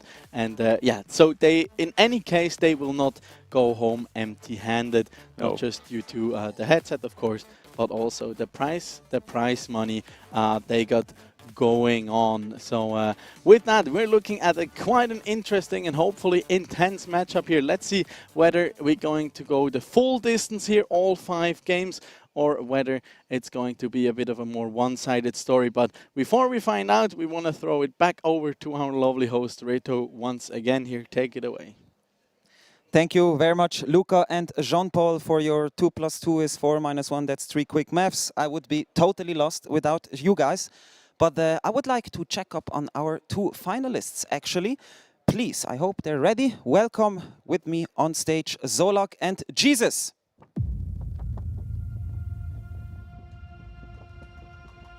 Good day, gentlemen. Take your seats. Which side? Or keep standing, sorry. We have to do the interview first, but after that you can sit. Excuse me. I'm gonna start with you, Jesus, if that's okay for you. We have spoken to each other before. We mentioned it before in the locker room. You were in finals season 1. Unfortunately, you lost there. Is today your day of redemption? Maybe it's gonna be my day today. I don't know. We'll see. It's not gonna be easy because Solag is a very good player, but it's very great that we are on the same team. So anyway, it's gonna be for Lausanne Esports today. That's right. That's an interesting fact about today's match. You play in the same team. Have you tested with each other, or have you said, well, for the last 2 weeks we're not going to talk to each other, we're not going to play, I have to prepare against you? How did that go? We trained a little bit before we knew we were in the final, in the group stage, obviously, but not that much. And since we know we are in the finals together, I think we're just playing on our side. Yeah, everyone I spoke to in forefront of this match told me Zolak is an absolute beast. He's unbeatable, whatever. How are you planning on taming the beast today? I know the archetypes he likes, so I think I did a good ban, and he told me I did, so that's a great strategy. And I will just try to be as focused as I can and the calmest I can be. Good mindset. Your prediction for these grand finals? My prediction, I think it's gonna be really close. I don't know. I guess. You're too humble, man. You're too humble, but it's good. You're good sportsmanship. Thank you very much. So, I'm coming to you, Zolak. I have heard a lot about you, I have to say. As I was preparing for these finals, I'm going to be totally honest. I was like, okay, I'm preparing my stuff, my text, okay, senpai. And then I come here, I get all the information. I'm like, oh, okay, senpai is nowhere. We have Zolak now. Everyone tells me he's a super strong player. You won the Red Bull MEO championship in the Red Bull gaming world as well. So you're quite known in the Clash scene, but it's the first time I see you here on stage. Would you like to maybe give us a small introduction for the people who don't know you? Well, my name is Jan Schneider. I come from Canton Zurich. I play Clash Royale pretty much since the beta phase. And yeah, I just love the game, always played it, got better, and that's the way I came here in the end. Nice, nice. Clash players usually know each other quite well. In your case now it's even more the case because you play on the same team. Do you already have a plan? Do you know how you're going to beat Jesus today? Well, it's really hard. I actually had no clue what I should do. Like 10 minutes ago I was still questioning myself. What deck should I bring to the table? But yeah, I'm gonna go a bit with freestyle. That works best for me most of the time. Improvise. Yeah. Last question. Would you dare to give us your prediction for this grand final? Ooh, I can't give a prediction about that. It can go either way, definitely. Both of these guys way too humble. Thank you very much, gentlemen. You can take your seats. And I think this is it. Yes, I have no more questions. I wish you guys a lot of fun. Good luck in your finals, and I would give it back to our 2 lovely casters, Don Rigoni and Chief Avalon. Thank you very much there for your insight on, of course, our two lovely finalists here with providing us some insights here in their story, how they got into the game, and of course also looking at this duel here that will take place in front of our eyes any second now. If you're looking for banter, Clash Royale is probably, at least for the Swisscom League, the wrong place to look. As you can maybe tell, both of them being super friendly and humble with each other. Yeah, that's what I love about this whole Clash Royale community. They're all super lovely with each other. They're humble. They support each other really well. And that's what we've seen here again with those two players. And it's actually true. This noon, I was talking to Solak what he's going to play, how he prepared, and he said exactly the same thing that he said now. He's not yet sure, and he will probably decide on short notice kind of what he's going to play. It's really difficult. I think both of them will try to start with something that is control deck-like and probably a rather fast one. And none of them will play golem decks right in this first match because they definitely want to win the first game. I don't believe so either, even though we've seen a little bit of a surge in kind of this golem Nightwitch clone deck archetype that's pretty much a hit or miss. We've also seen it come up time and time again during our regular season here. But as a much wiser than myself man once said, probably. I'm paraphrasing here. I don't know about that. An enemy that does not know what he's doing himself is the most unpredictable one. So maybe Solak does have a bit of an advantage here. Yeah, that's coming certainly into this. true. And both of them know so many different deck archetypes really well. And so it's kind of hard to predict. It's also possible that this first game turns into a rock, scissors, paper kind of match. And I think both of them want to avoid that. So play something that is not too risky here in that first match. Yeah, then exactly what you said will probably hold true here. Both of them probably opting for a bit of a control archetype. We've seen a bit of a comeback actually for that like minor poison control that we've seen like back in our humble beginnings, season 1 and 2 come out a lot. Ever since we've moved away from it, ever since we like got the e-golem into the game, where like that just controlling the game and chipping away at your opponent's tower wasn't quite enough anymore. And then from there on out, we've seen quite a few adaptations come into the game, also with the regular changes through the seasons, of course, come in more and more. We had a bit of how can I say, community splitting rework come into the Witch and the Executioner like a year ago or so. But now we're kind of back in a very healthy and kind of balanced state. So it's like, yeah. Isn't that a really beautiful trophy? Wouldn't you love to grab that trophy and hold it in your hands?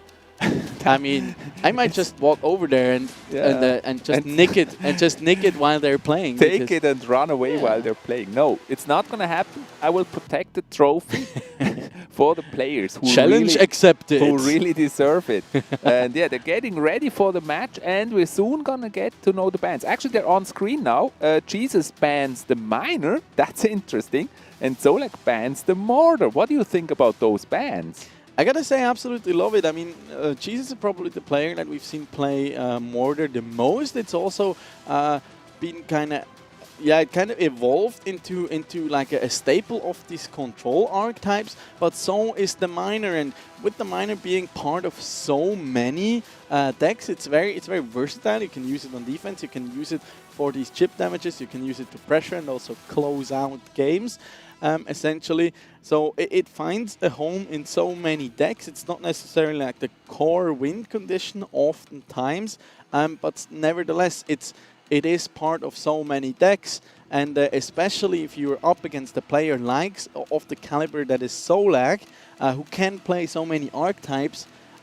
He's not really a kind of a check of one trait.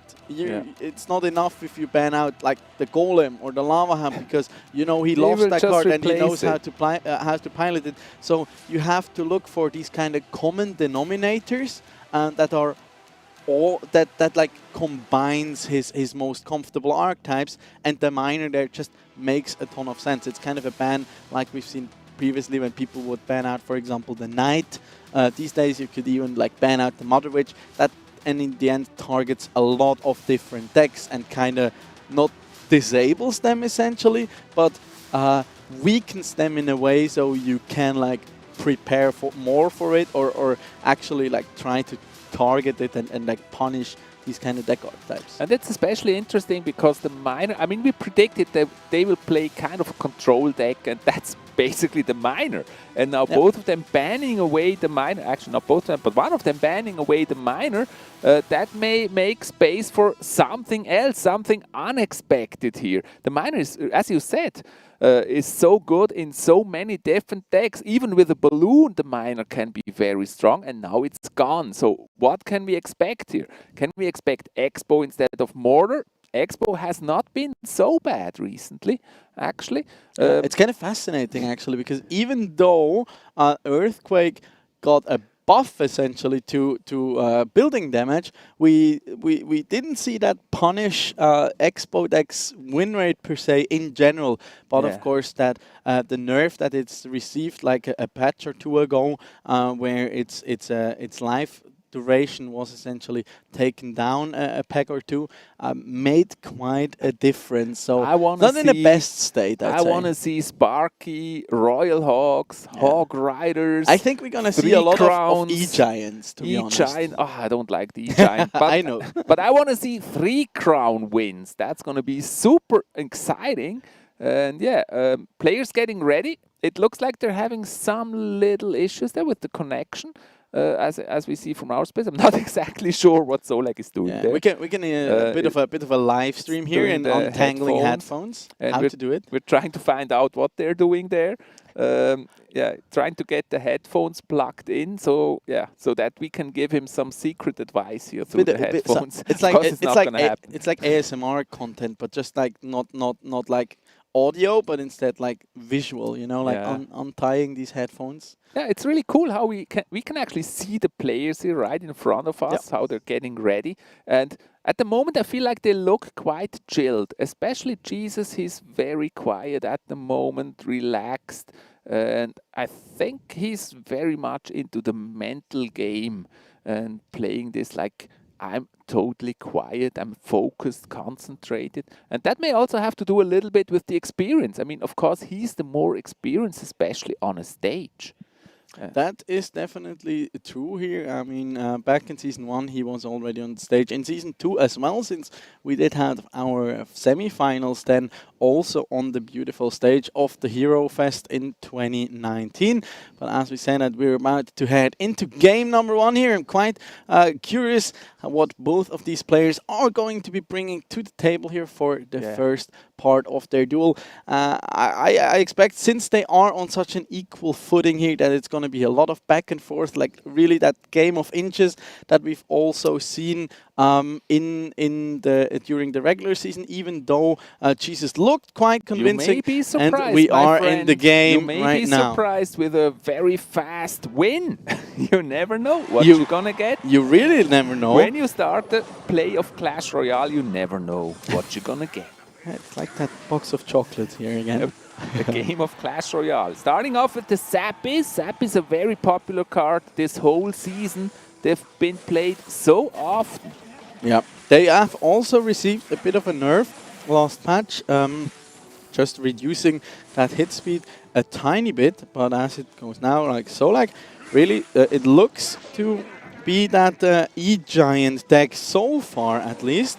But also maybe Graveyard, maybe Poison Graveyard here for Solak, could something also like be. that. Could also be like the core here with the E-Wiz, the Baby Dragon, the Goblin Mother Cage, and of course we that know Dark you Barrel. love her.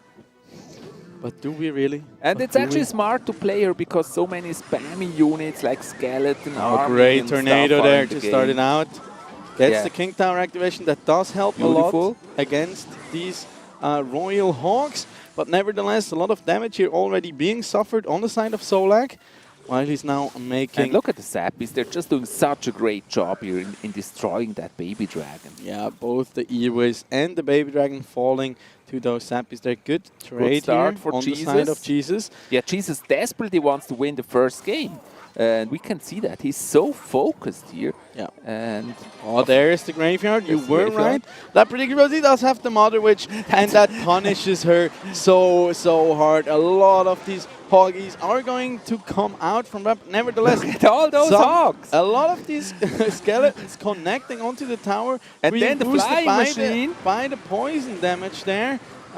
Good job there coming out. No from- connection for the flying machine, but that's already 3 digits here on that bottom right tower. Yeah, good defense there though coming out. The guards. From Solak. We don't like the guards. They're just too defensive. But of course, Jesus is in the lead, so if he's going to play the guards, that's a huge advantage for him. A lot of splash damage though on the side of Solak should make it quite an easy task here to deal with all those kind of spammy units. Beautiful Tornado tornado. Yeah, it's quite a push there on the right, but Solak is able graveyard. to defend that one. Not quite. He decides to hold off. Good poison usage here once again for Jesus, really making the most out of that elixir. Just continuously chipping away at the enemy tower. He knows currently poison. he does have the damage advantage, 755 HP Of course, remaining. he's aiming to play that graveyard again, but that's a difficult one. I mean, with the Mother Witch, Jesus kind of told him, don't try to play that one again. I'm going to punish it. And at this point, he is under pressure to play that one actually. There's the Royal Hawks to try and finish the game out early, as we are already into overtime here. Great tornado once again. Yeah, that's beautiful. Just pulling everything together and destroying. There's another graveyard though. There's the Mother Witch. And the poison. That's a good one. Yeah, 1 HP remaining, and that's slowly but surely ticking down here. But now the counter push is incoming. It's not enough. The flying machine. Good placement there of the Baby Dragon, absorbing the damage coming in from the flying machine, and it is still a squishy card. Jesus deciding once again to use the poison aggressively instead of on defense. Again, the witch and the poison. Wow, this could actually turn around here for Solak. Such a good push with the so poison. Many Hoggies. Yeah, but 340 HP now remaining. Can he hold off another push here? That's another aggressive poison here being used. I like the approach here coming out from Jesus. Yeah, just try and aggressively cycle these poisons. That will just be one more as he's using the Royal Hawks on defense. Now. And the Skellies on the tower. Look at those Skellies on the tower. They are chipping away, but they're blocking a lot of damage, and that's game number 1 here. Jesus wins the first game the way he wanted it to be. Amazing, but it was close in the end. It was very close. Almost got that top right tower with the Skellies on that tower. That was super close. Wow. Yeah, usually, of course, the poison being a fantastic answer against the graveyard. But in this case, I really love the approach here coming out from Jesus to just decide, okay, I'm just gonna use the Mother Witch in order to defend against these graveyards, because you spawn a ton of Hoggies. Those can usually quite often push away the skeletons from the tower and then tank them for a little bit. Plus, it's like a net elixir gain outside of spawning a ton of those hoglins. You also trade 4 for 5 elixir, and then you can really afford to play that poison aggressively.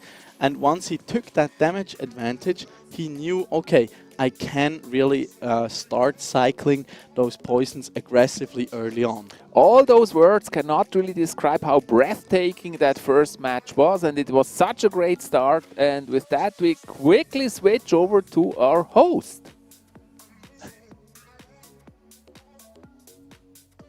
Not yet? Or not? Or not? Okay, we're not gonna throw it. Not yet? We're gonna...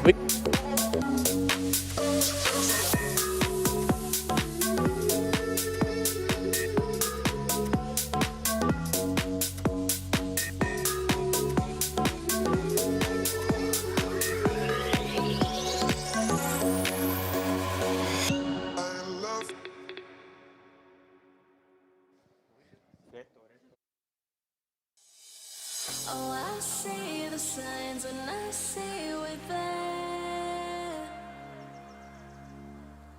And I feel the lies and I feel the sand. Forever hold, no matter if we can.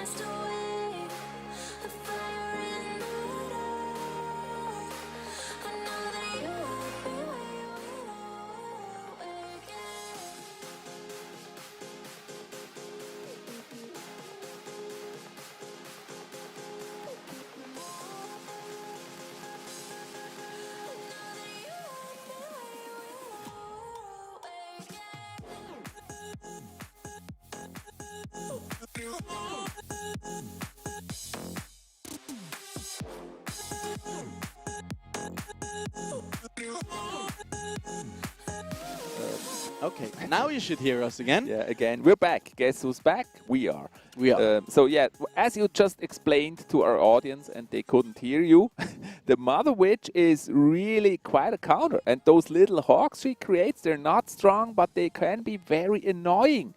Because you still have to defend them. And they're not one hit destroyed. They take more hits, and so it can really be a disturbance. Yeah, and it's kind of it has a lot of aspects to it. It kind of replaced in a lot of deck archetypes. It's kind of replaced the Magic Archer, even though it does not deal AOE damage. What the Hawks don't just offer tower damage, but they also enable you kind of a tank card. Yeah, you know, they just yeah. they just absorb while your other troops still get to hit away freely at the enemy's cards. It's kind of like an additional shield that you have up front with all those hawks taking the damage. It's the bacon bait, you know. You dangle a piece of nice crispy bacon in front of their face. And vegetarian bacon, of vegetarian course, bacon. And then you just knock them over the head with a big bat. Yeah, or, I don't know. That sounds painful for those little hawks and a bit unfair for those poor hawks. But yeah, then on the other hand, it's the witch who creates them. Yeah. And it's all her responsibility, of course. I mean, I just wish for some, at some point there being like a witch family deck with like the Night Witch, the regular witch. Some highlights. Yeah, there we go. We can have a look at this matchup yet again. Here, beautiful. Here you see those little hawks. Just time and time again, these nice defenses coming out from Solak. With just that combination between the Ice Wizard and the Baby Dragon, but then in the end, it's just one poison he needs. Yeah. But there are actually a few skellies on the tower. So yeah, it was super clutch. Close here. And also then that Hoglin there just sneaking through on the left side of the tower and like pushing away the little skeleton. That just can be huge because you're just buying these small seconds for essentially your princess tower to recharge and shoot again at these little Larrys. Just imagine he uses that poison for defense. I mean, he loses. He has to have that poison ready at that very moment to do that little damage. Otherwise, it would go the other way. So and that was really clutch. That really shows the skill level of these two players here. Identifying, okay, this is my window here. This is how I can win this game. Jesus realizing, okay, he does have great defense against my kind of spammy deck. I really cannot afford to just go fully value-oriented, but instead I really have to keep up the pressure. I have to play aggressively and also use these resources, in this case the poison. Number 2, my friend.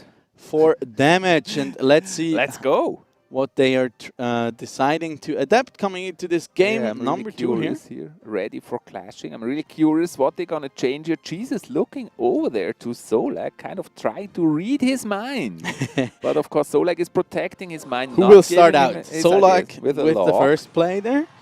Just throwing out a log as a bit of a cycle. Of them leaking a bit of elixir there. There's the flying machine and again the Mother Witch. Yeah, so it looks like at least Jesus here could be sticking to the deck that he just played. Goblin Hut. I don't like it. Still don't like it. But it's in so many games. It's so popular. After the Bomb Tower's nerfs, it is certainly the best building currently in the game. It's like an elixir storage. You just put it, save some elixir, Kind and then of, you get that giant goblin out of it. It can also be pretty tanky, though. But we can already tell Jesus made some adaptation here. He's playing also the Inferno Dragon now. So what is it that he's going to play?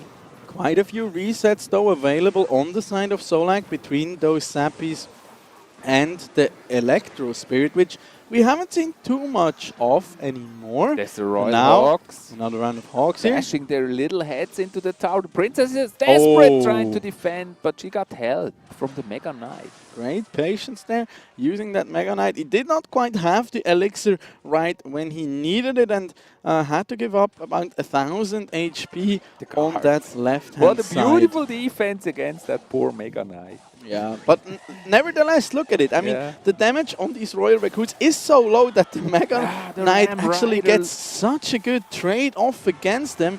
And meanwhile... Whoa, that Ram Rider was crazy. Yeah, great way there from Jesus how he identified, okay, my Mega Knight is going to be tanking for quite a while. Not just those Royal Recruits, but also the tower damage for quite a bit.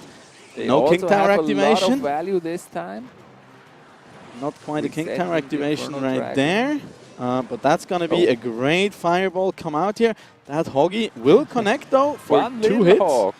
Yeah, you can see there, they don't really deal too much damage, but like over time, it certainly does hurt quite a bit.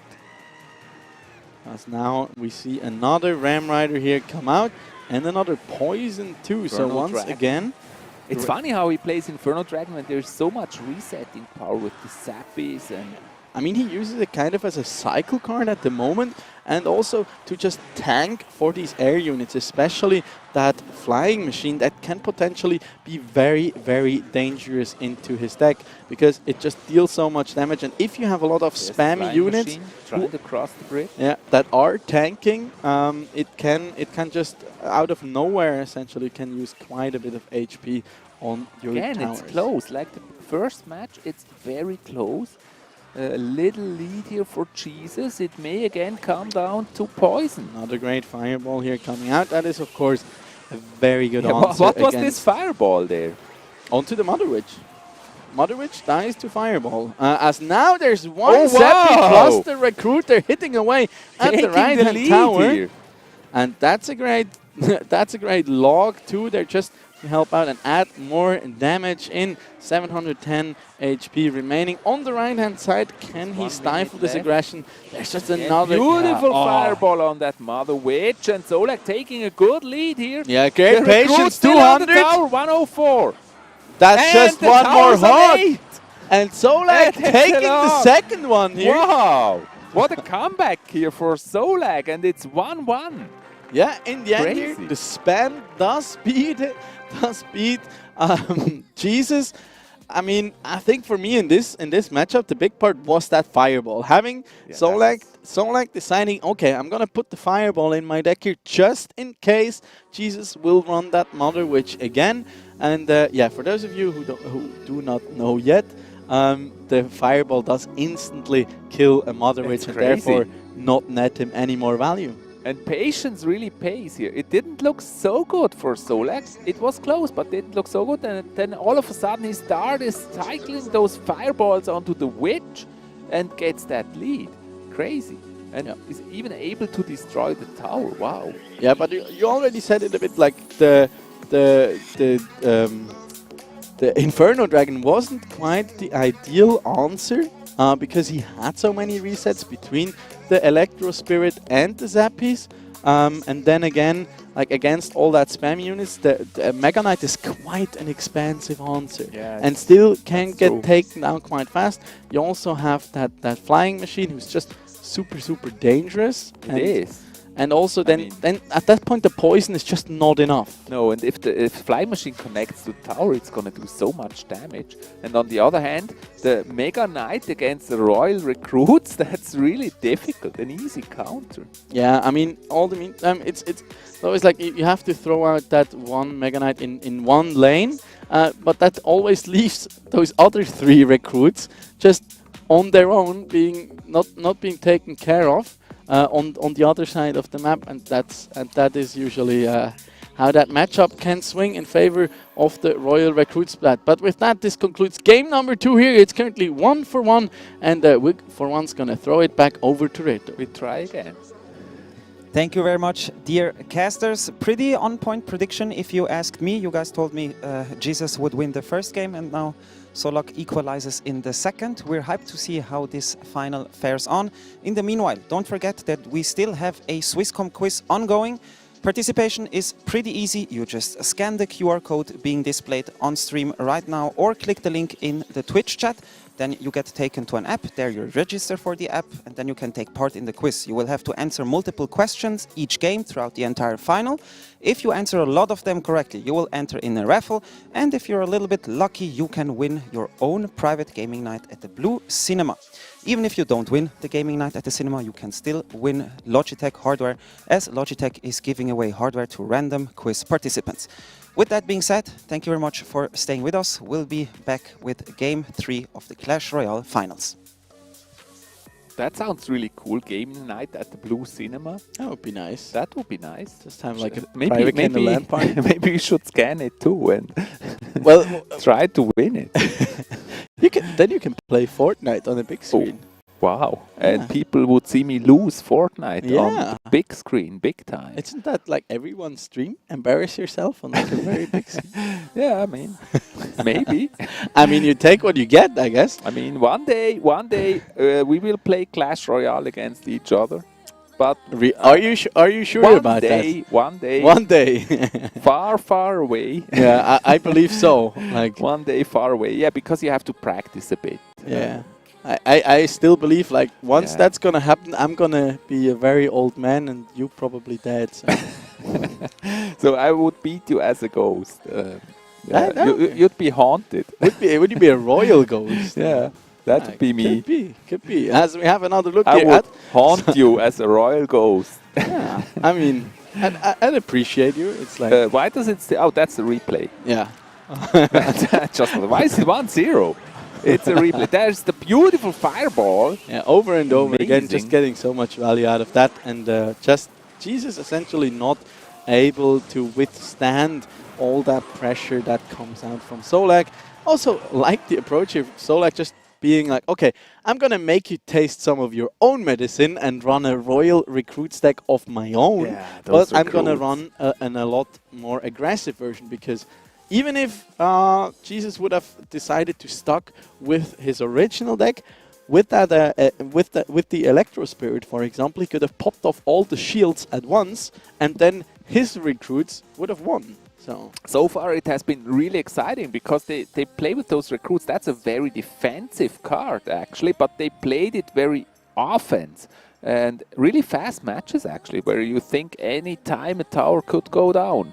And I think that it also being attributed to a certain degree to both of them with their bans targeting the very slow control matchup. So this leaves us with these kind of spammy win conditions versus some like all-around things. Because if you looked at Jesus' deck choice here, for me personally, it indicated a little bit that he's thinking that it could be maybe something like the balloon. Like for me, the Mega Knight, kind of a counter to Royal Hawks, which could have been one of the win conditions that is currently looking very strong. And then the Ram Rider, on the other hand, is a fantastic answer usually to the balloon to take that one out. But no both of balloon these yet. not happening. Instead, a lot of spam, and there he like just one poison isn't usually enough to get value out of these back and forth. And we're still waiting for the first 3-crown win.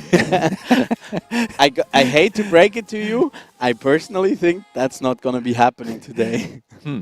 That is sad. I'm very sorry. Again, we're looking for... actually, I'm saying this again so that the players will actually hear us. Please play something that goes for 3 crowns. We want to see some 3 crowns. No, of course, we're not trying to influence the players here. That would literally make you an influencer. Yeah. Even more than you already are. Influencer, as we say in German. Shots being fired here by the chief himself as we're preparing and getting ready for game number 3 here to come up. It's currently 1-1 here in the Swisscom Hero League finals in Clash Royale Season 5 already. Let's go. And here's game number 3. We are so ready, and we hope the players are as well. I think they are. We hope they are not so laggy. Excuse me. What? I didn't catch that one. That's okay. You didn't miss anything, to be honest. Probably. Probably. Did you guys know that I'm actually in control? I could mute him, so... Votes in Twitch chat if you want that. When he's talking too much, just let me know and I'm gonna mute. Why are you bullying my me? co-cast. No, of course I'm not. Didn't you There's the say golem, yes! Didn't you say we're not gonna have any golem decks this time around? I said not in the first match. Okay. Not in the first game, but in this game here, it's totally appropriate to play the golem, and we love him. Point taken. So like trying to go for the 3 crown with the golem. He's listening. At least he is listening golem to me. will have a hard time, Not like though. you. Yeah. You never listen, but I he always does. listen. So of course, I hope it's not my fault now when he loses. Look at this though. such No- a punishment coming out. No from blame on me, Jesus. please. No blame on me. Yeah, essentially double buildings here being run by Jesus between the cannon card and the There's the Tesla. graveyard. But that one's easy to defend here for Solak. Solak struggling though quite a bit. 2,000 HP He's not remaining. struggling at all. Are we watching the same match? Look at the elixir difference though. Come on. And I mean, there's Oh, the I don't Valkyrie. think there's ever going to be a world where the golem is going to be able to break through that line of defense. Yeah, that's quite. And then again, he has a cannon card. Ah, the cannon card And does the cannon not card connect. is beautiful. It does not connect though. And majestic. We're still on 2008. Not connected. Looking good. And does a great amount of damage. It's quite a heavy deck here coming out from Solak. Also running those There E-barbs. is our friend, the golem. Probably your friend, the golem. It's beautiful, big, powerful, strong, crystally, punishing, golemy. There's the lumberjack. Slow. He's gonna clean up. Yeah, but look, I Maybe mean, not. another cannon card now. There's just too many buildings here. Jesus, Yeah. I'll give it to you. Jesus has good defense here against the golem. But they're a great But this heal one makes spirit, it to the actually. tower. Connection there is made. Oh, didn't it do was actually damage. pulled back by Yeah. the cannon card dying and just the golem. No. The Come golem- on. Golem rethinking That's his the next life one. choices and it was like, nah, never mind. I'm not going to go for Yeah. the Princess Tower. What a traitor that golem was. But there's already the next one. He's cycling those golems really fast, but this one's going though very fast actually. There's going down another- very fast.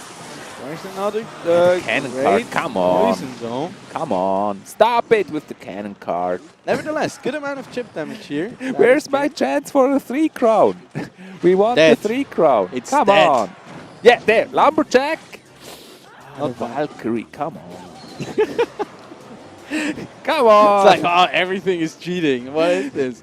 I mean, Solak has the courage to play the golem. That has to be rewarded. Actually, the MVP so far in this matchup here appears to be that E-Drag coming out from And the Solak bomber. here. And The the bomber. bomber, of course, also from the backline, raining in a lot of damage. But look at that, the cannon card just absorbing so much Again, damage. super Only one close. lightning connecting onto Next golem. the Tower of Jesus. Yeah, that golem hasn't exercised enough. He's going down too quickly. Where is all the muscle gone of that golem? Look at him. Look at this. Look He's at the already cannon card split. once again, just absorbing Come everything. on. Come on. Is that what the lockdown does to you when you're a golem? You're going down quickly? Not enough training? Looks like it. As Jesus now deciding to switch it up. Will we see the graveyard come out? There he is. This could just be the equivalent No, of kind no, of a no. base race here as double Tesla Yeah, now but coming this out. golem is very dangerous. Ooh, great This tornado golem there, but makes look it. at this aggressive poison Yeah, here being used. unfortunately, but the golem's on the tower. There's the side And coming out that is from gonna be Jesus. tower for Solak. Not Jesus knew it was going, okay, we're going to I'm switch falling it up. off the chair. Hold on to the rails, old man. Hold on to the chair. That was a beautiful golem play. Very courageous by Solak. Yeah, one could say this matchup really puts you on the edge of your seat. Off the chair, on the edge. We're sitting on the edge. You're eating your nails. Such a nail biter there. But yeah, it was courageous to play the golem and therefore well-deserved victory here, of course. Mean, we've seen Solak try and bring out the golem time and time again over the course of the regular season. A lot of times it has not worked out too well for him, but in this iteration it seems quite interesting. Like he got a lot of chip damage out, especially with the E-Drag. He had some fantastic heal spirits to just be able to not like give Jesus too much of a counter push, because that's usually like the dangerous thing. due to the golem being such a heavy investment in terms of elixir. But then in the end, Jesus deciding, okay, I gotta switch it up. I gotta get to the tower somehow. Switching lanes, putting down the Valkyrie and the cannon card. Almost got it. And then lacking that on defense on the other side. And yeah, fantastic defense there from Solak with the bomber and the tornado. We can have a look at these highlights here once again. Also a little bit of luck for Solak, because that push that you mentioned there on the bottom right for Jesus was really strong. And that's what we see here in the replay. Haters call it luck. Yeah, look at it. I mean, look a ton of damage here coming in. And then the tornado was a good one. Yeah, great patience also from Solak. Really waiting. But then the golem on the tower, I mean, that's undefensible. I mean, Jesus knew that this is going to happen. The moment that golem was dropped on the bridge, he knew, okay, I'm going to go all in on the other side. And I really want to compliment Solak on that one. He waited with the tornado until the very last possible second, because one more swing of all these skeletons and that matchup could have very well turned out exact like 180 degrees the other way. So him really waiting until all of these Larrys had spawned, then using it, taking them out, having the golem in the back, not the golem, the bomber in the back to boot. You can see we're very excited and defend this one. Yeah. So with that, he does take the lead. 2-1 right now, so he's up in the match, but is in his very first season here in the first division of the Swisscom Hero League, powered by ESL in Clash Royale. This guy is up to potentially take it all with just one more win. Super exciting, but still not a 3 crown. Still not a 3 crown. It was close though. And maybe in this match, this is actually match point here for Solak. If he wins, that would be such a sensational win. It is as two barbed barrels, like two barbed barrels walk into a bar. Huh? No, they are just clashed against each other here. And another time, Jesus, it's here not using a bar the archers. barrel, it's a barb barrel. It's like the barber. The bar barrel. Throw the barrel. The barber barrel. So now the pressure, of course, here on Jesus. Yeah. And we're pressing thumbs here. Because we want to see 5 games, of course, at least. Yeah, once again here, the first part was played by Solak. Solak with the Infernal Dragon. Looks like it. Double dragons. So, it's really liking those flying lizards. Yeah, maybe Jesus was a bit surprised that Solak actually dares to play the golem. And this time switching it up again here. Wow. Being all over the place. He does get ready. Yeah, he gets connection. The cheeky balloon. Ah, Jesus. Not happy with that one. The cheeky balloon play gets him a hit. Just sneaking in there, connecting, and that's the detrimental thing. Yes, the balloon was nerfed, at least his death damage was, but if he manages to connect with one of those hits, it is still gonna be a ton of damage. Bowler? Did you notice how Solak looks way more calm now than at the start of the match? Yeah. I think just settling in here on the big stage and getting comfortable, getting to grips with the game and himself. Yeah, he's in the tunnel now. I think he doesn't see anything else now than the tunnel that he's in playing this match here. That's all that matters here. Yeah, and I mean for Jesus it would be such a harsh thing to go down in this final here. I mean, it is against his teammate of all things as well. Yeah, that makes it extra hard. Yeah, exactly. I mean, he was in reach of that trophy before. On the tower again. And once again, he another does get a hit.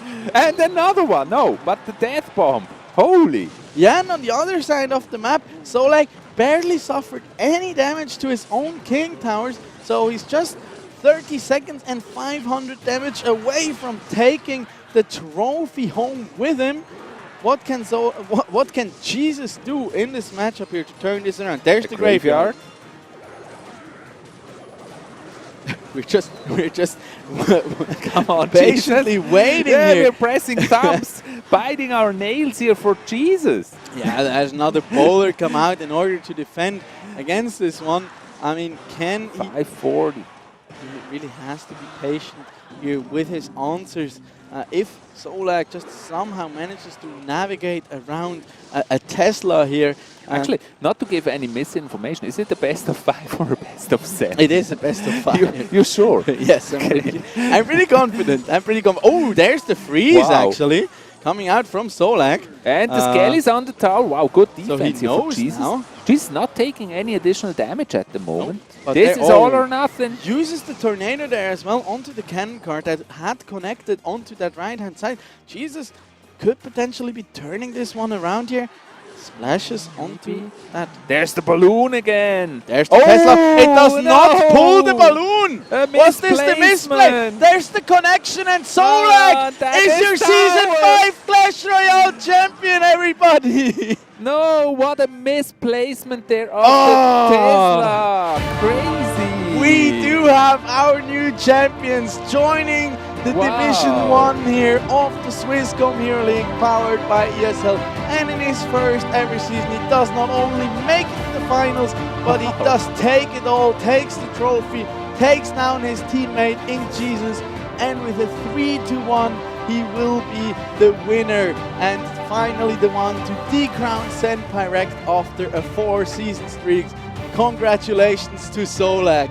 And it's crazy. I mean, everybody told me, isn't this clear for Jesus? And I said, no, it's going to be close. You can't really tell. It can go either way. And wow, such a strong match here for Solak. Yeah, a bit of unlucky here, of course, for Jesus. But we heard it before the match. They're very friendly with each other. It is a teammate after all. And yeah, certainly a deserved win here. It does hurt, sting a little bit, I can imagine. It was very close. In the overall storyline of the Swisscom Hero League, it just makes so much sense that the man who's taken down Senpai Rect down time and time again, who also denied them direct entry into the semi-finals by eliminating on the last play. They will be our winner here. And I think it is about time that we do throw it over to Reto here, to the winner, the happy new winner, your new king here of Clash Royale in Solak. Please, Reto, take it away.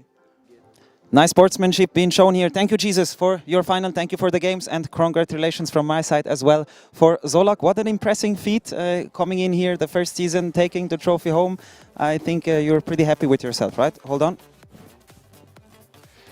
Yeah, definitely. I'm very happy. It's just amazing, but at the same time also sad to see Jesus losing. I mean, he deserves it so much. Played all the season so strong, was, I don't know, maybe 2 times or something like that in the finals. And he's a great player. I hope he wins next season. Yeah, he deserves it. He deserves it. I already told my caster colleagues that the Clash community is way too wholesome for me. Like, no trash talk. They're super humble. They're always being nice to each other and saying, oh, he should have won and he should have won. But it's you who won the grand final. But of course, thank you very much also to Jesus for participating. I wanted to ask you, what in this grand final made the difference in the end in your matchup? So, well, me and Jesus, we both know each other pretty well. Obviously, we're in the same team. And he knows my playstyle quite a lot. He knows which decks I love and everything. And I tried to switch it up and played something I normally don't play at all. And I think that made the difference. Nice. Any decks or picks or, for example, bans also that surprised you from the part of Jesus? Actually, all those decks with archers, actually, or the graveyard deck, especially. That was quite. I didn't expect that at all.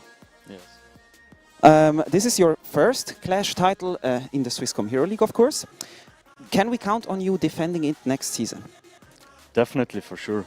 Nice to hear. Thank you very much. And is there anyone you would like to thank or shout out in the crowd? I don't know. Maybe tell us a little bit about your journey. I mean, this is really your moment. You came in here in your first season. You took the trophy. You took down everyone. What is your story? And yeah, what can we expect from you in the future? Maybe just you can talk a little bit. No worries.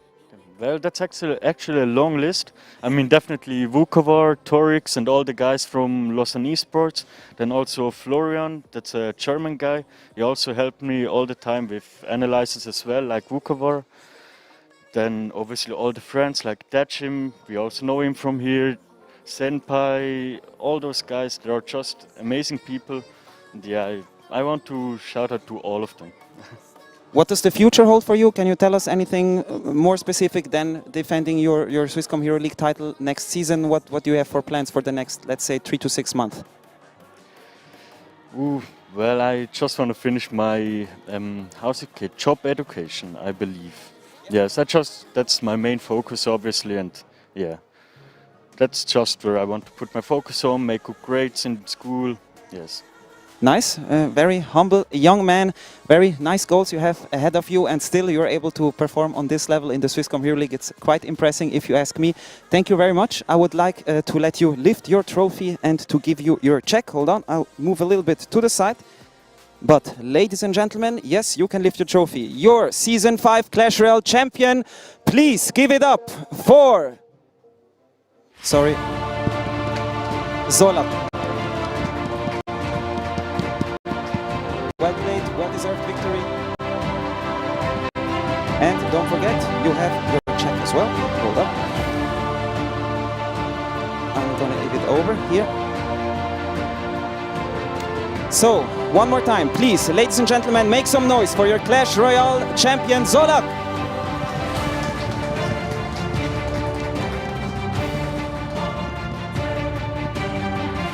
Thank you very much. Enjoy your victory, enjoy your prize money, enjoy your trophy, and you can walk off. Thank you very much.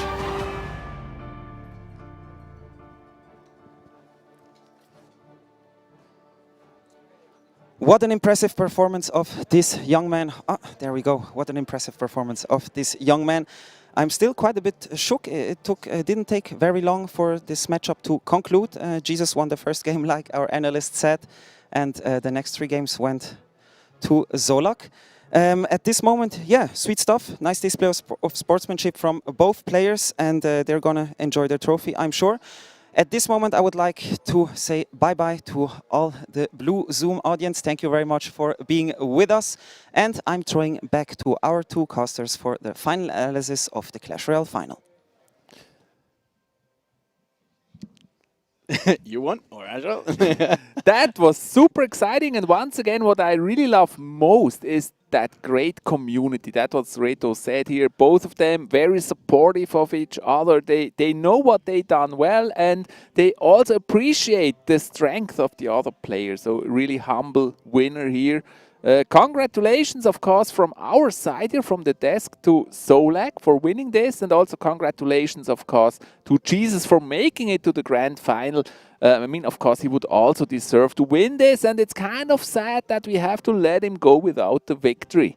I would love if both of them would actually win. I mean, they did both win something. Both of them will be taking home a Logitech G gaming headset, of course, and also our second place will, of course, not go home without any prize money. I think it's 750 francs. 750 francs! Oh my God! You get friends here when you win. You get all the friends. I mean, you get friends. That's not bad. Finally.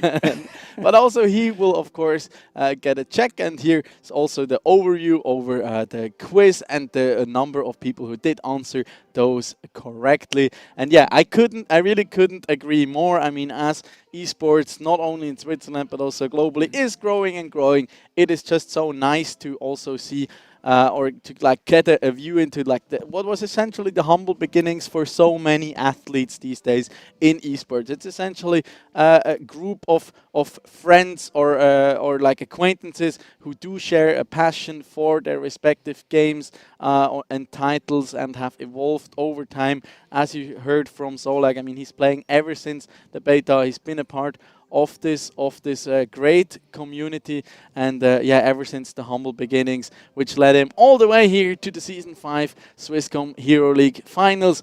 And he's our new champions here after Senpirect was sitting on the throne for 4 times 2 years now. It's finally, some might say, over to the dismay of others. But yeah, thank you very, very much from our side here, from the caster desk.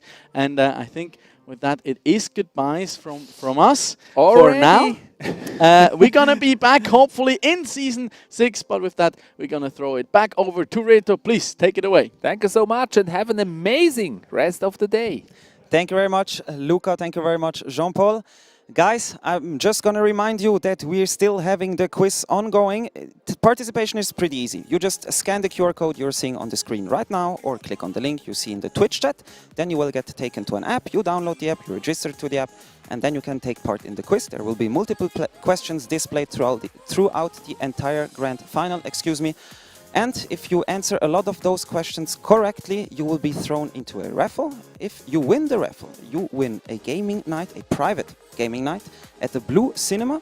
But that's not all. Even if you don't win the private gaming night, there's still a chance to grab some Logitech hardware, as Logitech rewards random participants of the quiz with their gear. That being said, grab your drinks, grab your snacks. Not too much, because our next game never disappoints when it comes to intensity. Yes, sir. All you have to do, grab some drinks, grab something to eat, and we'll be back shortly after a break with the grand final in CSGO.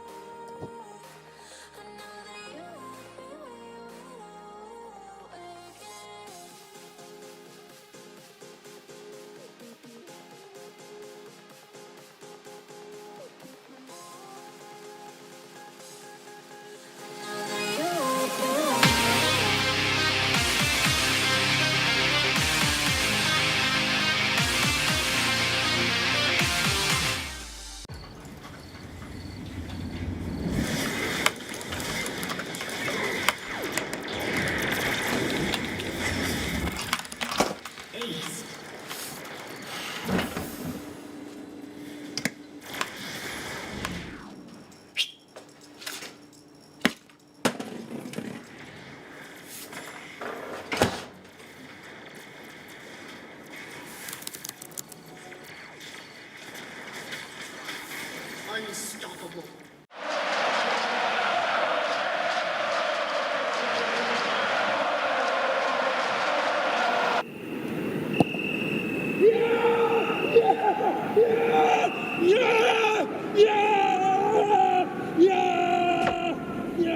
Start your esports career now at play.eslgaming.com. I am the greatest!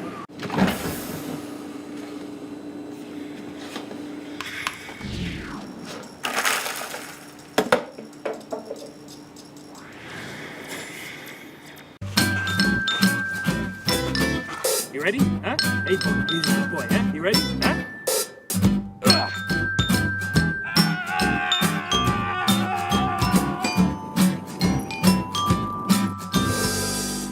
Start your esports career now at play.eslgaming.com.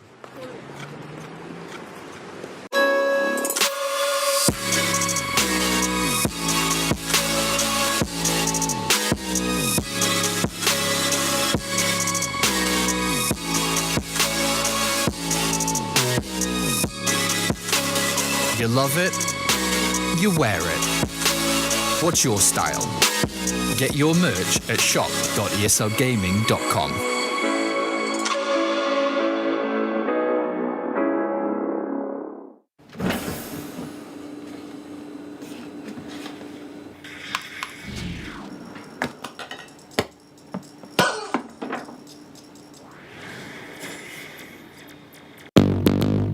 What's your style?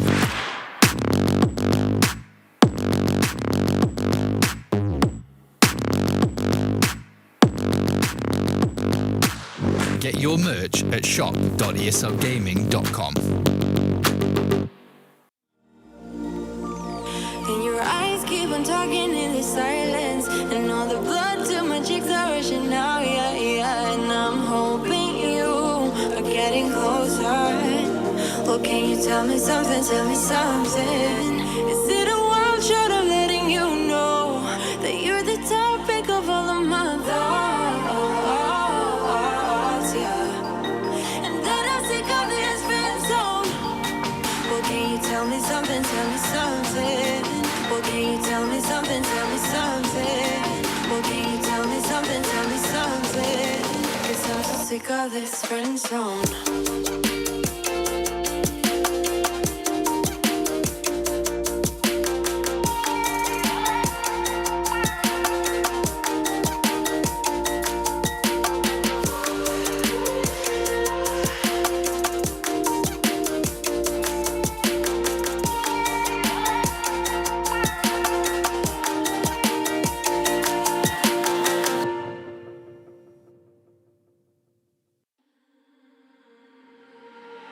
We're stuck in your car on a Friday night, and we laugh away stuff we try not to talk about. Still your smile keep on heating up the climate, and all the blood to my cheeks are rushing out, yeah, yeah. And by accident, you're getting closer. Oh, can you tell me something, tell me something? Is it a wild shot of letting you know that you're the topic of all of my thoughts, yeah. 'Cause I'm so sick of this friend zone.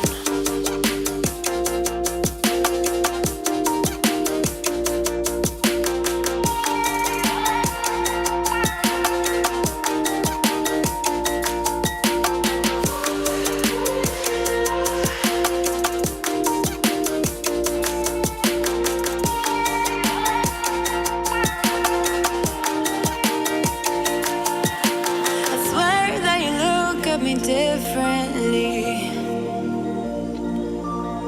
Whatever it is, it just feels so real. And your eyes keep on talking in the silence, and all the blood to my cheeks are rushing now, yeah, yeah. And I'm hoping you are getting closer. Oh, can you tell me something, tell me something? Is it a wild shot of letting you know that you're the topic of all of my thoughts, yeah. And that I'm sick of this friend zone. Well, can you tell me something, tell me something? Well, can you tell me something, tell me something? Well, can you tell me something, tell me something? 'Cause I'm so sick of this friend zone.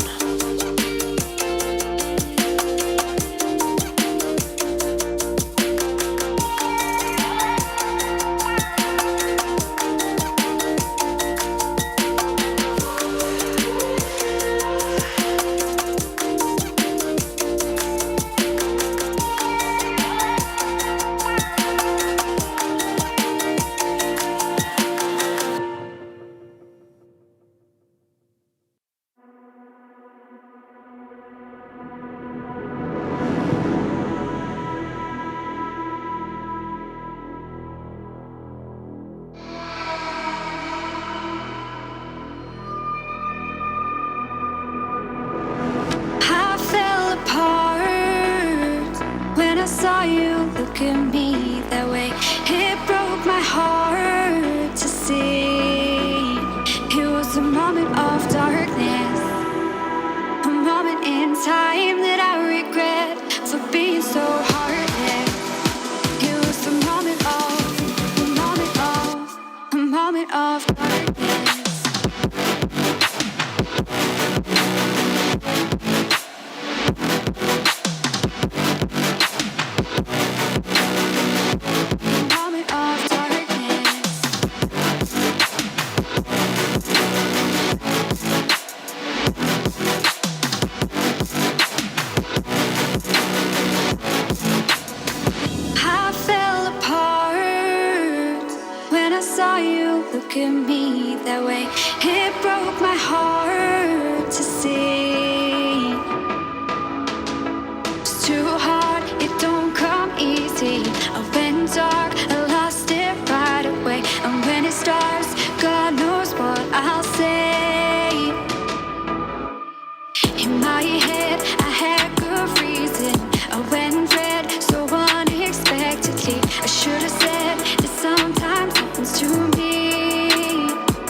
Chasing love in an empty bar. Pour a drink till I make it past. The midnight hour seems to come and go, but I know. Walk on up with a drink in hand, sipping mixers 'cause you can. And all the lights begin to switch off. You're chasing the night, holding on for life, fading out, chasing the night, chasing the night, chasing the night,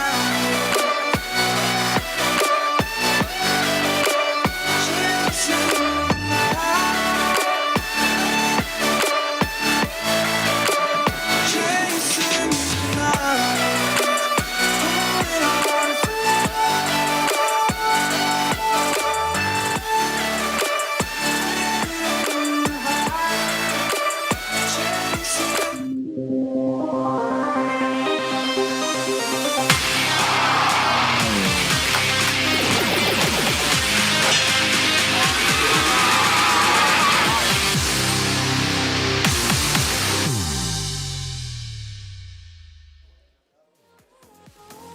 Welcome back, dear audience. Welcome back, dear chat. Welcome back, ladies and gentlemen, to the already 5th final of the Swisscom Hero League. This is it. This is the epitome of 8 weeks of league play, the final face-off between two of the strongest CSGO teams in Switzerland. This is the Swisscom Hero League CSGO Grand Final. Peeking corners and trying to ruin the opponent's economy are going to be Gaijin and CG. Don't blink if you don't want to miss any of the shots, because these guys can aim for sure.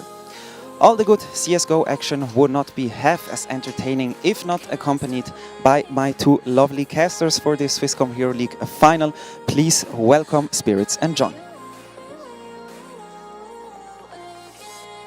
Oh, I think I will have to talk a little bit about the quiz. First, no worries, that's something I did quite a lot today. You're seeing a QR code on your screen. You can scan this code and you will get to an app. You can also click the link in the Twitch chat, that's also possible. As soon as you click on the link, you will get to the quiz. You register there and then you can take part and answer questions. If you answer more questions correctly, of course, that's better for you. You will get thrown into a raffle with a lot of other people who answered a lot of questions correctly. And if you're a little bit lucky, you can win your own private gaming night at the Blue Cinema. Even if you don't win the gaming night at the cinema, it's still worth to participate, because Logitech rewards random participants of the quiz with their hardware. That being said, yeah, I would say I'll throw it back to our two casters as I wanted to do before. Please welcome with me Spirits and John. Welcome, ladies and gentlemen. Sadly, I'm alone right now, but my dear colleague John will come in a few, of course. I don't know what he's doing, but obviously he will come soon. So today we have a big grand final. So yeah, I'm Spirits, of course, and we'll be casting as a duo with my dear John, who is there, of course. And so yeah, a big final today between CG against Gaijin. It will be in a BO3, of course, and it's going to be really interesting. I hope to have a close final. I hope that CG will be the best, will win today, of course, and yeah. And I hope, and I think they are pretty hyped. They are ready for today. Of course, they practiced a lot. They did a lot, and they won their semifinals, of course. And yeah. So today, guys, big final, and yeah, I will throw it, I think, back to my my dear host, and he will present to you the teams of today, the big winners, the big finalists, of course. Thank you very much, Spirits, and yeah, we hope to see John soon enough. I would start with my captain's interview right away. Please welcome with me on stage Rigon and Nikista. Oh, Nikista is focused. You need to come on stage. Interview. He was in his warm-up. Poor man. Hope we didn't interrupt anything here. Welcome. I'm gonna start with Rigon from Gaijin. It's not the first time I see you in a final. Can you count on one hand how many trophies you have at home, or your friends maybe you're playing with? I mean, me myself, I don't have many trophies because I didn't play that much. But I think those guys have a lot. So let's see, maybe we can get one more today. How are you going to beat CG today? I need to hold the microphone, Corona. Sorry. We're just gonna play our game like always, and we try to win. There's not much to say. It's always with you guys. I think it's kind of frustrating for the opponents, but you just come here and say, yeah, we play freestyle, we're a mixed team, we're just gonna smoke and roll them, whatever. Is there any time where you got into difficulties maybe with such a mindset, or did it work out in Switzerland at least every time for you? I mean, last finals we had some struggles in the finals, so I got a bit tilted and I had to motivate my team. But I think if we just play calm and don't be nervous, I think we can make it again. Yeah, pretty sure. Anyone on your team we should have an eye out for? Anyone we should look out for who's gonna put on some crazy shots today, apart from you, of course? I think every one of those guys are good players. I think you should watch every one of them. Maybe Maris is a bit younger, a bit more talented than Alex, maybe. But yeah, I think we can hit all good shots. Yeah, and I think that's one of the strong factors of your team. You're friends with each other, you know each other quite well, and yeah, I think that reflects in your play style. You don't flame each other, you're just trying to have a good time, and I hope you will be able to have that today. Thank you very much. To you, Nikista, do you feel like maybe your team is getting a little bit overlooked today? I think, of course, we are today the underdogs, but we are not scared like that we can lift the trophy. We will show our best, and I think we will get a 2-0. Nice, pretty confident. How do you beat a strong mix like Gaijin? Like, for example, Red Elan, you have to play against a strong mix. You as a team, what is your strategy? Our strategy today is to be ready for every push. Like we know, they push everywhere, and that's why I think that's the key to win today. Just to be ready. Nice. Can we expect some strats out of your team today? Are we going to see maybe some crazy smoke, some stuff? Of course, you don't have to spoil, you don't have to say anything if you can't, but can we expect some strategic elements out of CG today? I think everyone is capable to throw smokes, like everyone knows how to execute. And I think, yes, if it's not working, we will do for sure some strats. Anyone on your team we should especially have a look out for today? I think like everyone can show up today, and everyone will play the best today. Yeah. And your prediction for the grand final would be 2-0 for CG? Yes, I will say 2-0 for us, yeah. Nice, very confident. Thank you very much, gentlemen. You can go back to your teams. I wish you both good luck and have fun. Don't forget, that's the most important thing. So, with that being said, I would throw over one more time to our two analysts, I think, this time for an analysis before the game. And our two analysts are Remo and Kairos.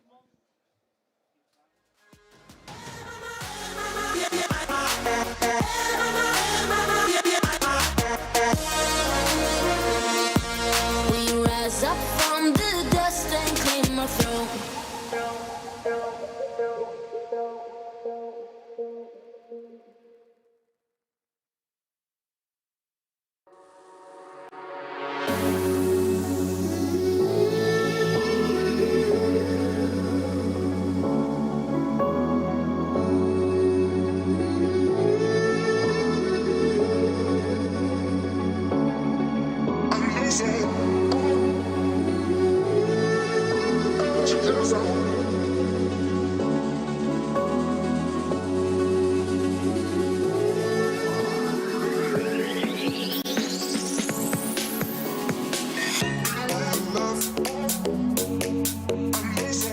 Good evening, ladies and gentlemen, and welcome to the Swisscom Hero League Grand Final.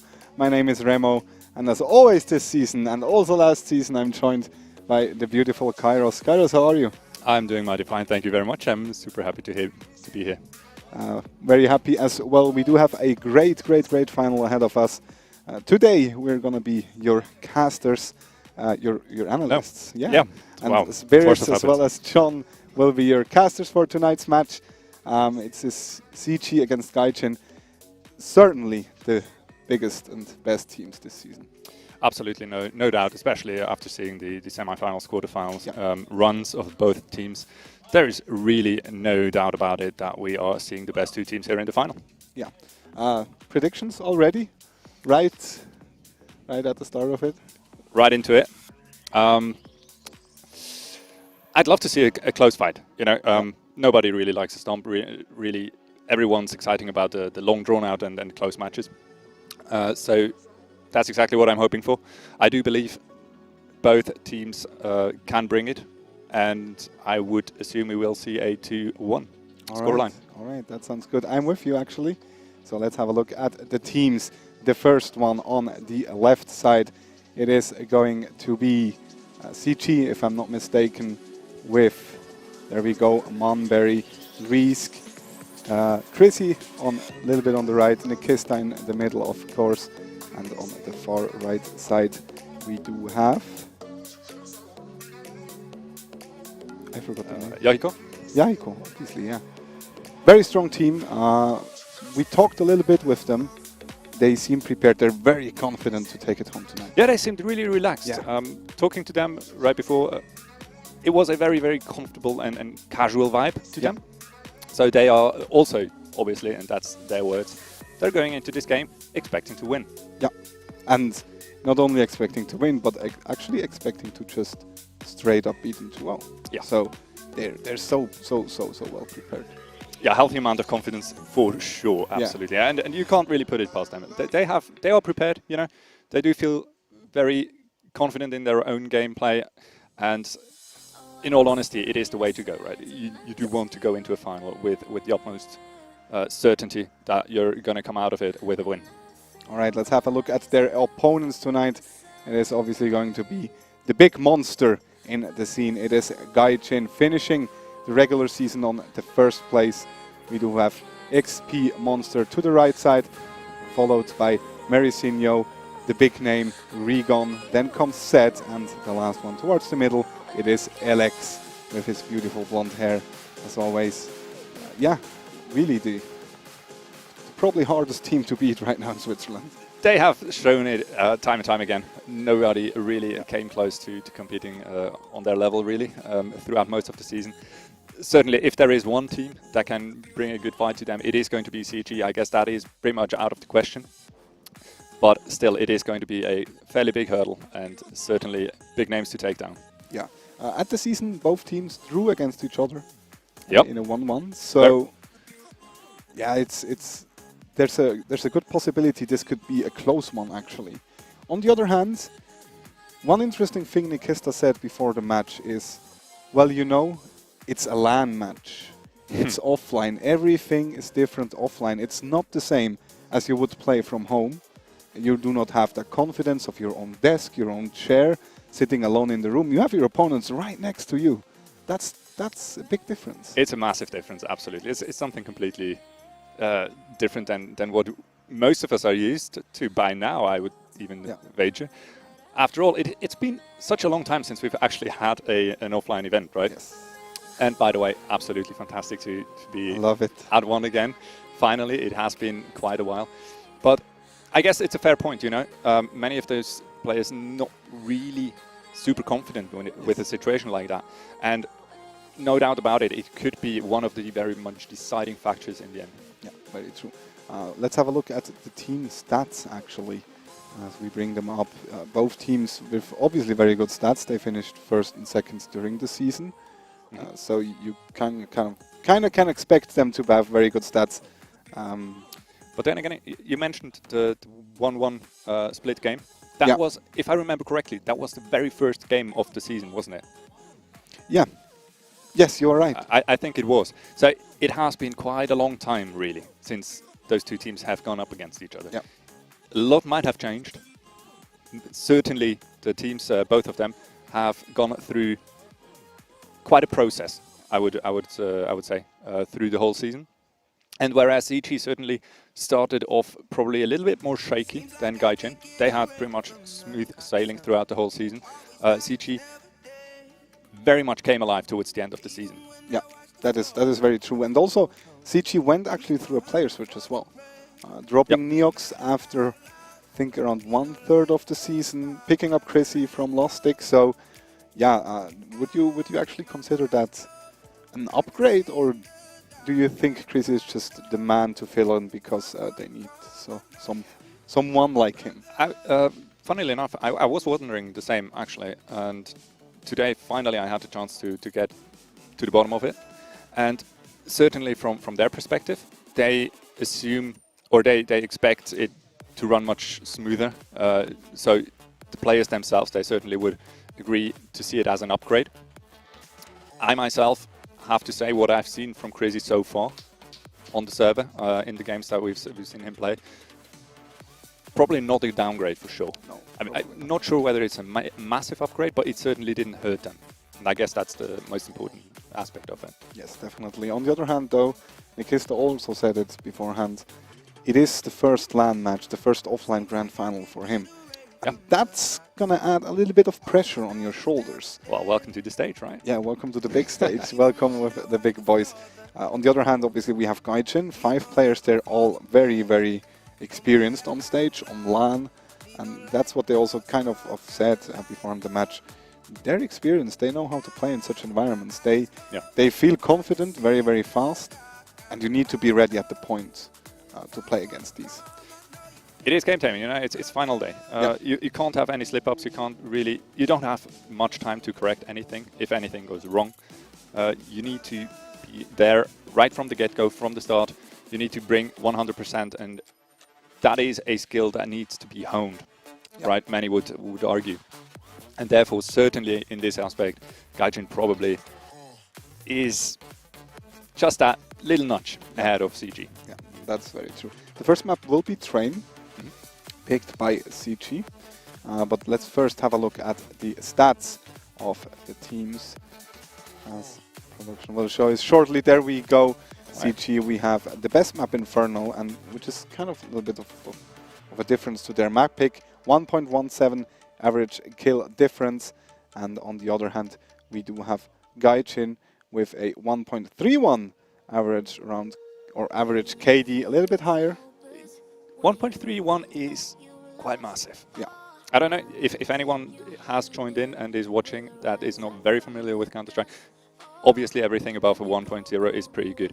If you venture into 1.2, 1.3 territory, that is dominance that you see from that stat. Yeah, the KD obviously means how many players you're able to eliminate per round before you yourself get eliminated. And obviously everything above 1 means you did something towards winning that round. Yeah, and Mirage for Gaijin as their best map pick, which is also their map pick for the grand finals here. So on the other hand, CG not banning it kind of shows they're confident on it. On the other hand, do you want to play against Gaijin and Mirage? I know I wouldn't, most definitely not. Yeah. But then again, I'm not CG, you know. Yeah. And in all honesty, it might be one of those situations where playing a very familiar map where you feel confident could be more beneficial to you than trying to ban the best map of your opponent. Yeah, that is true. On the other hand, also, maybe there is a possibility of actually counter-stratting that. Indeed, yeah. You can watch a lot of Gaijin matches on Mirage and you can just counter-strat it and kind of like play the perfect counter to whatever they play. For sure. Let's have a look at both teams' MVPs, actually, which have been decided beforehand. We do have Rigon on the Gaijin side, as well as Risk on the CG side. The stats tell it all, right? Pretty much all of it. I guess Gaijin and Rigon, pretty much no contest there. Yeah. He's the elected star player of the team. You know, he's the one that played on the big stages worldwide. He has a fantastic aim, fantastic understanding of the game, and he's really kind of, I guess you could say, their man to fall back on if anything goes wrong, right? Yeah. He's the one to pull through anyway. Yeah, definitely so. And they will both actually win a Logitech headset, Logitech G headset. True. Which is obviously an awesome prize to get with those beautiful LEDs color on the side. I'm pretty sure they will both be very, very happy with that one. And yeah, well deserved, guys. You played an awesome season throughout the last few months. And yeah, we talked about Rigon, Risk obviously as well. And I guess, yeah, very, very well deserved. Yeah, no doubt about it. Absolutely fantastic. What is there to say about Risk? We didn't really talk about Risk, right? Consistency. Yeah. I guess would be one of his most important attributes. Would you agree? Yeah. Yeah, kind of.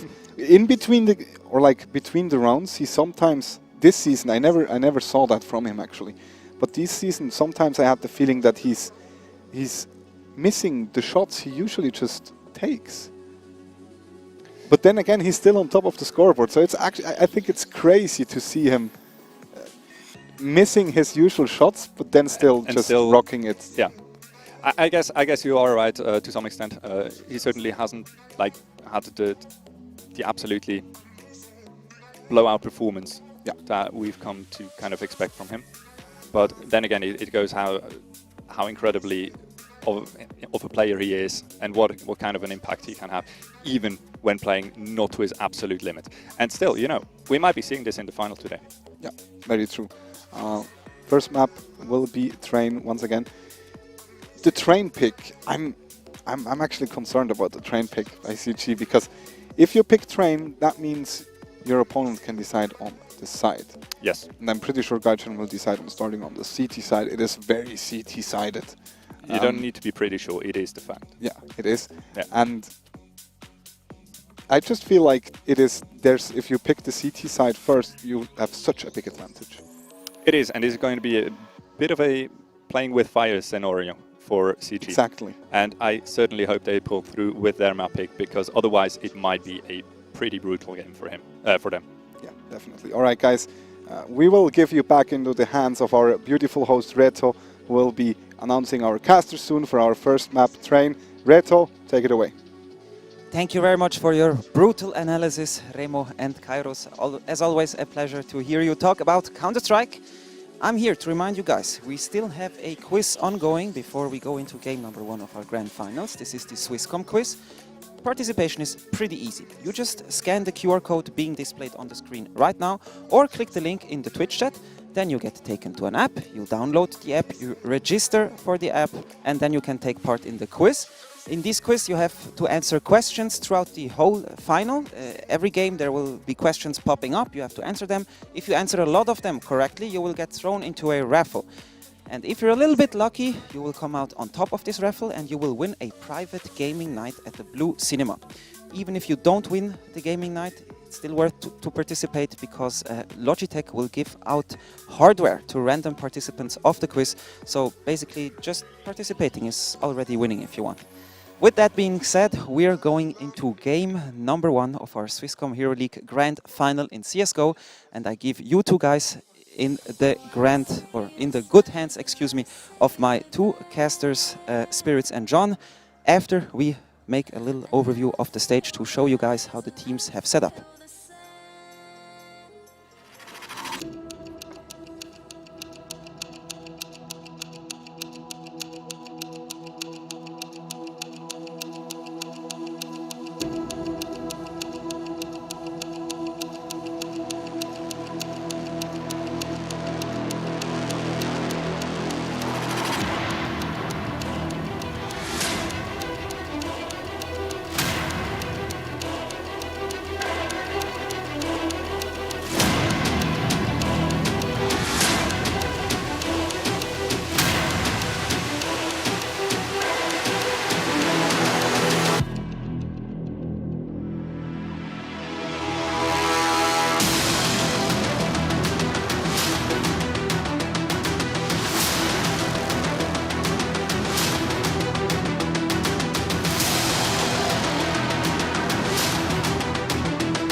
Back, ladies and gentlemen, and this time there is my dear John with me. I'm so happy to see you. I was there, my dear spirits. Hey, hey, hey! Meine Damen und Herren, ladies and gentlemen, mesdames et messieurs, welcome to this the greatest final of the Swisscom Hero League season number 5. We have a plastic between us, yeah, my dear spirits, and I'm so sad of it. What beautiful face I have in front of me of the screen. We are so beautiful. Exactly. With a little little Red Bull! Grab a Red Bull, ladies and gentlemen. Stay ready for this final, the CSGO finals between Gaijin and CG. You had the awesome analysis of Remo and Kairos for the Vito. We will have on the first map. We will have, of course, Train. Yeah, Train. With the trains. Yeah, with the train station. Yeah, with the train station. Exactly. Exactly. Of course, we had the first ban of CG on Dust 2. We had the ban of Vertigo for Gaijin. And then the smartest choice of CG, of course. Really smart. With the train map and the pick of Mirage. And the ban of Nuke, the ban of Overpass. And the decider map, we think and we will hope to be on Inferno. The third, the decider, not the Autobahn. No, the classic Keine one. Autobahn. And we have to know as well that Gaijin, that CG will begin as City on Train and Gaijin will begin as City on Mirage, of course, because it was a big map, so they could choose the side they want to play. So yeah, and Train is a really smart choice, like you said before, because I think Gaijin not ready on those kind of maps because it's not a classic map, not a mixed map like Inferno, Mirage, and Dust 2, of course. But yeah, I think CG have a great shot on Train, and I'm pretty hyped, and I hope they trained a lot on it as well, and they have a lot of strategy. They will have a lot of strategy, of course, my dear spirits. And yeah, what about your prediction for this awesome final we'll have? I think for real, I think CG will win on Train, and then Gaijin will win 2-1. I'm not that sure, but yeah, I think yeah. And for you, what's your prediction, my dear John? My prediction and my dear prediction, it's the contrary of you, of course. Like always, that will be my prediction will be for CG for a 2-0 win. I hope. Yeah, 2-0. I hope. That's a little gamble, to be honest. But yeah, my only crush for this final is, of course, CG. For this final. What do you think the score will be on Train between CG and Gaijin? Will it be a storm for you, like a 16-8 for Gaijin? Or that will be a 16-11 for CG. 16-11, also close map as well. Close map. Okay, yeah. Gaijin will start CT, so counter terrorist. terrorist. Oh yeah, right. Yeah, right. And of course, CG will start terrorist because that's the map they pick CG. And then we will have CG on the city on Mirage. Yeah, and that will be very interesting to see CG on city side. Yeah. I'm a bit afraid of Mirage, right? Because Regan on Mirage is like a monster. For real, like every time we cast him on Mirage, he did at least 30 frags, at least 30 bombs. So he's pretty insane on this map. But yeah, maybe CG is in shape today because like today we are offline, so it's a bit different than usual. Like we are offline. It's not on the setup as well. They are just next to us. Exactly. To be honest with you, ladies and gentlemen. Of course, and I'm pretty hyped to see because like obviously like it's been a year or something like that, maybe even more that they played offline. So maybe it will it will be a bit different for them, for the feelings and things like that. So we'll see. We'll see what happened tonight, of course. And I'm pretty hyped to see this grand final and to finally cast it and to finally see who will be crowned the winner of this SHL, of course. Exactly. Grab a Red Bull, ladies and gentlemen, and wear your Logitech G headset, of course.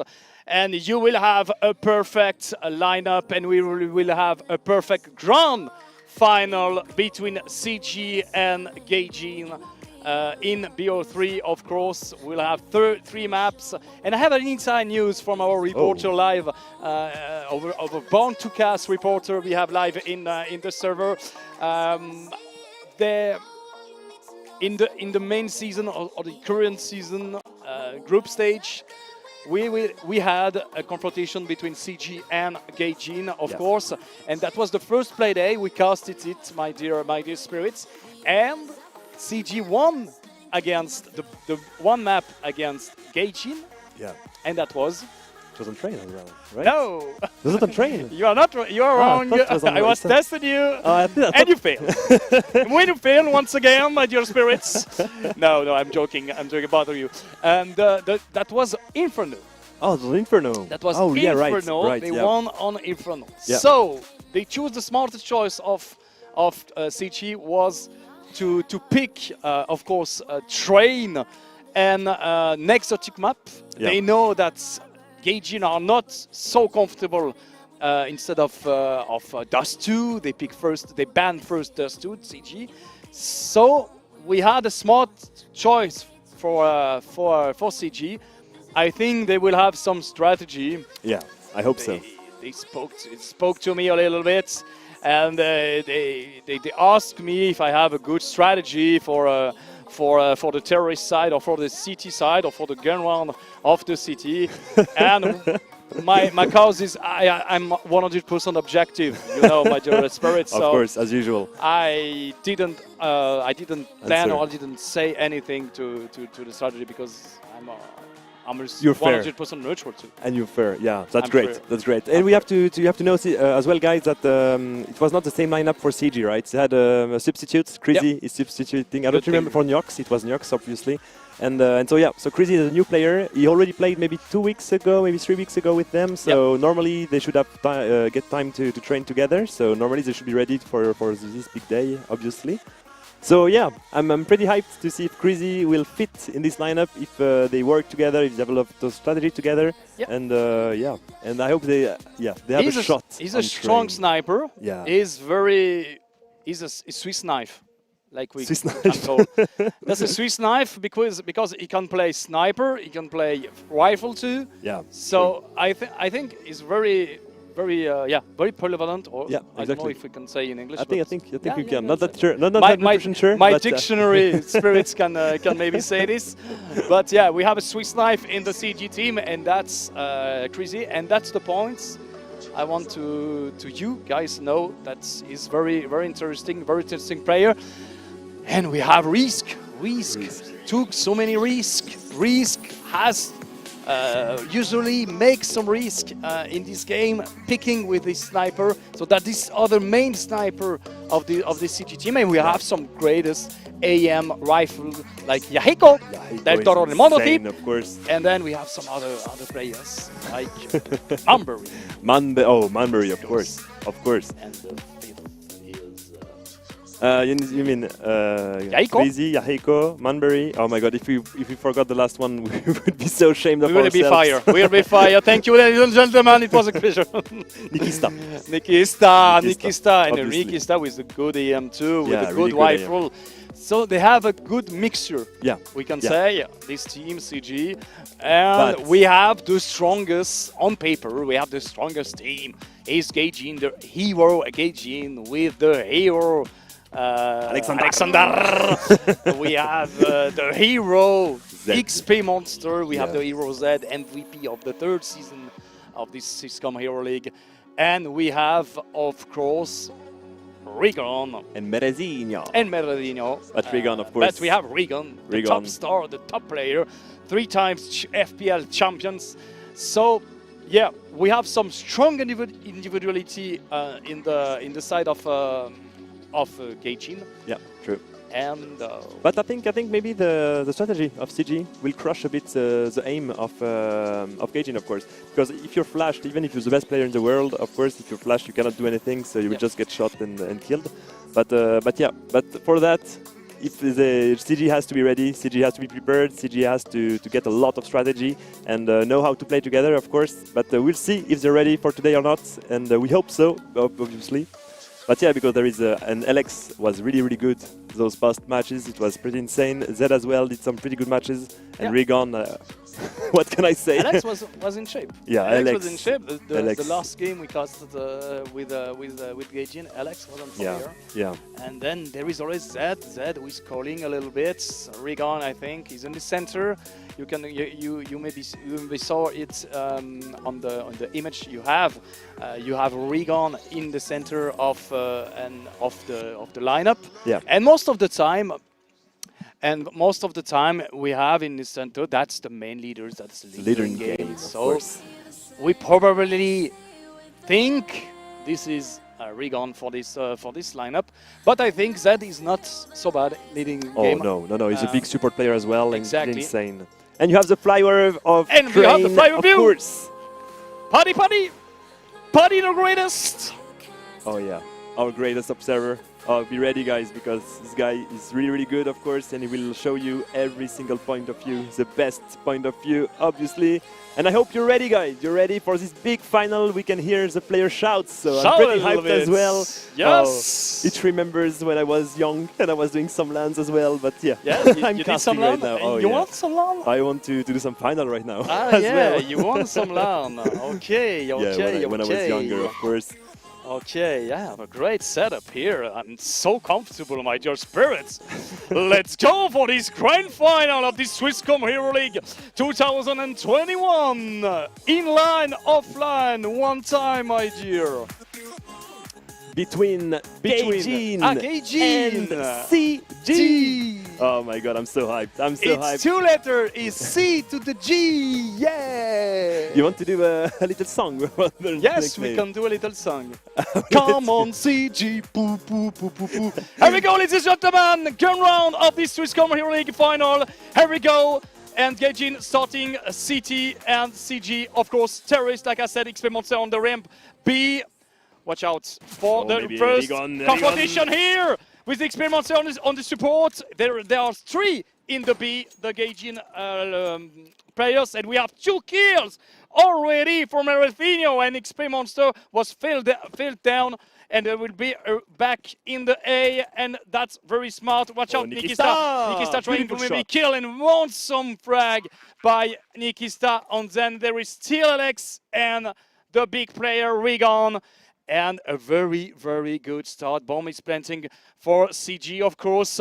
Rigon only 15 HP remaining. He will maybe he will just save, like try to save his Kevlar for the next round, or maybe try to take some exit frags. And on your screen you have the beautiful Alexander. The father is here, of course, with Rigon. And so first round for CG, beautiful, beautiful pistol rounds by them. Yeah, great entry frag by Manberry and Yahiko. 2 entry frag on the B, and then redirection on the A side. That was smart. Gaijin is saving helmets or no Kevlar. Armor, Kevlar. Yeah, and then it's smart, and a diffuse kit for Alex. That will be, I think, useful for the next one maybe, and they will counter the economy. And I'm think buying with Diggles and armor. I think they will do it. And CG bought awesome prediction by Jonathan Claim, we can say. Oh, it's good in the hands of Risk. He's trying to pick in this top position. Yes, with the pick and the tag on Z. Z 19 HP. Watch out, Rigon. Rigon was tagged. Rigon was tagged a little bit. 4 HP left. 4 HP left. 4 HP low. And then Marishino's trying to maybe pick someone in the Eaton. Watch out, Rigon. Rigon is really aggressive. Watch out, Rigon. Oh, they're not ready. Watch out, they are not ready. He's confused. Where we go with Rigon with the kill. Maybe the second of Rigon with the awesome headshot. Oh my god. Rigon is starting with a good 2 headshot with the Deagle. Crazy with the response on Rigon. It was the time. Yahiko and I think Mamberui. Yes, that was Mamberui. Stucking in the ladder. But careful, because the cities have all the information of this A side that there is no one, so they know that they will probably push this B side. But they still have an AK in the end of Manberry. Maybe he should like drop it to Crazy, because Crazy has much more HP. So yeah. And we'll see, because like there is already 3 players of Gaijin on this B side, and that's a problem for CG. Yeah. They will go. They still have a smoke, so they can smoke Pilar. Watch out, there is a XP Monster on the side. Mamberry, not naive. He champion on the XP Monster, the kill of XP, and the kill, and where is he now with the AK round?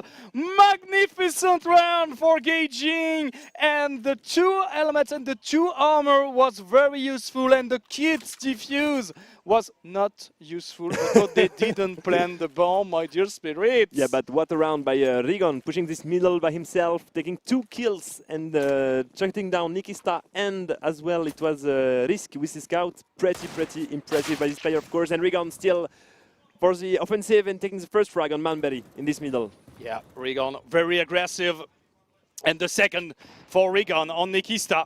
Oh, careful, Merezinho. Oh, that was close. Oh, the X-ray was throwing by the X-ray, and Rigon with the kill, not Merezinho. And only Yahiko remaining. And Yahiko with the Deagle standing alone.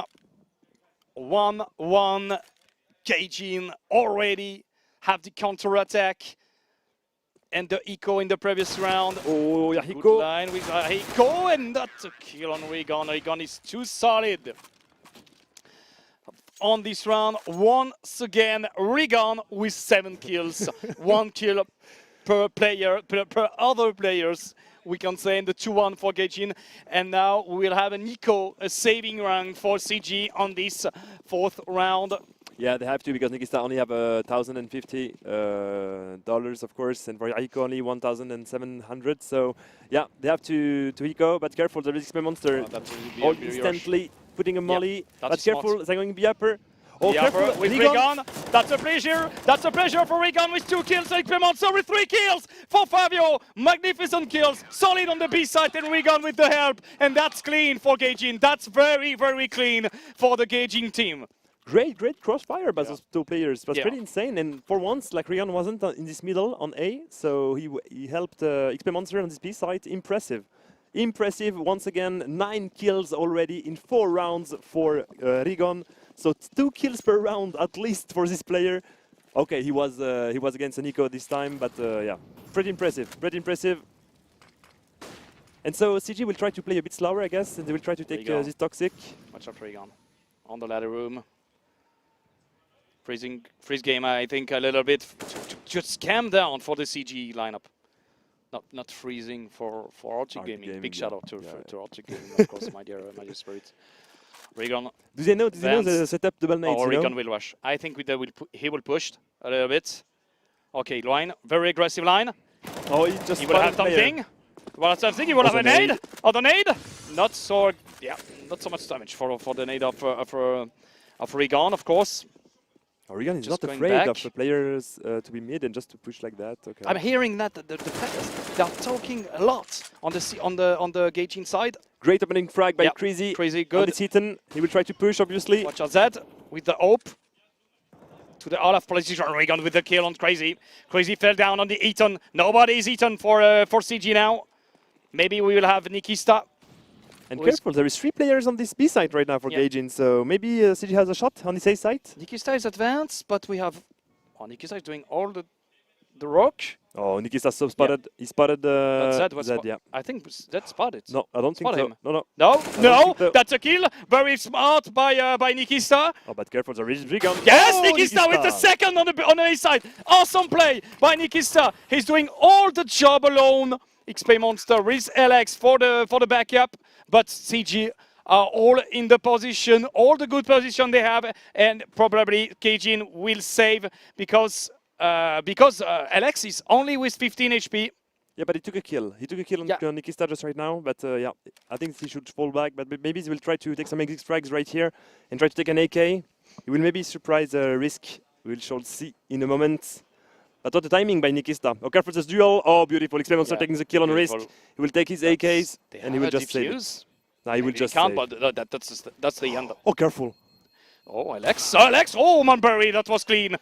Manbury will not die on the bomb, of course. That was very smart for Manbury to just kill someone and kill an M4. A very cost. Yeah. That's cost for Gaijin, of course, and like that we have a second round for CG. And what a round! Nikista like, played it the perfectly. 2 open frags. Yeah, on the but yeah, there was a problem for Gaijin because there was only 1 player in this A side. It was Zed on this backside position, and that's a problem for them with only a nope. And sadly, he didn't have the timing on Nikista. But oh, the pick of Regan! The 3rd time IPL champion had the kill here. Oh, he will try to unscope in this smoke. Yeah. Oh, he's maybe sounding. Yeah, he heard remember, him. he's very sounding. Oh, remember, he can do maybe with the flash. Remember, we just crossed Regan, but that's finally the kill for Regan. Nikista with the kill revenge on Regan once again. The kill of the player. But careful, Crazy maybe has a great timing coming by this Heaton. But he's very late, I think. It's too late. Yeah, it's Regan, too late. Regan is already watching. It's too late. Apologize. It's too late. Sorry. Yahiko with the Yahiko with the kill on Zed. Oh, but careful. 1 up down. There is still Regan. XP Monster coming from the yes, but Yahiko is not naive. XP has not to go down. Yahiko will go up. Oh, yeah. The duel. And for XP, of course! Oh, my heart. Fabio with the good kill, mate, but that was a little bit cheeky, my dear spirits. It's a little bit shaky by XP Monster. I was a bit afraid because it was an easy frag for him. But yeah, still, he killed him, so that's good. And Chris is alone, 30 seconds remaining, but he still can take the bomb and try to go on the bomb site, actually. Yeah. But I think he's a bit afraid that maybe the city pushed somewhere. But if he wants to play around, he has to go fast, and that's what he's doing. So I think he will probably take the bomb and go for this A site. That's going to be really rough for him, of course, because it's a 1v2 on train. And he has to run. He has to run, my dear spirits. 10 seconds remaining. We'll put a smoke, maybe. Are we going back? Oh, We're careful. 5, 4, yeah, that was a fake. Oh, that's no. That's he has to take the kill. He will cross. He will cross him. Oh yes, XP. Yes, Fabio. Oh, that's a problem for CG. Crazy had to save right here. He should have known. Oh, but what the? Oh, kill of Regan. What a reflex he has now. This player is insane. And this frag from Yahiko right here was pretty much really great, of course. But sadly, XP Monster wasn't there. Yeah. Okay, here we go. 4-2 for Gaijin. What a round by XP Monster with the final kill, and the economy is very low, of course, for CG. And XP Monster is caring about the B fix position for my dear Fabio. It will be an execute, I think, for CG. Yeah. But with some only stuff, Deagles with and only smoke. yeah, one smoke and one flash, so it's going to be Yeah, that will be just tough. run, I guess. Yeah. Four players on Eton. One player, I think, will throw. No, that's Yahiko with the stuff. Yahiko has one smoke and one flash. Careful, Zed. Zed with the timing. Oh, no. Zed will have some work. Yed will have some work, and he died. He died on Yahiko. And watch out, Alex! Alex, Daddy with only one kill. But Nikisa maybe has a great Rezino timing is right just here. going back. Rezino is just back. He will throw the smoke. Oh, that's Crazy. Crazy with the kill. Marezino and Marezino with 2 kills. But Crazy, 1 versus 1 situation with XP Monster. Very good here. Crazy will go back Oh, that's with really the great. bong. That's very smart, from smart. Crazy. That's very smart. Crazy 69 HP versus XP Monster is 100 HP. I think that's really great because he doesn't know where XP Monster he is, and he knows that he usually plays B, so we'll try to just do the big walk, right? To go around the map, and that's really great. The big walk. Walk, yeah. the big walk, like in China. No, it's the Great Wall of China. No, that's a big walk. That's in an history side Oh, of really? China. Yeah, Okay. the big walk. But careful, there is a 1v1 right here. Oh, My yeah. dear John, and Crazy has a really great position. Yeah, in the oil. He will maybe surprise. That's a surprise! But the reflex of Fabio! XP Monster, awesome! Oh my god, what was that from XP Monster? Make me cry, Fabio! And he defused the bomb. 5-2 for KG now. 5-2 with an awesome. He promised me to make me shout, to let me shout, and he did it now. He did it now. What a kill by Fabio here. What a 1v1 by this player. It was insane. He smelled him. Like, I don't know how he just like flicked in this way. Like, pretty impressive by XP Monster. 5-2, really impressive. KG. I know. I was going to say something, yeah. Something wrong because? No? Yeah. No, because no. Like usual? No? No, whatever. Sorry. Okay, Alex with the smoke on ladder room. And we can see that CG doesn't have that much strategy, right? Marezino with the awesome open frag. No revenge for CG. That's a little bit too fast for CG now. They will take the ladder room. Oh, but the Regan good, with Yo. Yeah. And Regan with the good molly, but he knows. He knows. We remember, but Nikista with the kill. And that's force. Oh, yeah. This the kill of Regan with the yaw of Jonathan. Regan, watch out. He knows where is that. He heard him. Oh, he heard him. The tag and the kill finally for Nikista, the second. But the revenge of Marezino. Yahiko with the revenge. Risk in the same time for the first frag of Risk in this game. Zed in a 1 versus 2 situation. He was spotted by the of Risk. Zed is to kill. Zed in one situation. Zed, the MVP of the final, number 3, and the clutch for Zed, and the awesome frag. What a wall we have here! It's a big wall of Zed. Yeah, what an impressive performance by Gaijin. Like 2 1v1 win in a row. Impressive by Gaijin. Impressive. And once again, like the problem is that CG doesn't seems to have a lot of strategy right on train, and that's a problem for them because they're just trying to run and to kill them with only their aims, and that's it. And against Regon, against Zed, against guys like that, you cannot do that, sadly. Yeah, exactly, my dear. Oh, but careful, Alex. Oh, that's a rush. That will be a rush, but that's only one frag for Alex. Zed and Merezinho risk with the kill. That's 2 kills. But at least.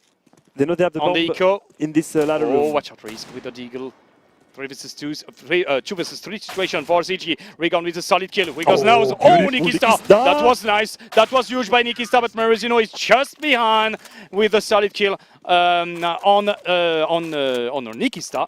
And solid performance, like still Regon 15 frags in 9 rounds, so impressive by this player once again. And right now, finally, CG can buy, so we hope to see some smokes, to see some CPL by these players. Otherwise, yeah. That will be tough for them. Yeah, exactly, John. Oh! As you can see. As you can see, my dear spirits. Oh, great nade. On the nice tree. Great nade, yeah. Thank you, spirits. Big nade. Alex, watch out, Alexander. Alexander, very advanced in this ramp. Nobody's behind him, I think. Yeah, they will XP. Yeah. They will XP just behind. There's only 2 players on just this A remember side. you, huh? XP Monster, the MVP of the season 4. We have 2 MVP in the last season. Are you sure he was MVP? Yes, that's what I was going to say. I was not sure, so that's why I didn't say anything before. Yes, he was. I'm pretty sure. I'm 100% sure. That was XP Monster who was the MVP of Season 4 and Zed in the same team for the Season 3. But careful, this will be an A execute by CG. Yeah, here we go. Zed with only a FAMAS. Yeah, and that could be a problem for him. There are not so many money. They are not so rich. Gaijin. Oh, great. Oh, no. Oh, the good timing. That's a good, the good execute here for CG. CG crazy down. And Yaiko with 2 kills. XP Monster for a miracle.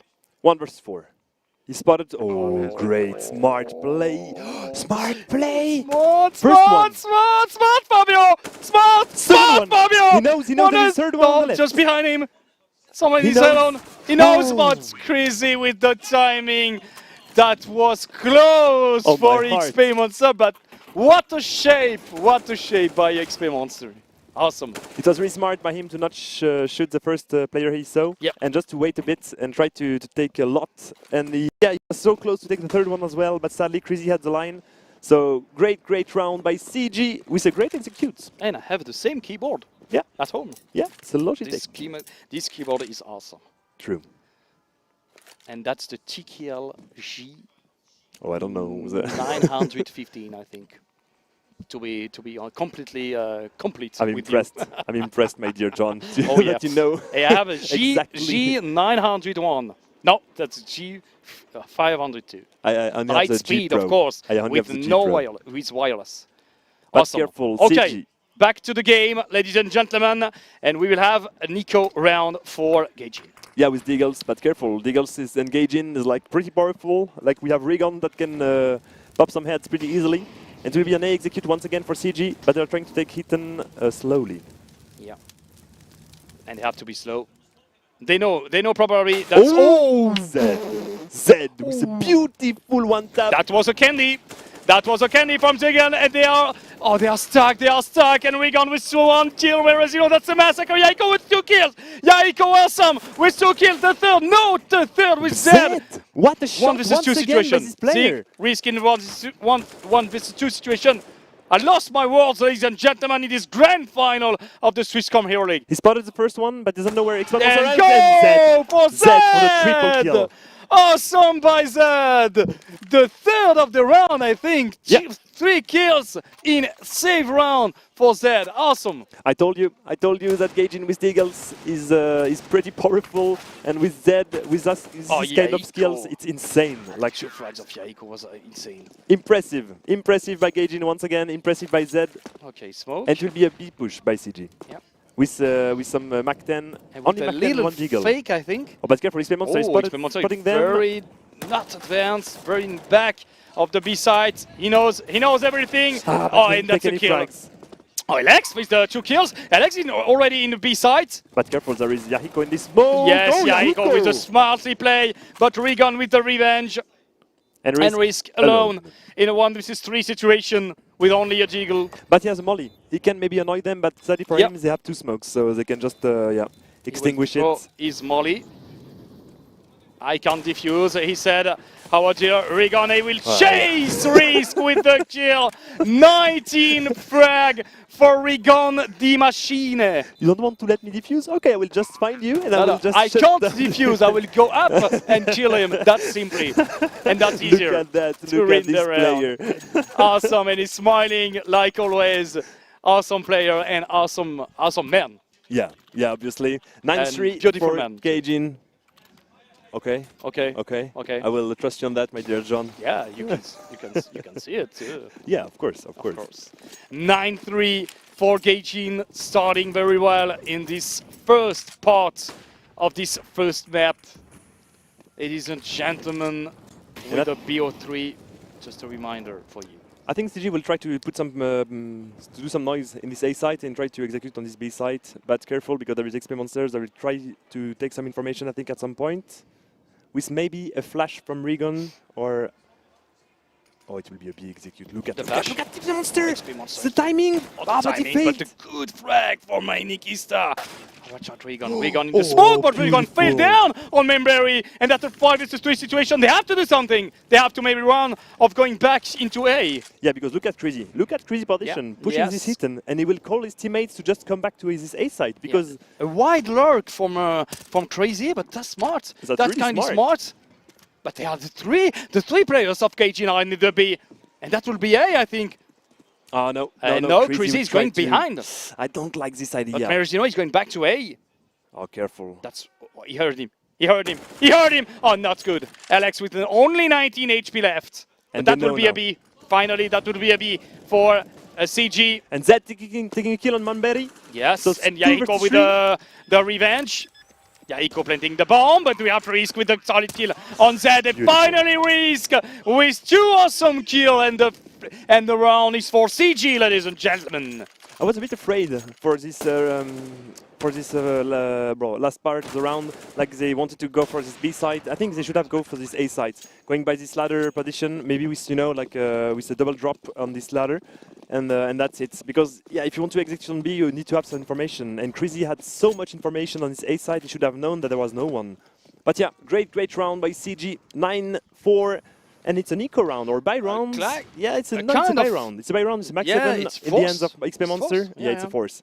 With 2 M4 and 2 Deagle. Oh, Yahiko. Oh, but Yahiko can Yahiko. Oh, Yahiko. Yahiko, you have to dance. Yahiko. Oh, but careful. Manberry. Saw him. XP Monster. They are boosted in the same time in the right side, and that's very smart from Gaijin with the kill one more time from Regan, and they had the kill and they go back. That's smart. Beautiful. That was smart. And careful, Zed with an M4. He can surprise them. Yeah. Zed is alone, but they all back on the A. Nikista knows maybe that someone is ladder room. That's not the case. And I think he spotted the player who was on the position. Back to B, that will be the smartest move. Yeah, but XP Monster can do a lot of damages with his max 7 if he's a bit lucky. I don't know. I don't like this match 7. Oh, I don't like this match 7 for CG. Oh, for real? They are going back to B. Smell a little bit. But careful, because Regan is already in this yellow position, so he can maybe surprise them. There is Alex now. There is Alex in support, and there is Merizino. They are reading so well the tactics of CG. And that will be the... Here we go. Fabio, you have to shine. The flash, Oh no, the flash is so great for Crazy and Nikista. But they don't know that Babi, Daddy is here. Daddy is on the B side, and 2 kills for Daddy, for Alexander. Oh, careful. No, and they didn't fake, and that's the round for Gaijin. Daddy's home. What a round by Alex once again. We told you before this match that Alex was in shape, that Alex was ready for this grand final. Yeah. And he just showed us today, he just showed us right here, taking 2 frags and defusing the bomb, even if he knows that there is still a player remaining. Yeah. Impressive by this player. Great job by Alexander, my dad. That's not my dad because I'm older than him, I think. But I think so. Anyway, maybe. I'm his child in CS:GO. He's so huge. Careful, the boost. This hidden position. Oh, Regan. Regan. Oh, beautiful. Cuckoo said Regan. He got the kill on Crazy. But careful, there is only XP Monster on this B side, and there is already 2 players pushing B upper with an AWP. So careful. XP Monster has to be ready. Risk is already there. Oh yeah, Merezinho is here. XP. Oh, the timing! Nade. The timing. Okay, upper, set XP Monster. 2 kills, Risk with the revenge. Risk with maybe the kill on XP Monster. XP Monster is very important in this B side. He knows where he's... Or Risk with the flick, and the flick on XP. And once again, no, that was that. That was like, who is too solid here in this B side. Yeah, Hiko left standing in this final round of this side. Yeah, Hiko always... Yeah, Hiko pushing this A side. No one knows that he's A side, so... Sandwich position. Yeah, but careful. Maybe Regan will have a big timing. Yes. Oh, yeah, Hiko. Yeah. He will have. Easy for Regan. Easy for Regan. Impressive. Easy for Regan. Impressive. Impressive first side by Gaijin. 11-4 with 2 huge clutches by Zed and by XP Monster. It was impressive by those players. 23 kills for Regan in one side. And that's a classic. That's a classic round for Regan, of course. Classic side for him, obviously. And we are not even on Mirage. So. Hey, we are not even on Mirage. We are on Train. Exotic Mad, we said at the beginning of this stream. Like, yeah. That is an exotic mag. They have CG has an opportunity to win. Yeah, exactly. But no way. But the problem, no way with Regan. CG sadly didn't have a lot of strategy on Train. Like they only execute maybe once or twice in this entire side. So that's a problem for them. And we know that it's really hard on Train to win some rounds as terrorists, right? Yeah. And even harder against the Regan, against Zed and those players. But yeah, maybe if they had a bit more strategy, if they played a bit more aggressive on this A side, they maybe could have take a lot more rounds. Yeah, simply. More rounds. Simply, more yeah. Rounds. So I'm a bit afraid for this second because side. Because the goal is to have 16. I think once Existence said, you even if our opponents put 20 rounds, yes, still 30 rounds. But careful, it's a pistol round already. Oh, here we go! And Gaijin is pushing this B side. with 2 kills on the B side, and that was quick. That was quick. But careful, there is still a risk behind them. Top B for Risk. And that could be a problem for Gaijin. Yes. To be like B rush. But they are not playing. Okay, Zed with the kill. And Zed at the final kill with Regan! With 2 awesome kills. 3 kills in this round, ladies and gentlemen. As they decided to not plant in B side because XP Monster had the bomb, and they were like, no, you know what? We'll just find the cities, kill them, because we know that there is someone behind us, so we cannot Pretty impressive, by Regan once again. News. That is not a good news to lose this round for CG. Yeah, because we know that Gaijin will just run. We know that they will run on this A side, I guess, because we know that Regan doesn't like to wait, and they don't have a lot of strategy, obviously, on Train. So they will just run, I think, on this A side with only a smoke sandwich, a smoke Z, and that's it. Yeah. Was clean the plastic. I didn't watch you. But they cannot see it, so don't worry. Okay. Sorry. Okay. So yeah, pretty impressive pistol rounds by Gaijin once again. Of course. And we are back. There was a little technical issues, but don't worry, guys. 12-4 for Gaijin. With 2 AKs. 2 AKs in the hands of XP Monster and Zed. XP Monster maybe for the point frag. And Z and taking the frag on Risk directly. Open frag. And once he's again. switching He's switching his AKs. Oh, yeah, like because that. he has 37 HP left. Yiko with the Deagle. Oh, Regan. But Regan this time has the M4, and Regan will make, I think, a lot of damage in this round because we have only Deagles. Regan once again has to kill Merezinho with the help, and we have Mumbury left. for the CG. That's an eco round, my dear spirit. So that is not so important. That was a They have Deagle to round. kill. So it was a Deagle round for CG actually. Yeah. So eco. No, they forced or. Yeah, the force was Deagles, Yeah, the everyone, force. But because they know that they have Deagle, to. you know. Yeah, true. You have a Kevlar, but you have not the helmet with us with this. So yeah, that exactly. is a little bit complicated. But still, Gaijin didn't lose any players on this round, so right now they have 3 AKs and 1 Galil and a UMP in the hands of Rigon. So, and I think they will just try to run on this A site once again. Yeah. Yeah, XP answer for the Okay. frag as usual. We have 4 players and 5 players. Five we have for the players. eco, and that's a bet for CG with only his pistol. And that will be a massacre. I think for the eco with 2 kills, but Zed with the final kill. Oh, Zed! Oh, Zed! That was a candy, just a candy for Crazy at the end of this round, and that's the 14th round for Gaijin. 2 kills for Yahiko. It was Yeah. insane with the CZ. That was so fast. Just after 28 kills for Rigon. Can Rigon reach the 30 frags? Exactly. That's the question. He still have 2 rounds. If they win Yeah. 2 rounds in a row, he still has to do 2 frags and that's it, and he will just drop 30 kills Yeah, in a map. of course, of course. That would be impressive in a grand final. In a grand against final. CG. That's On impressive train, by because this player. Yeah, you can be a great player. You can frag every time in every map. Yeah. But I think train is the most difficult map. Yeah. It's the map you can have a little struggle. Yeah, exactly. And so a little bit struggle you can have in this train. So it's very difficult to be stable. Yeah, and to make some frags and to have your own play for the map on train is very difficult. Yeah. Me, I think I'm the most noob in train. Yeah, it's but a bit difficult. In like the you rest have of the to- map, all the map, I'm a except god. maybe Vertigo, I'm a legend. And we have to do a little technical issue because there was one player who had the skin on this city, or I don't know which team it was, but they Okay. had the skin. It's against the rules, so Ah, you it's have to not remove allowed. it. So It's yeah, not allowed. Yeah, Okay. in official matches you cannot have any skins because you can Maybe you not can have cheat, you know? some bracken to double together. Do you want to wear it? No, I'm fine, my No? dear. Okay, My dear John. Okay. Not when I'm fasting. fine. I just grab it one Yeah, just we got- before the game. Of course. So of not course. to be so excited. Yeah, we need to have some energy, but not too much. Yeah, so Otherwise, not too much. it would be too much for you guys. But we have the good energy and the greatest energy we can have. With the greatest with the production. Red Bull we have behind. With the greatest. I would just server, maybe with Paddy. pick him to home. No, I would ask to Red Bull. Can bring my because I yeah. have no fridge at home.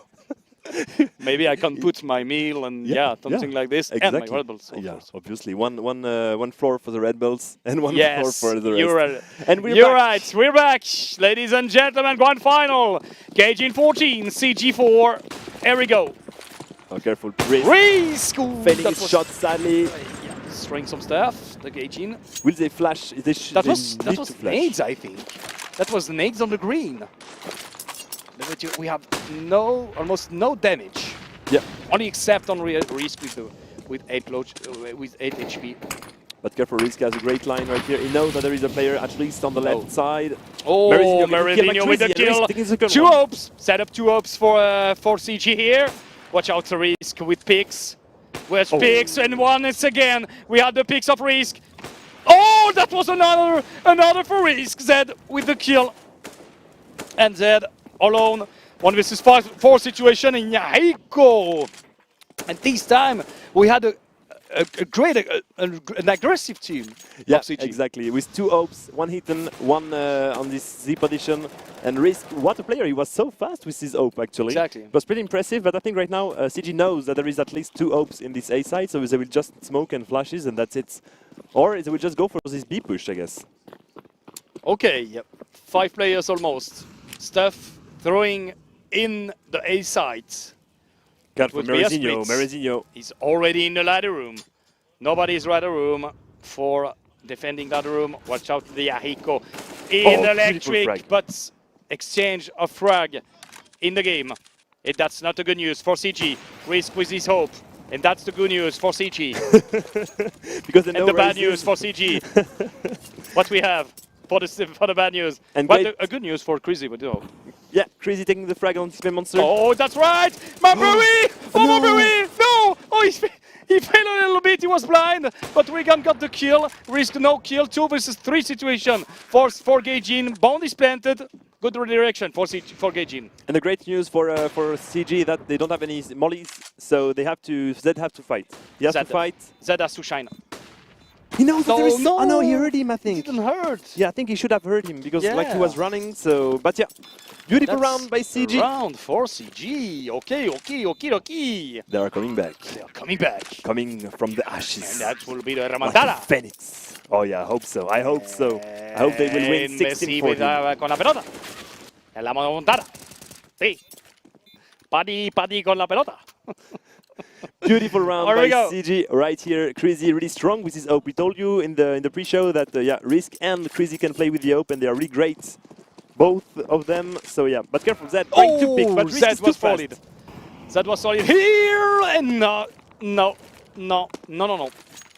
That was a no. Risk know that there is two players. They are going Resilio out taking- in the great timing here, and Risk, the main hope of this team, is down But in this careful. round. Yeah, Higo has a great line right here. He knows he puts his smoke like that. There will be a redirection on B. But careful, there is Nikista. Nikista can Advanced. Nikista, can he do something here? he can surprise them obviously. Yes. Will they be ready for that? Oh, I they think were! yes. I think that was the kill of Nikista, not the second with a good kill of Alexander. 3 versus 3 between those two teams. 3 AKs this time for Gaijin. Oh, yeah, we're gone with the good lurk, and the A is free. He's saying Regan this time. Impressive frag, impressive working by Hey, good Regan. frag but he by fell. Crazy. Regan is down. Regan is down. Crazy and Mamberry are here, and they are in the A site and planting the bomb at the same time. Sorry. And the retake will be difficult for CG because they don't know where are the T players, And obviously. Alex took some space, and that's Oh, a good news. beautiful frag by Berezinho right He will here. pick. He will pick once again. Merizinho, Crazy in a 1v1 situation against Daddy. And Alexander has the experience, of course. He will Daddy know. blonde hair with the kill. Solid experience kill by the monster Daddy. Good kill. Impressive by Alexander. Berezinho was a bit cocky, I would say, like that, because he tried to pick once again on Crazy. Yeah. And what a kill. What an important kill and what a good lurk by Regan. Yeah. Regan is doing all the wall of the team with lurk, with sniper, with rifle, with killing, with scolding as well. With He's scolding as scolding. well, because he's the center of this lineup. Yes, my dear. What can he not do? That's a real question right here. Maybe doing all barbecue for 15%. Oh yeah, maybe. Maybe never have done that. Yeah, exactly. Yeah. And sadly for CG, they are in eco, and it's the last. Mamberry, watch out. And it's maybe the last round for CG. Okay, yeah. And that's a force buy, of course, with only CZ on Yaiko. And only Manberry Two oaks. on this B side with MP9. 2 snipers, at least for CG. At least, yeah. At and least. in the hands of Nikista and Risk. And not, Nikista this time. Yeah, and not on... Crazy. Yeah, exactly. Okay. And yeah, Gaijin is trying to find some easy frags, but it seems that cannot find any. Mamberry. Mamberry. Melex Alex getting finally the shots. kill. Nikista, huge kill. Important with his sniper. Watch out, Fabio will jump, I think. He will jump. I'm seeing that. On the face! Oh, he's smart! Beautiful. He's smart, Fabio! With the kill, with the smoke, with the bit of the flash of Fabio. But careful, Regan is out of the Oh, A side, Regan but is Nikista out. is here. Oh, Nikista once again with 2 kills in this round. But we have Merizinho and Zed. Crazy. 2 versus 2 situation. Crazy with the kill. Important. Oh, Merizinho. It was insane. What a shot. What a shot by Merizinho. And on Oh, Manberry watch out remaining. behind Merizinho. 2 kill. Mamberry. And the game is not finished. The map is not finished with the good clutch for Mamberry. 1 versus 2. With MP7. Yeah, MP9. MP7. The other one. Don't correct me like this. And great job by Manberry saving his team right here and grabbing an oak for his teammates. Impressive. Wow, it was so clean actually. Oh, that was clean. Yeah, it was really clean, like 3 bullets at most. Impressive performance by Manberry. And it will be a Deagle round for Gaijin with an AK in the hands of Alex. Only Alex. Only Daddy with the AK. Oh, Alex will try to go out and try to take some easy frags right here. Okay, Alex is very fast.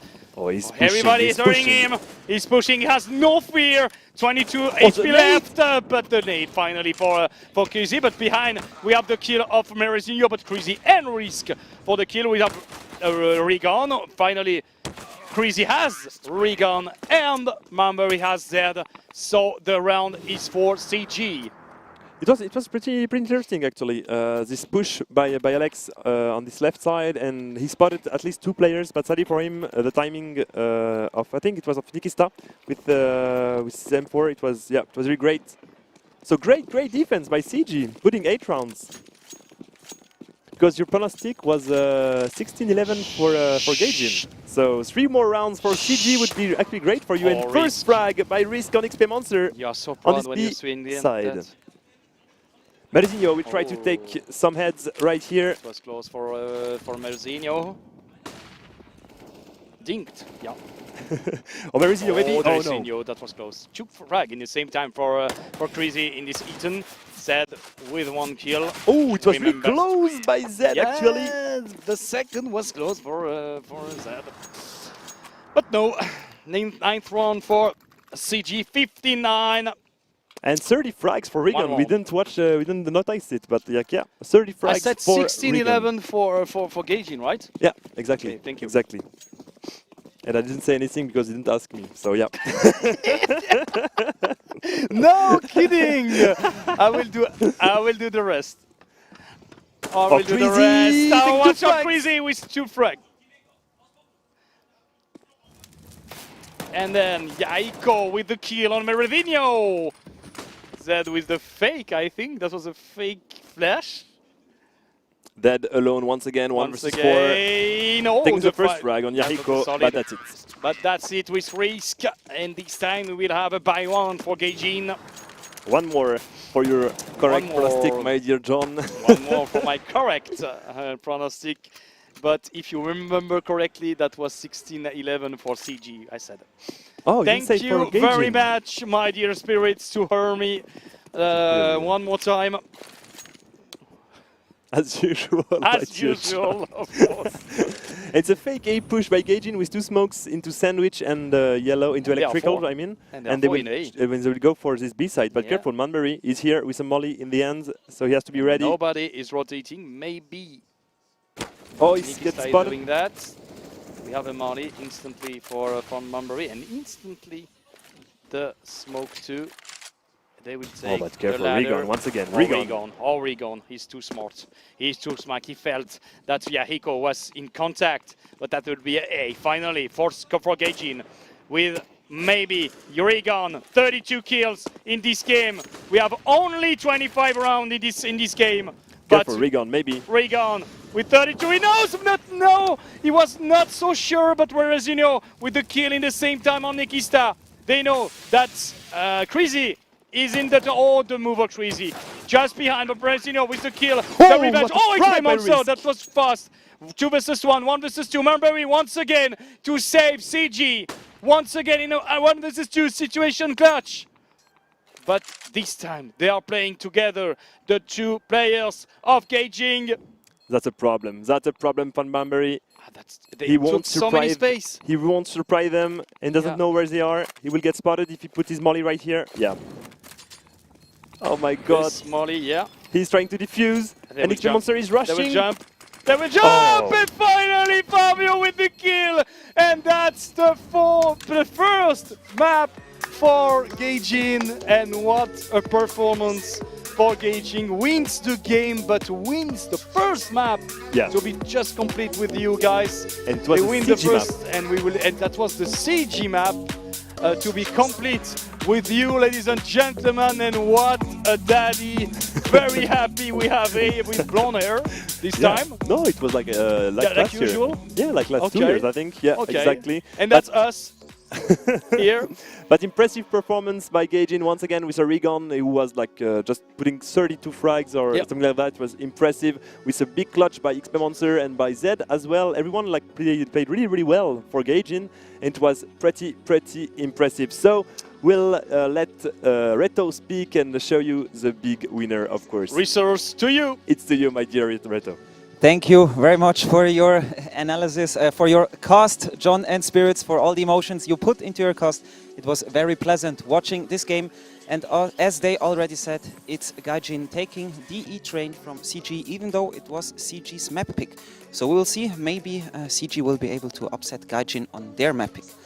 But with that being said, we still have a quiz ongoing, and ladies and gents, it's maybe your last chance to win something, so if you haven't participated yet, do it now. It's pretty easy. You just click on the link who showed up in the Twitch chat, or you scan the QR code seen on your screen right now. You download the app, you register, and then you can enroll into the quiz. You will answer different questions. If you answer a lot of questions correctly, you will then get into a raffle, and with a little bit of luck, you get out of this raffle as the winner and win a private gaming night at the Blue Cinema. Even though if you don't win the gaming night at the Blue Cinema, there's still a chance for you to grab some Logitech hardware, as Logitech randomly gives away hardware to participants of the quiz. With that being said, thank you very much for listening, and I'm going to give over to my two analysts for DE Train, Kairos and Remo. Hello guys, we are back, and thank you very much, Reto. What a map we've just seen. What a performance from Rigon we've just seen. Yeah. Is there any way you can stop him? Well, certainly CG haven't found the way yet. It is a bit of a struggle, and we have touched on it just before the game. It's a bit of a tricky pick, really, Train. Yeah. Because letting your opponent start on the CG side, obviously, is going to be a pretty difficult task to overcome. Yes. And that's exactly what happened here on Train as well. And, of course, you can't really look past it. Rigon with a performance just like that, it's going to be a really, really hard struggle for anyone, really. And so it was for CG as well. Yeah, we did see some clutches, especially towards the start of the match, actually. Some 1v1 clutches. I remember XP Monster set there. So certainly a little bit of luck involved, especially if CG takes those T rounds. Those are the crucial ones. Yeah, absolutely. And certainly CG, you know, at the beginning, especially on the first half, of course, ending, I think it was 11-4, 10-5.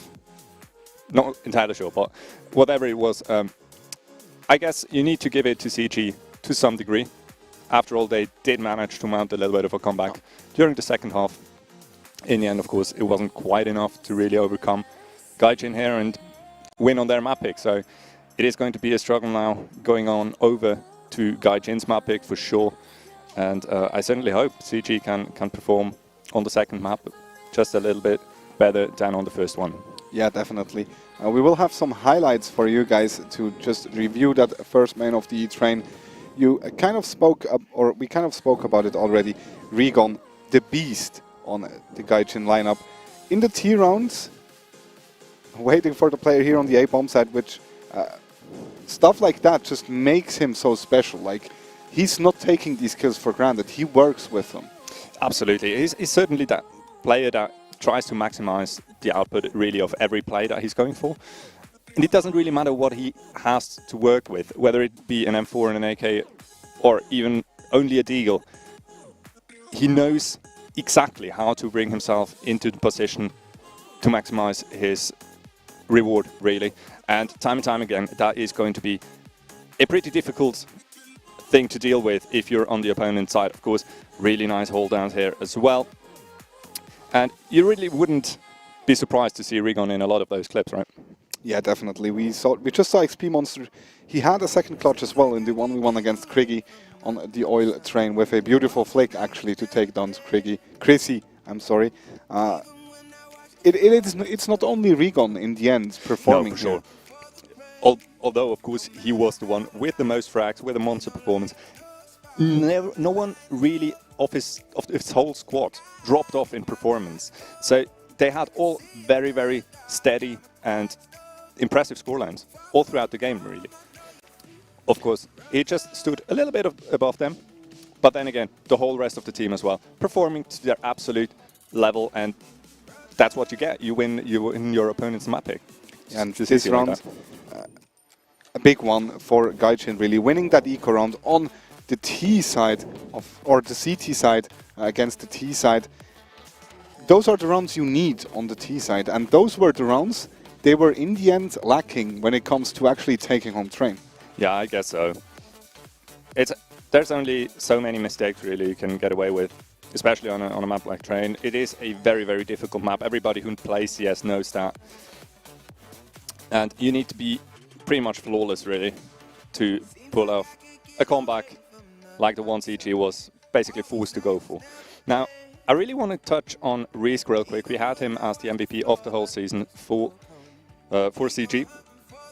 He was struggling, especially early on in this map. Yeah. On the T half, yeah, it is kind of hard though to play the op. Like on the T half, if you're kind of like in that stage where you need rounds, you also a lot of times think about, do you really pick up that op, or you may want to go with an AK just to overrun one of the bomb sites with one more player that is able to go aggressive. Think about the B bomb site. If you take B, if you just take the beginning of B, if you come down through like the lower or big ramp, that's not going to win you the round. If you take the B bomb site, you need a little bit of space towards oil, towards connector, just to fight them off really early. Otherwise, the CTs can retake the site, and then there's really just two entries to work from. Yeah, it's a tricky situation, kind of risk and reward, I guess, throughout the whole map. Risk and reward. Oh, okay. I wasn't actually going there, but hey, there you go. Yeah, but then again, you know, there's always a next try, and I guess the next try we will see in just a little minute. Yeah, it will be Mirage. Obviously, Gaijin's pick, so CG with the backs against the wall. What do you think, also from the reactions of the players, do you think they might be able to take it back? You know, the silver lining here, for me personally, is that Mirage is a comfortable map for CG as well as for Gaijin. So who knows, I guess we will find out. I certainly hope they can bring it back so we can see a third map. Yeah, that would obviously be awesome. Guys, we will go into a short break and we'll be right back for you.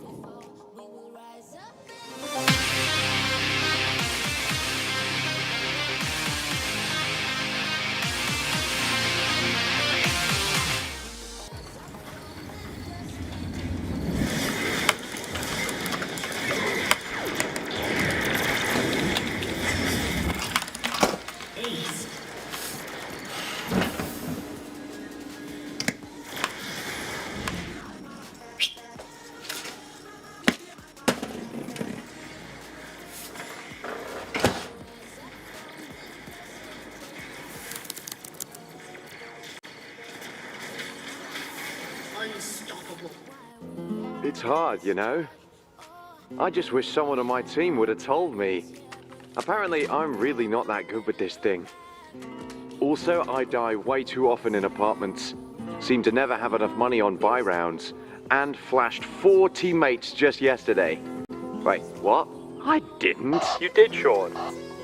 Oh. But I'm much better with the 5.7 than you are, Elias, and I got 34 entry kills last week, and I should actually be playing B-site. I'm much more useful over there. What grade did you get this week? I got C. That's not too bad, right? Let's go. Nope, gotta go.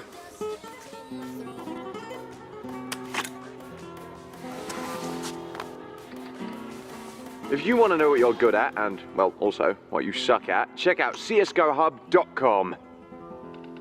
Coming!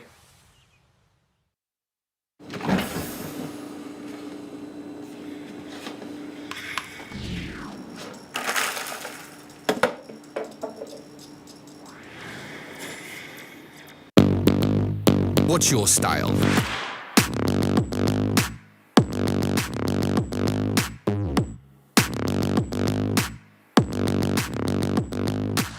Get your merch at shop.eslgaming.com.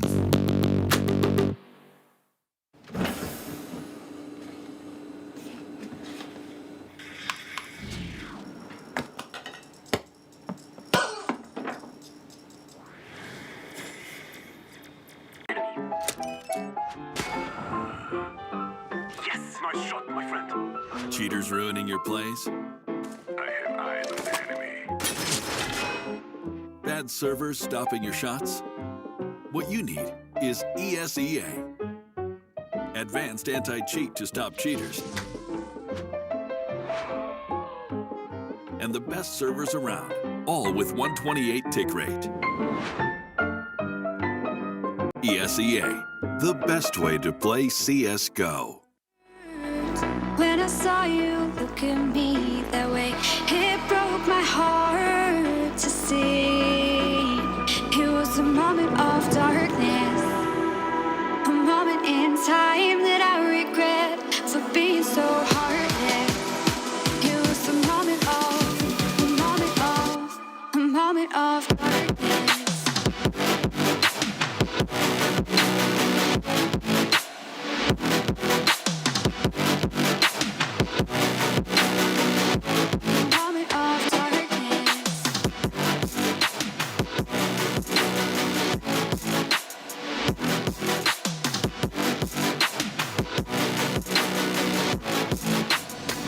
I fell apart when I saw you look at me that way. It broke my heart to see. It's too hard, it don't come easy. I went dark, I lost it right away. And when it starts, God knows what I'll say. In my head, I had good reason. I went red so unexpectedly. I should have said that sometimes happens to me. It was a moment of darkness, a moment in time that I regret for being so heartless. It was a moment of darkness.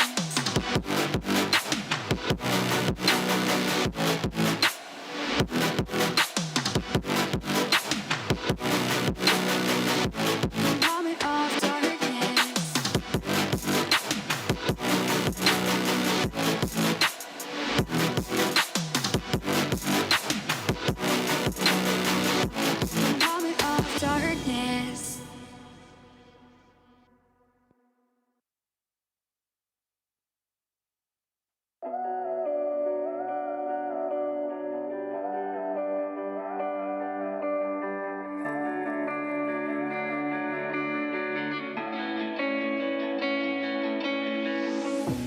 Chasing love in an empty bar.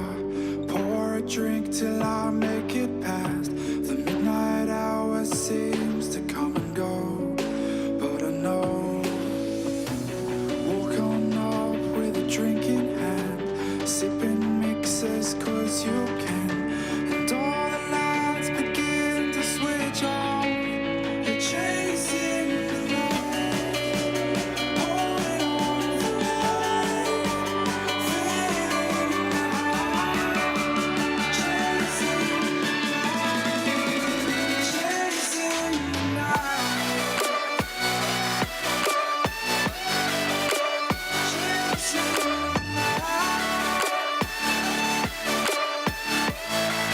night, chasing the night,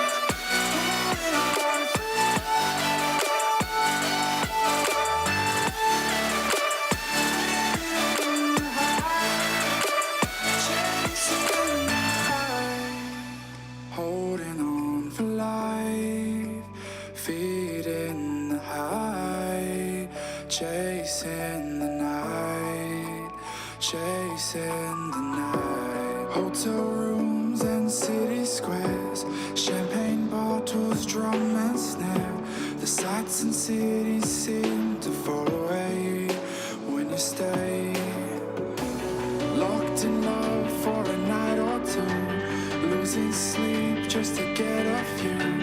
Day to day you wanna stay out, you're chasing the light, holding on for life, fading the high, chasing the night, chasing the night,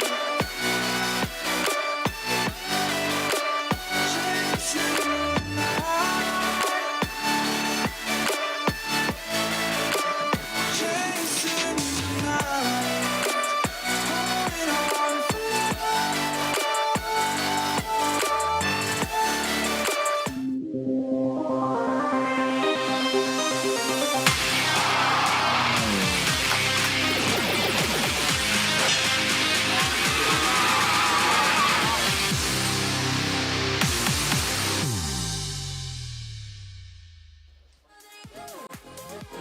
Welcome back, ladies and gentlemen. Welcome back, dear spectators. Welcome back, gaming fans all around Switzerland. We just witnessed the first map, D-Train, going the way of Gaijin in our Swisscom Hero League Grand Final in CSGO. We're about to witness the second map, which will be DE Inferno. We will go into our pre-game analysis shortly, but before that, one last time, I promise, I would like to remind you that we still have a quiz ongoing. It's the Swisscom quiz, and it's pretty easy to participate. You just click the link in the Twitch chat or scan the QR code which is being shown on stream, download the app, register, answer questions inside the app, and once you answered a lot of correct questions, you will get thrown into a raffle. If you're lucky, you win this raffle and you win a gaming night at the Blue Cinema, your own private gaming night. You can invite anyone you want. I think it's up to 10 people. And even if you don't win the gaming night, there's still Logitech software to be won, because Logitech rewards random participants of the quiz with their hardware. With that being said, I'll give over to our pre-game analysis of Remo and Kairos. Thank you very much, Redo. Yeah, lovely done. Thank you so much. So, first map has been played. It has taken place on Train. It was a bit of a struggle for the CG side. Gaijin definitely coming off with a strong victory in the first round. Into the second one we go. What are we expecting here? It's going to be a hard one, I'd say, for CG. On Mirage, with their backs against the wall, they need to outperform themselves, so to speak. So they need to play 120%. I don't think 100% will be enough this time. It's going to be hard otherwise. Yeah, absolutely. We do see an overview of the correctly answered questions of the quiz, which is actually pretty cool. Yeah. So, percentage of all players. 53 with 2 correct answers. Do I see that correctly? Yeah. So, I'm pretty sure you can do better here. Everybody, yeah, show us. Do show us what you know. This is disappointing. It is actually not enough. So, quite similar to CG, you're lacking. Yeah, just that a little bit. percentage has to rise. Anyway, yeah, back to the game at hand. Mirage, Gaijin certainly coming out very relaxed here onto the second map. CG, what do you reckon? How high is the pressure they're under right now? Immense, especially after that first game on the E-Train on their home map, where I guess they wanted more, especially on the T side. If they're not able to just step it up right now on Mirage, if they let Gaijin start the game fast and with a lot of confidence, if they get rolling, so to speak, I don't think there's any way for CG to take this map. That would mean we are not going to see a third map then? No, and honestly right now, just the way Rigon looks, the way the whole Gaijin team looks like, my gut feeling tells me the game, or we do have a finalist, or a winner of the finals. Oh, calling it already. Yeah, but we've all seen the game. Like, they look so strong right now. It is quite dangerous here for the CG side. Yeah. They are trading in very dangerous waters. Absolutely, the shark that is called Gaijin is ready to deliver the final blow, I think.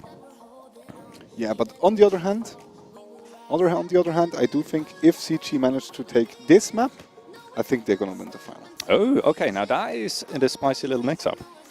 So maybe not only 1 but 2 maps are to be decided on the upcoming map of Mirage. I guess all that we can do is wait and find out. Yeah, so let's throw it back to Reto to introduce you to the second map.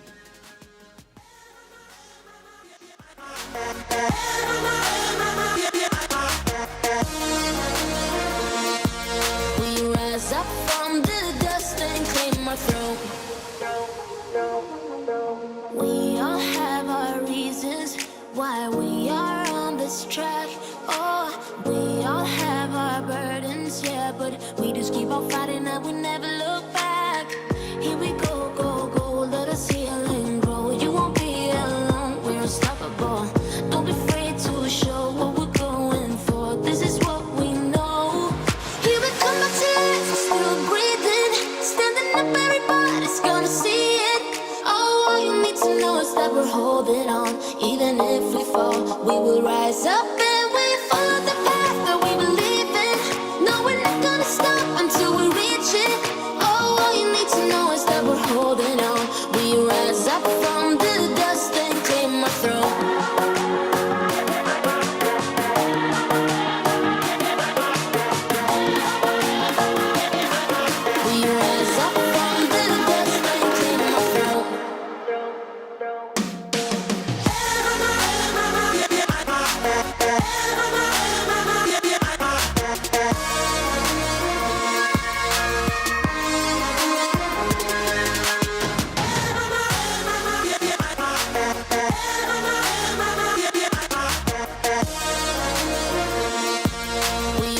rise up from the dust and claim my throne.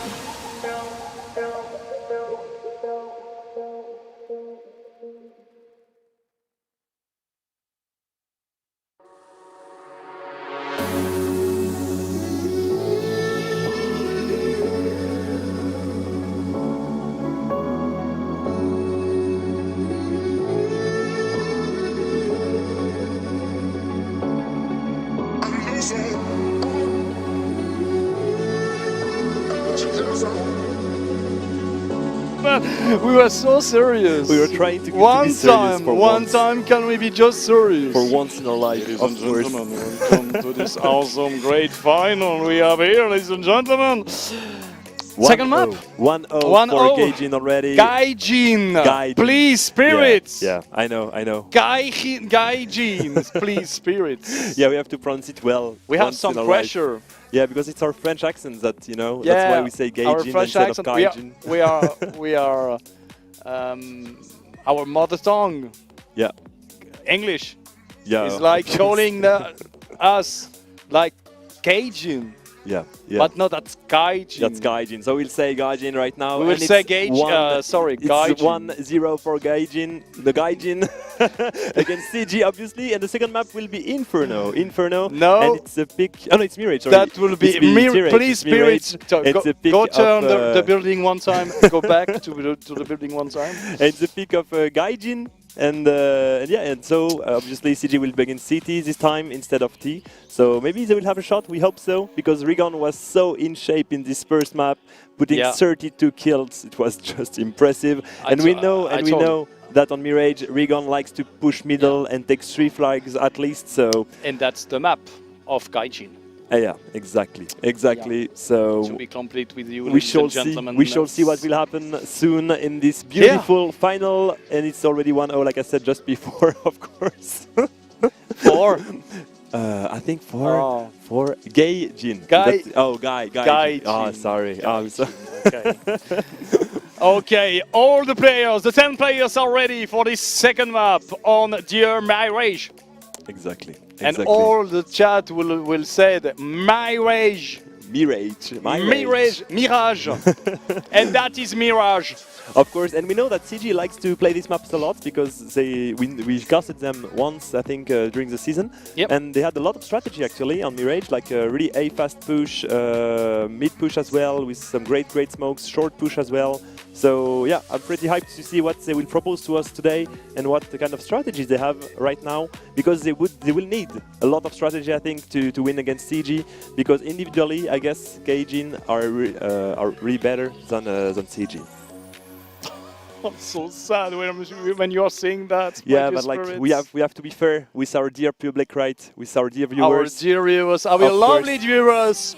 Big shout out, big kiss to you. And no grill for Chantal, of course. So it will be. Oh, that was kind for you. Okay, everybody, let's go for the second map of the Swisscom EuroLeague Season 5, map number 2. And Mamberry already getting killed by Merezinho. Oh, Merezinho with 2 kills on Crazy and Mamberry and XP Monster because oh, Fabio, what can you do? What did you do? Ay, that was a little mistake from XP Monster, but we have Yahiko in a 1 vs 4 situation. Without any kits. But he knows without any kits. The bomb is made in A, but I think it's the first frag. Maybe the second on Merezinho, but no. Merezinho is too strong. Merezinho taking 3 frags on these pistol rounds and already 1-0 for Gaijin. No, Gaijin, please. Please. I focused so much to say it's right, and I still, whatever. I will. Yeah. So maybe you have to maybe grab a Red Bull. Yeah, I think I need to wake up a bit. You have to wake up a bit and give you rings. You know. Rings? Wings. Oh, yeah, obviously. Not the rings. Yeah. That's not the same. No. But you can have wings. I need to have some wings, obviously. Because me, I have a wings because I'm an angel. Yeah, and we are match back in the live. match. We had a little technical difficulties, sadly, and Risk with a scout this time, like on train. When he had to eco, he took a scout. Oui, oui. And 4 AKs, 4 AKs in the AKs, hands yep. of Gaijin and 1 Galil for XP Monster. Okay, 1 scout on Risk with the long range scout. Oh, and Eco trying to have someone in this short. Rigon is already in the ladder room. A bit surprised that Gaijin is playing slow. Yeah. Tapping from everywhere, and we have the kill of Risk on the MVP of the season number 5. And all the MVP are in the Gaijin team. The 5th, the 4th, the 3rd. And now we have the Alex, Alex. maybe with a great timing here on this A side. He will maybe surprise a bit Mr. Nikista. Oh, Nikista with the timing. Maybe he saw Alex and the kill of Nikista. And maybe the second. And Zed with the bomb. Zed with the kill. Nikista get the kill on Alex. And that's a 3 versus 4 situation. Yaiko with the kill with the AK on Zed. And in the same time we have XP Monster from the ramp. This time he didn't die in a molly. And XP with the kill. He saw the shoulder of Yaiko, and that's a kill, important kill for XP Monster 2 versus 2 situation with the 2 players of CG in this city. And that's a problem for Gaijin because they don't know where are the 2 cities, or they're afraid of this jungle position, of course, and maybe of the city pushing this A ramp. But careful, Crazy pushing. And Meresino took a good position, but Meresino is very, very low HP with 121 HP left. Risk. Risk! Oh, that was Meresino. smart. But Risk was very low HP. 1 versus 1 situation, 21 HP left for Meresino. The Österreichman versus Crazy. He will pick, and he's smart, and he's smart. He got tagged, but didn't die. 10 HP left. Has no kit. Meresino will pick. Meresino and Crazy, but he has no time. Unfortunately, Crazy has no time to kill Meresino, and Meresino was very smart, but 2 important frag for XP Monster here in this A position. Yeah, because Meresino knew that Crazy won't have any kits because it was an eco for CG, obviously. So he played the time really beautifully, and yeah, he got killed, but obviously Crazy didn't have the time to defuse the bomb. So 1 more round for Gaijin, 2-0 already. Yeah. And Rigon didn't buy anything. Oh no, he just bought now an AK. And a bit surprised that Gaijin is playing really slow right here. Okay. Usually they like to be aggressive in this middle position. Watch out, Crazy. He has to do the work. With an AK, Manbury. Huge frag on Rigon. The MVP and Alex. Alex with 2 frags for Alexander. Yaiko with the frag, with the revenge on Meredino. 2 versus 3 versus 2 situations that he's going back to help his teammate because Alex is already in a jungle position. And look at that. Maybe we'll have to fight Risk. Okay. But Risk could just escape and try to go with the bomb on this A site and just plant the bomb. Watch out. But careful, Yahiko has an AK. Alex is very good. Alex in very good situation, but he has to break the whole. Yahiko with the AK. Yahiko with the duel, but he got the kill. He didn't get the kill, sorry. And that was Zed solid with his AK, and 3-0 already for Gaijin, and the 2 frags here for Daddy Alexander. And the 3rd here in this round. Huge round for Alex. And what a production we have. Thank you, Mr. Thank Paddy. you. What the greatest no, observer. That's not Paddy. That's the replay man. Oh yeah, right. The replay man. Right. His name, I don't know, but he's the replay man. The replay master.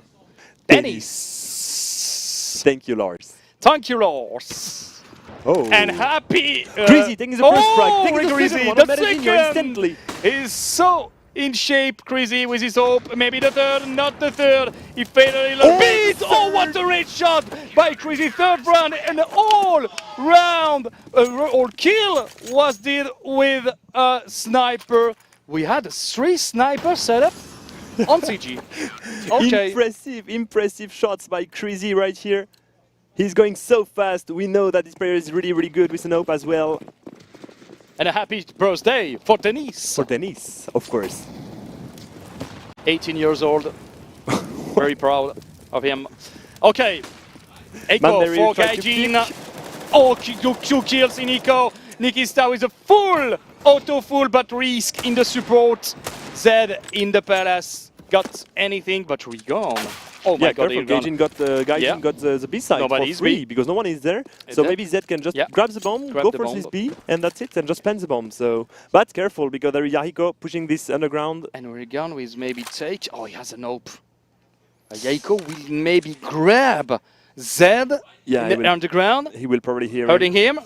Oh, he saw him, no? He saw him, yeah. No, he didn't spot him. Oh, and he got it. He got him, sorry. And Regan with... Oh, he saw, he saw the feet! Oh, and tag him! Regan tag him! Taking his deagle! Taking it up! And that's a kill of Regan! Oh my god! Oh my god, what's happening, dude? And that's the FPL moment! That may be the FPL moment! Oh, the kill of Regan! This reflex of Regan 1 versus 1 situation, and Risk is in the B, knowing everything, knowing anything, sorry. Oh my god. Couldn't help maybe grab a Red Bull too. Maybe to grab a Red Bull too. But careful, Risk has an open. Maybe he will surprise a bit Mr. Regan, because Regan, of course, is a bit afraid to not know where is his opponent. Regan for the clutch. Oh, he just spotted him. Yes, he spotted each other. He got him. He will pick? No, don't pick Regan. He knows that Risk has an hope. He has the good position. Oh, he failed. Oh, they failed. They failed each other. And Regan trying to maybe. Oh, that's a kill of Risk. Sonic to the boxes. Magnificent kill. 2 frags for Risk in this round. And taking the 1v1 against Regan. That's taking impressive the 1 versus 1 by Risk. Sadly for Regan, yeah, he was a bit surprised that Risk pushed these connectors that fast, I guess. So yeah, because it was an easy shot for real for Regan. Sadly he failed it because like this one was impressive. This reflex by Regan was so much more difficult to put. Of course. And that, like that, it's 2-3 in favor of Gaijin still. And Gaijin is still trying to take this middle as only 1 or 2 players, and that's it. Full AK is on Gaijin lineup. Smoke of Regan deep in the connector to maybe grab something, grab someone in the short. And now body is short. Yahiko is back in the short. Yeah, and the problem is that Risk has to take 2 positions at the same time, like A-ramp and connector. So that can not be good for CG. They are not taking the middle, but because Nikista is very in the background of the middle. Yeah, he's out of the window actually. Out of the window, exactly. So he's just spotting if there is anyone getting boosted and trying to go by this window to go to connector. Maybe, yeah, he will be in the window. Risk with the nope, long range line on the connector. Nikista is still waiting in this window. There's only 1 smoke remaining for Gaijin, so I don't know what they will do with it. I guess smoking city. Oh, careful, Risk spotting a player in this connector. Almost. Oh, the frag, but Alex taking the frag on Alex Mamberry with the kill on Mamberry. 4 versus 4. Regan trying to maybe kill Crazy. He has not to. Oh, Risk is very in the bad position, dead with the kill, the revenge on Yahiko killed Merezinho. Alex planting the bomb. 3 versus 3. Only 1 flash all in city. Of Gaijin. 2 hope! All in city! Watch out. Watch out. Because we have Regan and Alex and Crazy. Crazy to Regan and Alex with the final kill experience kill one more time for Daddy. Impressive hold by Gaijin right here. I was a bit afraid for them, but Regan had a great timing in this city, surprising a bit the 3 cities, of course. And that's an eco for CG right now. And that's why I don't really like how they defend this middle, actually. Yep. With, I think it was Nikista who was outside of the window. So, yeah, because you just let the opponent take this window, taking this connector, and so the player who is CT has to take 2 lines at least. And that's a problem for him, of course. That will be, that will be a mid push here. Oh my god, he's so fast. This player is so good. 2 kills for Zed, easy kills. And Risk is underpass, trying to find a terrorist, but sadly for him there is no one. Okay, we have nothing free. We have Alex in the jungle, okay. But careful, there is a player in this A site, and it's Crazy. Crazy maybe will... Oh, that was huge by kill. Crazy. Maybe the second for Crazy. He has the bomb, but Zed kill him, and Daddy is in the lurk here with a good position, and Merezinho was still in the T side. Oh no, close to T side. TV. Yeah, close to TV. T Close to stairs. TV, Like, yeah. T-stairs. Sorry, guys. Good kill by Daddy here in the CT. Great But the problem was Crazy has nothing, no lines, but he has only a deagle, yeah, but no lines in the A side. So Alex, Yeah, exactly. He could lurk. Just lurk in the jungle. Yeah, but remember that Crazy was alone as well in Watch A out, site Regan. because He two knows, guys were killed. he before. knows he will just maybe kill someone in the jungle. That's a second of Regan. Inhuman reaction by Regan. Oh my god, Zed in the same time. Regan, the third in this city. Oh my god, this god is coming from nowhere. Oh my god, 1 versus 5 situation for Yahiko in 2 seconds. He In got 2 spotted, seconds. And XP Monster finished the round like this, and Regan with a Icon. triple frag in this A site. Icon, a lot. He was running with his hope, like, you know what, I will just run and take like 3 entry my frags God. in his A site. And the no one... third. Yeah. I don't know how he killed the third. It was like a flick with only a head, like it was impressive by But Regan. the fire, the nades. I don't know how we see him. Yeah. These players. And careful, it's a rush short by Mr. Merezinho. Oh, Merezinho, that will be a massacre. That will be a massacre. Regan with the kill one more time, Alex. All the players of Gaijin have a good time here, but 2 kills in the same time for Yahiko, but XP Monster did a great kill on Nikista. Yahiko in a 1 versus 3 situation this time, but with a sniper. And the bomb was on XP Monster back, so he could plant the bomb on this A site. 10 kills for And he Yahiko. planted the bomb for this A ramp, so Yahiko will try to save his hope, obviously. He knows, I think. But can he? He heard Zed, but he didn't hurt. XP! Yahiko XP with the Monster kill. wasn't ready. Zed now knows where is Yahiko. Yahiko, not reflex and not the flick on Zed. Zed is solid. 7-2 for Gaijin in the T side. But we know that Gaijin likes to play T, and they are not that good in City as well. They are way much better in the T side. Yep. And 3 opes. No, 2 opes, sorry, in the hands of CG right here. And 1 in the hands of Regan, obviously, because he's just too good with it. Okay, they know that's 2 players on in shorts, hurting them. Nikista with a good nade. No damage for him.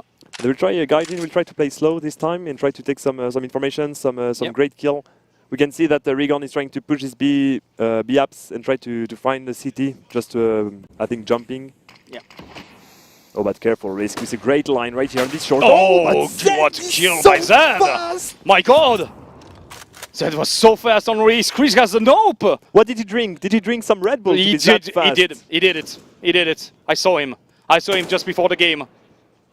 Oh, but careful, maybe Zed has a great line right here, right now. Oh, Merezinho with the good flash here from Nikista, from Yahiko to Nikista. And it will be an A push by Gaijin with a smoke in these stairs. Okay, XP Monster with the reflex. Oh, that was closed because Marbury is only with 17 HP in the CT. Oh, Nikista, they have to smoke. They have to smoke something. Oh, Nikista, that was a little bit greedy for Nikista. And at the same time, we have the kill of Alex. Watch out, we have the crazy Yahiko. Oh, Yahiko can have a big, Yahiko! Yahiko with the kill. Regan has to do something. 1 versus 2 situation for the god. The god of Switzerland with the kill of Crazy. What a performance by Crazy. Great shot by Crazy right here. Sadly for Regan, he didn't expect that that Regan will be the that Crazy will be stairs, of course. Great round by CG right here. But what a shot by Zed. It was impressive, actually. Exactly. What a shot by Zed. Alex and Yahiko with the third, the second, and the first and the second. Sorry. 7-3 for Gaijin against CG. What a great start by the Gaijin team. The Gaijin squad. we can say, my dear spirits. Exactly. Soon a movie about them. Soon a movie. And we'll have I will have the producer. I will be the producer. Of course, of course. And you will be my assistant.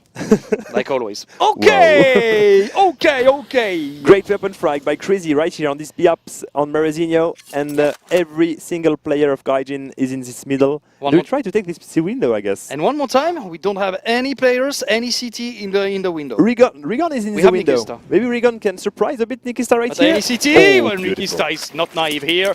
Watch out, Nikista. He saw one in the shorts. Sending the information. Oh, daddy. Oh, daddy. Oh, daddy. He didn't see him in the flames. Oh, daddy. Your radar.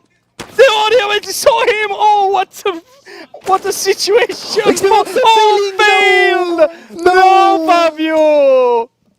Oh, no, Fabio. And that's why you have to look at your radar sometimes like this, like normally. Alex should have spotted his opponents right here in this window, but sadly didn't check it. But what a situation for Alex. Yeah. My God. He was in the flame, he didn't see him. You didn't see the cities, of course, and it's a force buy for Gaijin right here with 3 AKs and 2 Deagles. And this time, all 5 players are in this A ramp, and we'll probably try to put 2 smokes. That will be a flash behind for Marazinho. And Manberry has to be ready for this push. Maybe a molly, not molly. No one Shine is molly. this A side, that's a problem. Manberry, no kill. Only One kill only with the Rigon, with the rematch. Rigon with 2 kills in this A side. Nikista in the CT, planting Gaijin, planting the bomb. Waiting for a flash. Oh, maybe Alex will try to do, you know, the to turn. go this Yeah, middle. turn around. He will turn. Oh, Marazinho with a kill, Crazy with 1. But Marazinho, Aiko in a 1 vs 2 situation with the Nelex. Almost dead. Almost dead. But Marazinho with a Deagle killed Yahiko. It was the impressive. Austrian player was great here with the final kill on Marazinho. Marazinho with 3 kills in this round, of course. 8-4 for Gaijin. Important kills by Marazinho, like taking 2 frags in CT for the retake of CG, and then the last one impressive by this player. Yeah. And still, Gaijin will try to take all of the map, trying to have 1 player in this B position. Remember in the city. Yeah. Has no sound, has no information, not more. And Marazinho will try to push his smoke. Marazinho in shape. Marazinho in shape in this. Careful, Nikista pushing this A ramp. Oh, not the timing. Oh my God. That was a cuckoo. Yeah, but for I was XP afraid. monster. I was afraid that it would fail. No. Be confident on the XP, please. No, I'm confident, but yeah. No, you wasn't. You weren't. Okay, Rigon in the connector. That will be a split of 2 players of Gaijin in the ramp and 2 in the connector. They need to flash. They need to flash this by A ramp, I guess. Yeah, but Risk will be completely blind if it is the case. And Risk took so many risks, but just a kill of Risk here. But careful, look. Nobody. Look at Mumberry. Look at Mumberry. He didn't check the ramp. Yeah, he didn't check the ramp, and that's a problem. But Risk is still watching the ramp. But Mumberry has a very, very good situation, but he's going out of the game because he's top middle and going to any formation. Rigon! Oh, the Risk! Oh, 2 kills by Risk in a 1 bullet! Huge performance by Risk here. XP Monster in a 1 vs 4 situation. Come on, Fabio. 20 seconds remaining for Fabio. And the kill for Crazy. Oh, God. I don't think he put 2 frags with 1 bullet, actually, because I think we were baited by the fact that he had to switch and we were a bit not on his camera. Yeah, he took a first frag on Marazinho and then... Okay, sorry. No? But beautiful beautiful hold by Risk on this A side. It was impressive by this player. Even if Manberry just pushed this A apps, not checking this A ramp, he still took the line on this A ramp. And they will try to push this B side with the smoke and 2 flashes. Oh, Crazy. Oh, Crazy can do a lot of damages. Oh, that's really... Oh, he tagged! What? I think, he tagged Marazinho, yeah, of course. I was a bit baited with that. Here we go. Here we go for the rush. Crazy with 1 behind the sides. And we have Yahiko in a good position here. He will run to maybe here. Oh, he didn't saw the player on the corner. Yahiko with the kill, finally. 2 versus 4. He gonna has an hope. Watch out, Yahiko with the kill, solid. Alex still, and Yahiko with the third of the round. Good performance by him. 8-6 for Gaijin. But and that's still a good sign for CG. Yeah, they're coming back. They're coming back. Like it was, I think 8-2, something like that, and then it's 8-6. So pretty impressive by CG, having a really great second phase of this side with Crazy and Risk. With those hopes, they are pretty much unstoppable. Yeah, Yahiko baked a little bit his teammates on the B side, but that was, I think that was clean finally because he did 2 kills. 2 kills, and Risk maybe tagged someone. Oh, careful, Regan. Oh, Regan. Oh, Regan. Oh, he was blind by his teammate, I think.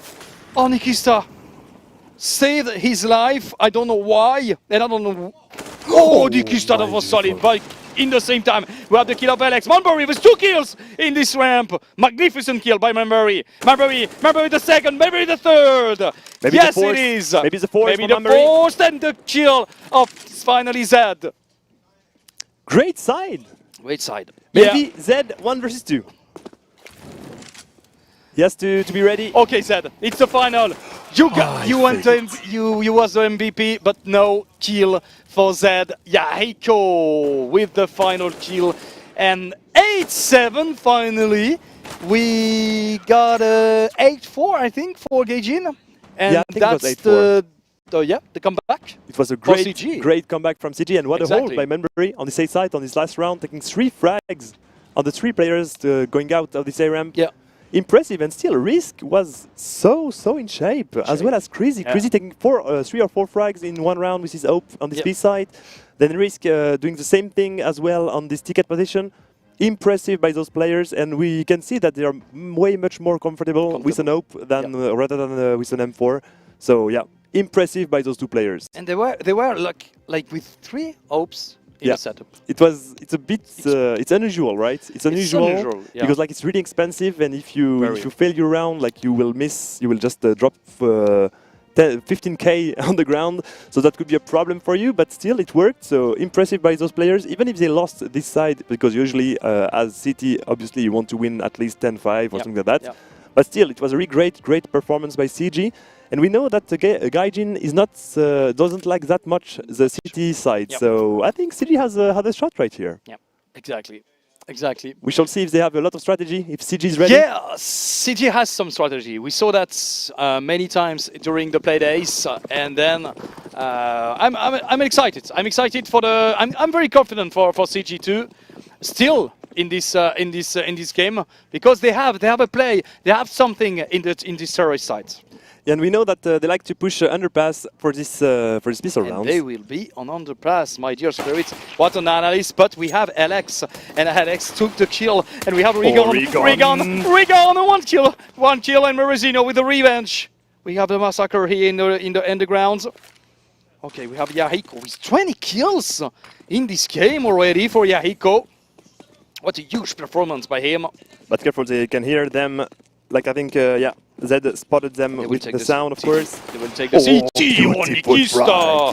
Nikista with an awesome frag, but Morosino coming from behind, from the ramp, and Yahiko is planting the bomb right now. Morosino will have something, and he will have the bomb, and he will know where is the last one standing. Nikista versus Morosino. Morosino, Nikista. We're still the duel. Nikista has to wait. And goes for Nikista, and goes for CG's. And you can see that he's shouting. He's giving everything to win this map. Come of course. on! Beautiful round by Nikista. Impressive, taking C3 frags, and the most important one during the 1v1. During the 1v1, and the final kill for Nikista, and the clutch this time in 4th CG. We had so many clutch in the first map, and every clutch was won by Gaijin, and this time one more time a duel is for CG, but the revenge is for Morosino this time.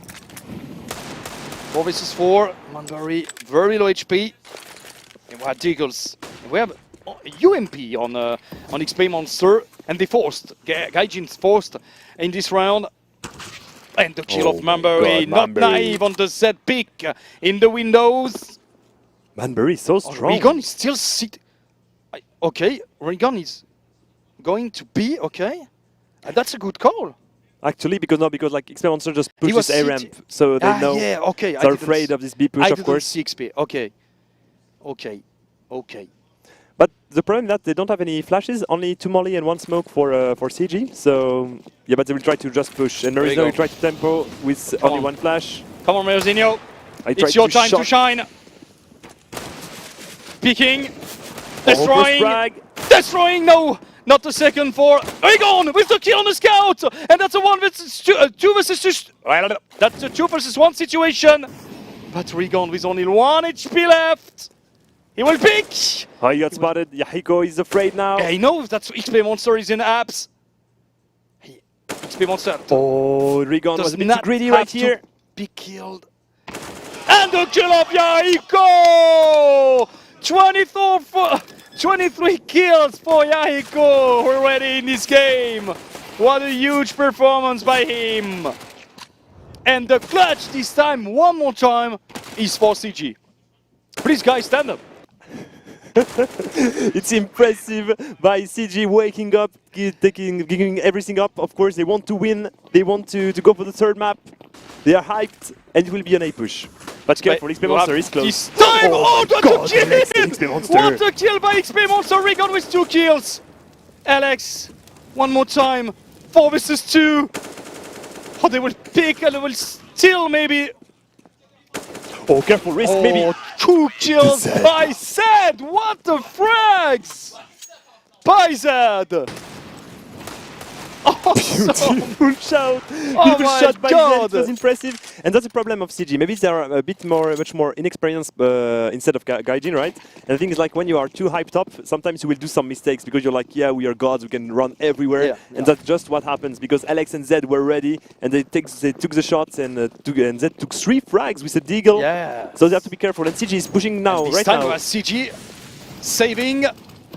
Zed has to be solid in his big side. Zed the second. Zed the third. And the third we have the support of Regan and Marizino with 2 kills. And the war is winning. Will be win, I think, by Gaijin here in this round. And even the psychological one as well, because we can hear them shout. My dear. And you can hear them shout loud. Now, right now, it's It's a Gaijin. war. It's a war of shouts. Gaijin is shouting right now. And that's an offline situation, my dear spirits. I'm so hyped. And I'm so hyped of this. I'm so hyped of this. Oh, careful, Regan trying to take the first frag. Easy. Comfortable Regan you have here in the window. You will keep the line, of course. And XP Monster taking the second one on this A ramp, pretty much easy because he tried to cross the smoke. And we switch a little bit position. Oh, Regan. 2 frags and 3 frags for Regan. 4th in this round, of course. And we saw a switch of players, switch of position between XP Monster. I think he's not so comfortable in the B side. So he will be in A. We are watching this at the moment. Switching position between Zed and XP Monster. XP Monster is an A fix now, and Zed will be on the B.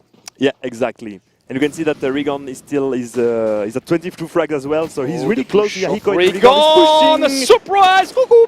Taking and Cuckoo down Zed. risk in his middle. Yes, and Zed still going has with the good position of Regan and the good push. He has the line on the ground now with the upper position of the middle. But careful right now, CG will try to retake the middle. Yeah, exactly, the control of the middle. The flash, here we go. The fourth player of PG are in the middle. Oh, maybe it's an 8. There is an 8 and Bregan with no kill this time. Zed with the support. Great kill by Zed, falling back instantly because he knows otherwise he will get pushed. And he will try to take another position, another line, maybe from the window. 4 versus 3. But careful, there is already a player in this short position. He's really advanced, and it's Mr. Merezinho. Merezinho in the shorts. But the problem right now for Gaijin is that they don't have any information in this connector. Oh no, no, Alex is taking the position. Oh, Nikista with the kill on Merezinho in this short. Merezinho was advanced. And they know that all the players are in middle. I'm hearing a leader in game, Regan, who is shouting in the room. Smarties, they just want to go back to this A side by A ramp, and that's really smart, I think, but it's careful because there is only 20 seconds remaining for CG. XP has to shine this. Oh, XP Monster has a really great position. He will have the bait. He will have the bait of Alex. He can do Alex is in frags. city. Yes, two frags by XP Monster, Fabio! And that's it. That's it for No, CG. no, for maybe Gaijin, I not, guess. maybe not. We have Crazy, 4 seconds, and that's it for Gaijin with the final kill of Fabio. So triple frag of XP Monster with Yes! a really great position. And this time he has his comfortable position in A. Oh my god, easy spray for this guy. Taking the third one, and only 3 HP remaining for XP Monster. And right now, psychologically, it's really rough for CG. For CG, yeah. Yeah. They need to put at least 1 or 2 rounds. Save round once again for CG. 12-9, ladies and gentlemen. We had a 9-9, and we have even a 9-8 for CG, I think. Exactly. CG was ahead a bit, but right now it's an A push for CG. Okay, XP they know. Monster to be ready. XP Monster. No frag. Yes, one. Yes, two. Yes, two for Fabio. Good take by Fabio with no kills, unfortunately, but Regan with the kill. Nikista with 3 kills. 2 kills in his eyes, in his A side. Oh, Nikista, that was close. So and Merizinho finally got Nikista in this A side. 13-9, ladies and gentlemen, in this grand final of this Swisscom Hero League Season 5. The summit of the level of Switzerland. Exactly. Did I dream, or did we saw that Regan was crossing a smoke with an oak? With an oak. Like Yeah, he was I saw like, that. you know what? I will just unscope them. Oh, Easy. watch out! But careful, Remember, very pushing. fast. Remember, he killed Alex, Yeah, who he was a little bit greedy in this middle. He surprised him, of course, but Oh, careful. Regan Regan only lost so 22 many HP. HP. Yes. But 22. careful, there is 2 players of Gaijin in this short, and they are getting boosted. Yeah. Merizinho will just get boosted right now, but careful, there is Yahiko in front of him. Yahiko versus Merizinho, and Merizinho this time has the duel and won the duel against Yahiko. Okay, 4 versus 4. But they are stuck in the middle. I think they don't know how to play and how to manage. It's advantage to have the middle. Yeah, exactly. They don't know that they could with a like duel. they could like simply just smoke connector, smoke Yes, window, take have shorts. a goal. Exactly. Have a goal to go somewhere. Exactly, because if you just take middle to take middle and don't do anything with it, that They cross each other. They cross each other. What? Oh no! What? Oh no! Ovenbury has the reflex. Mumber is not naive. Even the guy who will cross they will cross each other. But we have Zed. We have Zed with 2 kills. Magnificent. The Newman reaction by Zed. Maybe the third. Best shot by Zed. It's too solid, but risking the same time Roach in this short. We have a 1 versus 1 situation with the XP Monster in a great position from the B side. Probably be up. Oh, the bomb is saved. The cross and XP Monster is the clutch once again. Good backup from XP Monster from these B-apps. And what a hold by Mr. Z right here. Yeah, taking sure. 2 or 3 frags. I think 2 frags, right? No, 3. 3. Oh, the yes, 2, the third the second.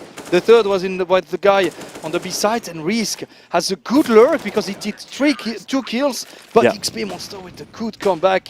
And one more time we have a force buy out of CG lineup. Regan, with an ope, and he's really advanced. He needs some help, he needs some flashes, but he's still taking a for frag Regan. on Manberry. 26 kill for Regan. Oh, the Oh my god, Regan, how can he escape that? He knows. He expecting that. He heard Yahiko, but did not scope from Regan. Nikista left alone against 4 players of Gaijin. Nikista, I think, is the has first. to do something. Come on, dude. Do it.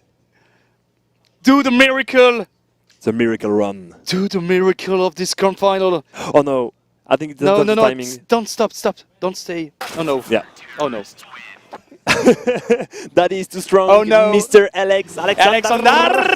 He's too strong, obviously. But what? Yeah, I don't know how Regan stayed alive right here. But I think it was just the fact that they didn't have any utilities for CG. Otherwise, he could have naded him, finally. 59, and that's a round of champion match for Gaijin. Regan has really great timing once again. One more time. Oh, with the no-scope! Oh my god! Fast scope by Regan. Fast scope! And that's the festival of Regan here. Merizinho got the kill, 2 versus 4 situation. They can't do anything. Rigon is just too strong. It's just too like, strong. You need to nade him. Even you need Yahiko has 23 kills, but it's not enough. what can he do? What It's can he not do enough against against Rigon? Rigon. Rigon with 30 frags, at least 30 frags on each map. Careful, remember, he with great timing right here from this P2 position. He's getting an aid. 2 versus 4. Nikisa is trying to take the duel against that was huge. Marezinho. Nikisa winning Good kill. his duel. Yeah, good kill by Nikisa. He would jump and go to the window. To the wall. To the window. Need for speed. And the return to CT, it's pretty interesting actually. It's pretty smart. But He will they have to something. get the great timing because He will have careful, someone. careful, Zed is coming really fast. Zed is coming really fast. Maybe he will have the Expecting that. timing. No, we didn't check. No. That was huge by Nikista. But careful, maybe XP Monster, he spotted him. He And spotted once Yahiko. again, XP Monster has a good backup. Oh, Zed. Oh, Zed. He saw him. Oh, that's good from XP. 2 versus 1 for the champions. Oh, he's getting shots for the through the champions. boxes. For the Yahiko, champions round. 1 versus 2. For the champions round. The champions. Do it, Yahiko and the champions are Gaijin, ladies and gentlemen. And what champions we have here is a new champions of season 5 of the Swisscom Hero League 2021. Exactly, they only lost one map during the entire season. It's the entire impressive for Gaijin. And that was against CG. It was against CG, the first match. The first match of the playdays. Oh my god, the new champions are Gaijin, ladies and gentlemen, and how proud they are. And what proud I am. I'm so happy for them. So happy for them, of course. And of course, we would be happy as well if CG would have won, of course. But this time, it's Gaijin, the champion of this season. Impressive performance by those players. Rigon was just too strong for real. Rigon, you have here on your screen with Alex, the blonde hair guy. Marezinho. And you have 2 awesome guys here. Oh my god. Oh, this legend. Oh my god. Look at this legend. Oh, sorry.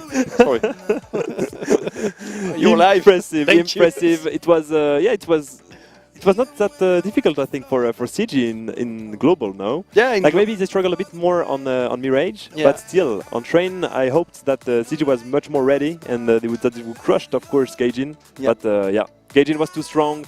So those players were just too strong and they won a lot of clutches. So yeah. And we will let our Thank you very much, ladies and gentlemen. That was a pleasure to cast you this grand final. It's not finished, guys.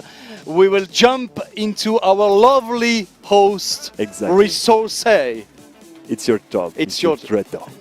Thank you very much, John and Spirits. I can't hold my laughter back when I'm watching you guys. I'm sorry. And it is Gaijin, ladies and gentlemen, who takes map number 2, closes the series 2-0 and wins the CSGO Grand Final of the Swisscom Hero League Season 5. Boys, I let you lift your trophy, enjoy your victory. We will have an analysis and I will do winner interview after. Don't forget the check, it's a lot of money, just in front of the trophy. Ladies and gents, please give it up for your Season 5 champions, Gaijin!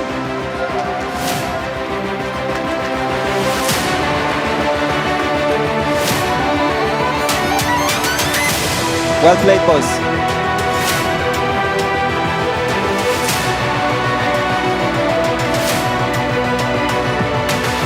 We're discussing strategies here. Very much, guys. I will talk to you later. I will have, I think, a Rigon interview coming up in a few minutes, but I will throw it over to our, I think, analysts for this grand final, for their final analysis of the evening. Please, Raymond Kairos, take it over. Wow, what a performance by Gaijin. 2-0. Rigon, absolutely massive. Yahiko tried to cut off a slice of him, but in the end, they were just too strong. Yeah, wow. Honestly, props to Yahiko. Yeah. My goodness, he didn't want to lose that map. Yeah. But in the end, certainly, Gaijin, I guess, the clear victors tonight and absolutely undisputed champions of the Swisscom Hero League. Yeah, emotions are high, obviously. What a fantastic round 2. unfortunately, there won't be a round 3. Not quite enough coming from CG for that. But certainly a very impressive performance here for Gaijin.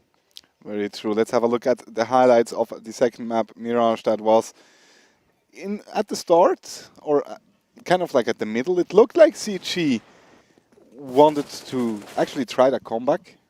Yep. Came pretty close, looked pretty even for some time, and then Gaijin took a shift upwards. Exactly, and I think you're spot on with that sort of turning that switch. It just goes into completely different gear, and from then it was just a matter of time, I guess, until it was all over for CG. Certainly, very impressive stuff coming out from Gaijin here on Mirage as well. Obviously, as you would expect, you know, after all, it is their map pick. So I guess after losing theirs, CG, they knew it was going to be a struggle anyway.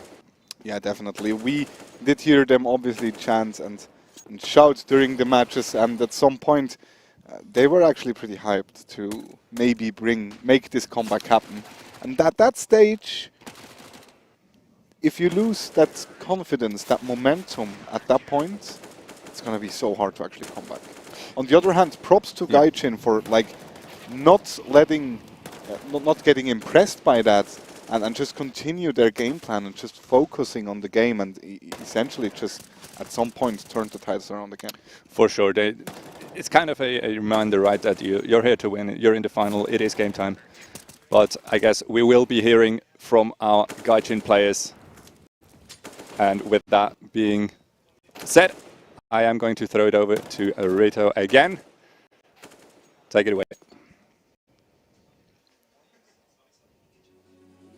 Don't think that's right. Not quite yet. Not quite yet. They are preparing the interview. They are getting ready. Oh, okay. We're still in a little photo op.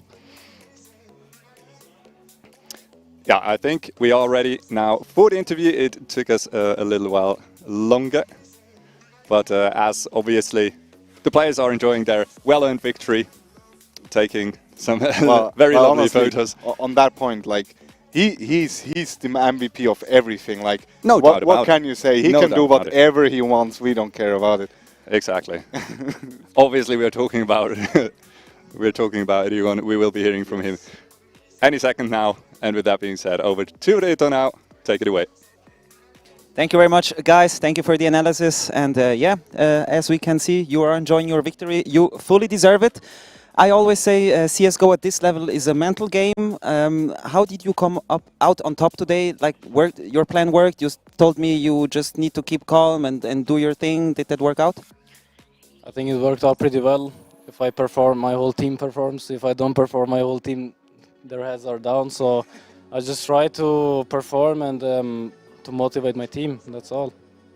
I haven't seen any triggering moment like in the last final, so everything went a little bit smoother, right? It went a bit smoother. I had some crucial rounds where I was thinking about what are they doing, but we ended good. Any MVP on your team apart from you, please? I don't really know. Everyone played good. I think Maris had crucial rounds. Zed had XP had 6 clutches. Without these clutches, we wouldn't have won that game. So I don't know. I think the whole team is the MVP. So yeah. Anyone on the other team that impressed you? That you said, "Oh yes, this guy surprised me. He had some nice shots today." Actually, this Yahiko guy was hitting really nice shots. Props to him and props to his whole team. I guess we were just a better team today. Nice sportsmanship, nice.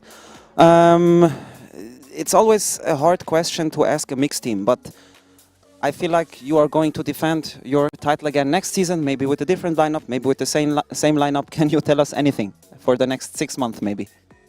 I guess we will stay in the same lineup like this. I don't know, maybe someone is coming to beat us finally, but I think we can just stay the same and play the same. Stay the same, play the same. You said it. Thank you very much, Rigon. Enjoy your victory. Go party with your boys. Stay safe, stay healthy. Thank you. What a charming young man, Rigon. Not a man of a lot of words, but rather action. I think he dropped over 30 kills on the second map. And yeah, this pretty much concludes our CSGO final. Pretty dominant performance here from Gaijin. And yeah, all I've got to say is, oof, what a day, in a positive way. First, we witnessed Panda Lovers dismantling No Org Needed in our League of Legends finals. After that, we saw for the first time someone else than Senpai Rect winning the Clash Royale title as Zolok took away the trophy from Jesus, both being from Lausanne Esports, which is a nice story to have. And we ended the day with our big CSGO showdown, where Gaijin beat CG pretty decisively 2-0. And I'm just tired, and we... you forgot, we have one more winner for today. I'm not sure if we have him right now or if we're gonna show him on the screen, but you remember we had the quiz where you could win Logitech hardware and a gaming night, your private gaming night at the Gaming Cinema. I think we now probably know who won the gaming night at the private cinema. Maybe production can tell me, or we can show it on the screen. You tell me, I do it.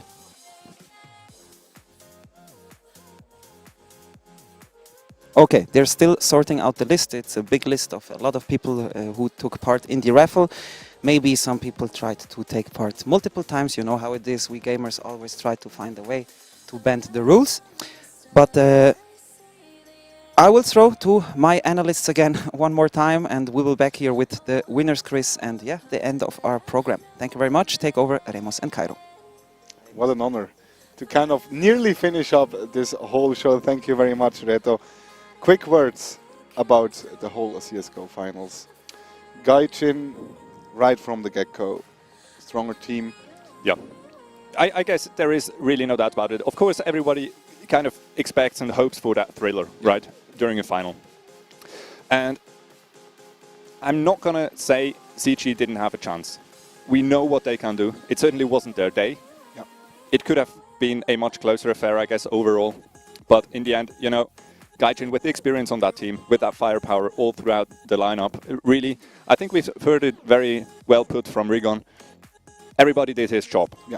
So there was no one actually dropping off. There's no underperformance from them anywhere to be found. And that obviously makes it incredibly difficult for CG to actually kind of put them to the edge. Yeah. Right. But therefore, I guess most of the people following the Swiss scene would have had Gaijin a win, whether it be 2-0, 2-0, 2-1. In the end, it is all the same. They are the victor, and they are victorious, well-deserved. Yeah, one thing I'd like to mention is Rigon talked about those crucial rounds. Yep. He didn't talk about the amount of frags each player got, but he talked about XP Monster. Mm-hmm. He took like 5-6 crucial rounds during those two maps where it was a 1v1 scenario. He had the most of the times he was at a disadvantage as well, and he still managed to win those rounds. And the mentality and the mindset he needs to actually pull that off again and again and again just shows how strong the whole lineup is in performing on such a stage. Exactly, and I guess, you know, XP Monster, he had a bit of a slow start in the second map. Frag-wise, he wasn't quite up there, but then again, you know, when you look at it closer and you actually pinpoint where the impact is and where it is found, then you can see frags obviously in the end aren't everything. And if you are able to win 2 or 3 well-placed rounds for your team in the right moment, that can make all the difference, absolutely. Yeah, definitely. Guys, remember, we will have a next season. To read and visit or view all the information, make sure to follow at Swisscom Gaming and at ESL Swiss on Twitter, Instagram. You know it. Go there right now, click that follow button, and you will hear everything about the next season and maybe your chance to actually take down Gaijin. Yeah, sure. Who knows? It's certainly not easy. We've seen it tonight, once again. But I think Rigon as well said they are going to be back. They will defend their title. Yeah. And obviously, what more could you hope for, right? Yeah. We know the Swiss CSGO scene, it's not necessarily the most stable environment for teams and players, but it would be obviously an incredible honor to see that team return to the league once again in the same lineup as well. That would be fantastic to see. Not least to have kind of that storyline of the undefeated champions, right? The undisputed champions going up against newcomers and maybe, who knows, once again CG taking another jab at them. Yeah, definitely. Guys, we're coming to an end on the analyst desk. It was a pleasure to be here for you tonight. Thank you very much for tuning in And with that, Reto will announce the winner of the quiz and the winner of the Blue Cinema Night right now. Thank you, Remo. Thank you, Kairos. Excuse me, before I said Remos and Cairo, but it's Remo and Kairos. Thank you very much. And unfortunately, we have been DDoSed or something. We haven't found out the winner yet. There's too many people applying, or I don't know what's happening. But the winner of the Grand Swisscom quiz, winning the private gaming night inside the Blue Cinema, will be announced online. Just keep your eyes open, and he will be informed by Swisscom. So, basically, this concludes our day. This is it. These have been the Swisscom Hero League Season 5 Grand Finals. My name is Rito. It was a pleasure to be your host for today, and I would like to take the opportunity to thank Swisscom first for their awesome league. I would like to thank ESL for the organization, and of course my boys at eStudios and Clearline for their awesome production. I wish you all a great Saturday evening. Excuse me, I'm a little bit tired. Go party hard, but stay safe and stay healthy. I'm sure we'll see each other soon again. Bye-bye.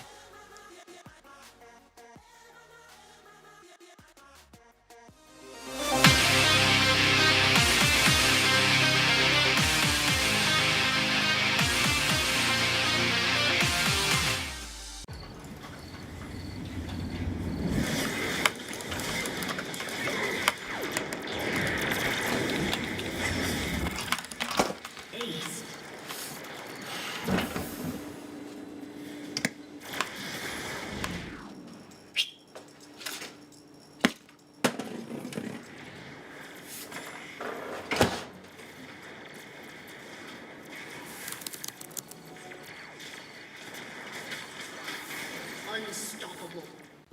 It's hard, you know. I just wish someone on my team would have told me. Apparently, I'm really not that good with this thing. Also, I die way too often in apartments. Seem to never have enough money on buy rounds. And flashed 4 teammates just yesterday. Wait, what? I didn't. You did, Sean. Oh. But I'm much better with the 5-7 than you are, Elias. And I got 34 entry kills last week. And I should actually be playing B-side. I'm much more useful over there. What grade did you get this week? I got a C. That's not too bad. Right? Let's go. Nope. Gotta go.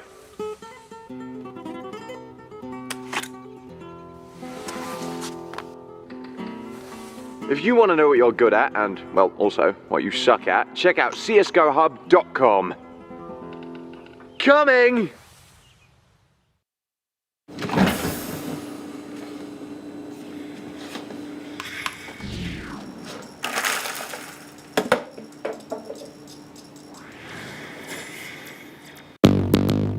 What's your style?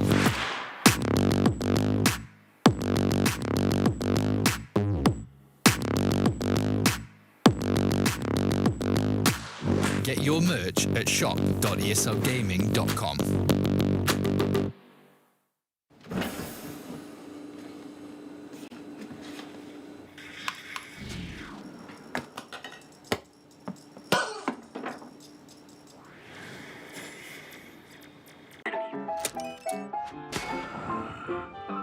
Yes, nice shot, my friend. Cheaters ruining your plays? I have eyes on the enemy.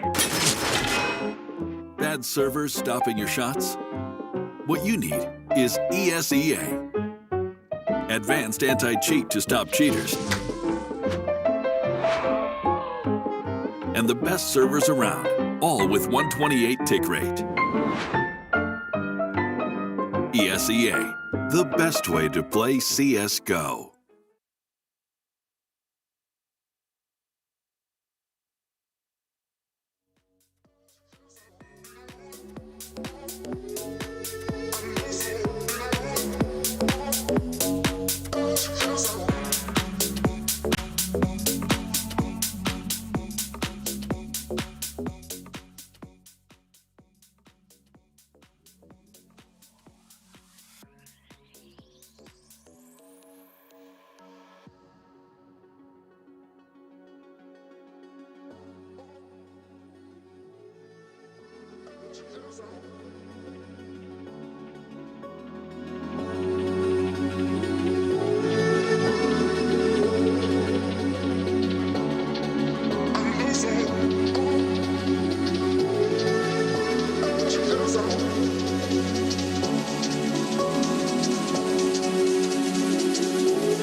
Oh, I see the signs and I see we're there. And I feel the lies and I feel the same. Forever hold, no matter if we're cast away. A fire in the dark. I know that you won't be where again.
Right from the start, I see the end.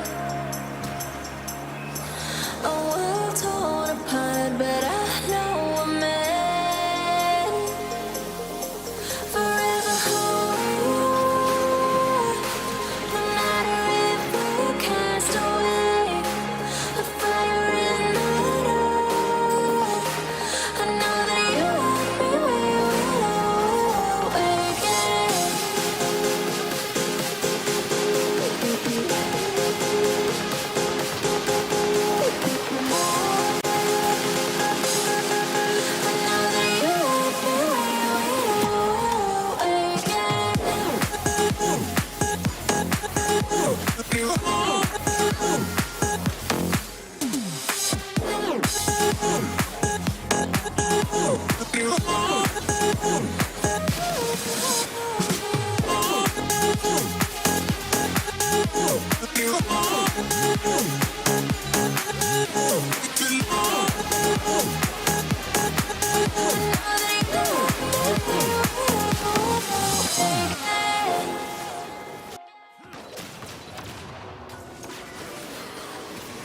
Seems like I can't get away from the hot sun. Always nights, never day. Even when I watch the floor, the dust will come. Keep on hunting for the prey. No matter how loud, need no light, no spark. I'm in line mode. With my eyes closed, I can see in the dark. I'm a quiet storm. Far from calm, I know you feel me, brother.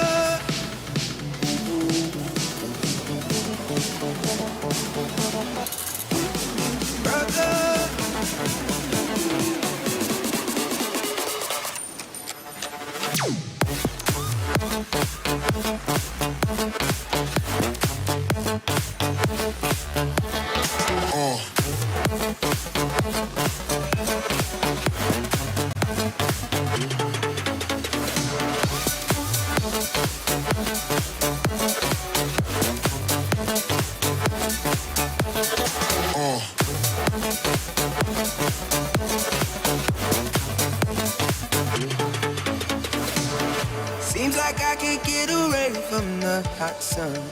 Always nights, never day. Even when I watch the floor, the dust will come. Keep on hunting for the prey. No matter how loud, need no light, no spark. I'm in line mode. With my eyes closed, I can see in the dark. I'm a quiet storm. Far from calm, I know you feel me, brother.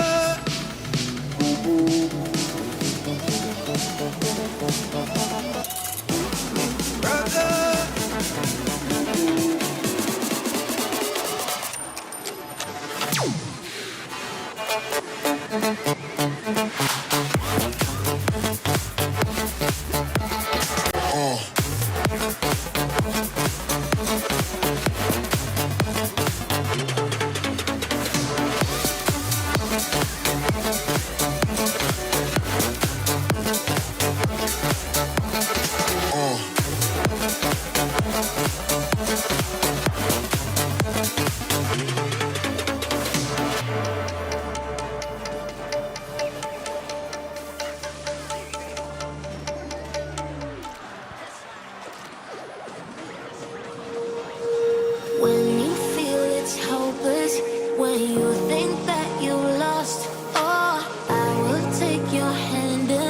will rise up from the dust. Oh, here we go, go, go. Let us heal and grow. You won't be alone. We're unstoppable. Don't be afraid to show what we're going for. This is what we know. Here we come back to life. We're still breathing, standing up. Everybody's gonna see it. Oh, all you need to know is that we're holding on. Even if we fall, we will rise up and we follow the path that we believe in. No, we're not gonna stop until we reach it. Oh, all you need to know is that we're holding on. We rise up from the dust and clear my throat.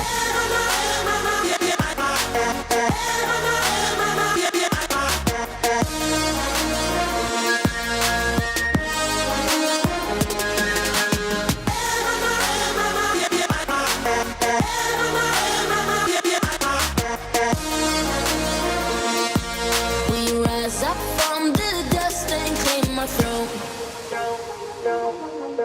We all have our reasons why we are on this track.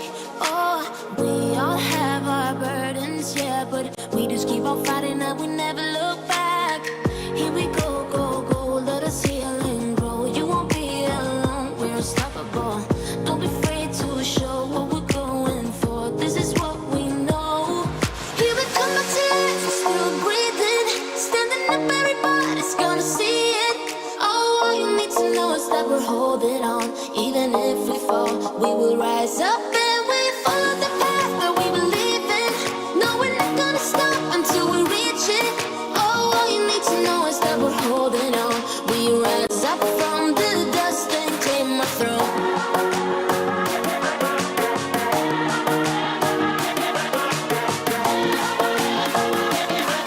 We rise up from the dust and clear my throat.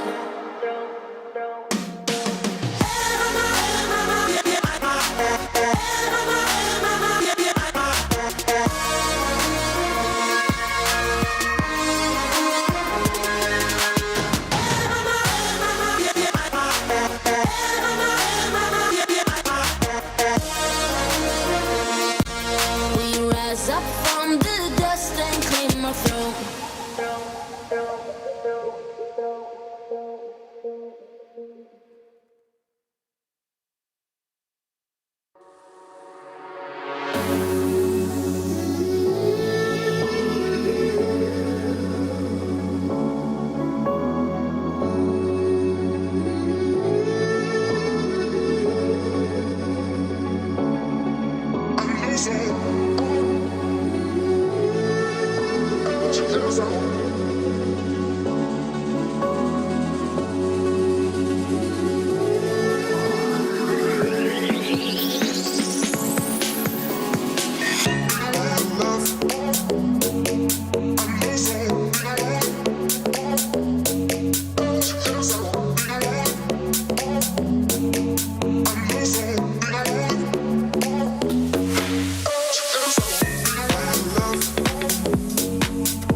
I'm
And I feel the lies and I feel the sand. Forever who we are, no matter if we cast away a fire in the dark. I know that you won't be where we'll awake again.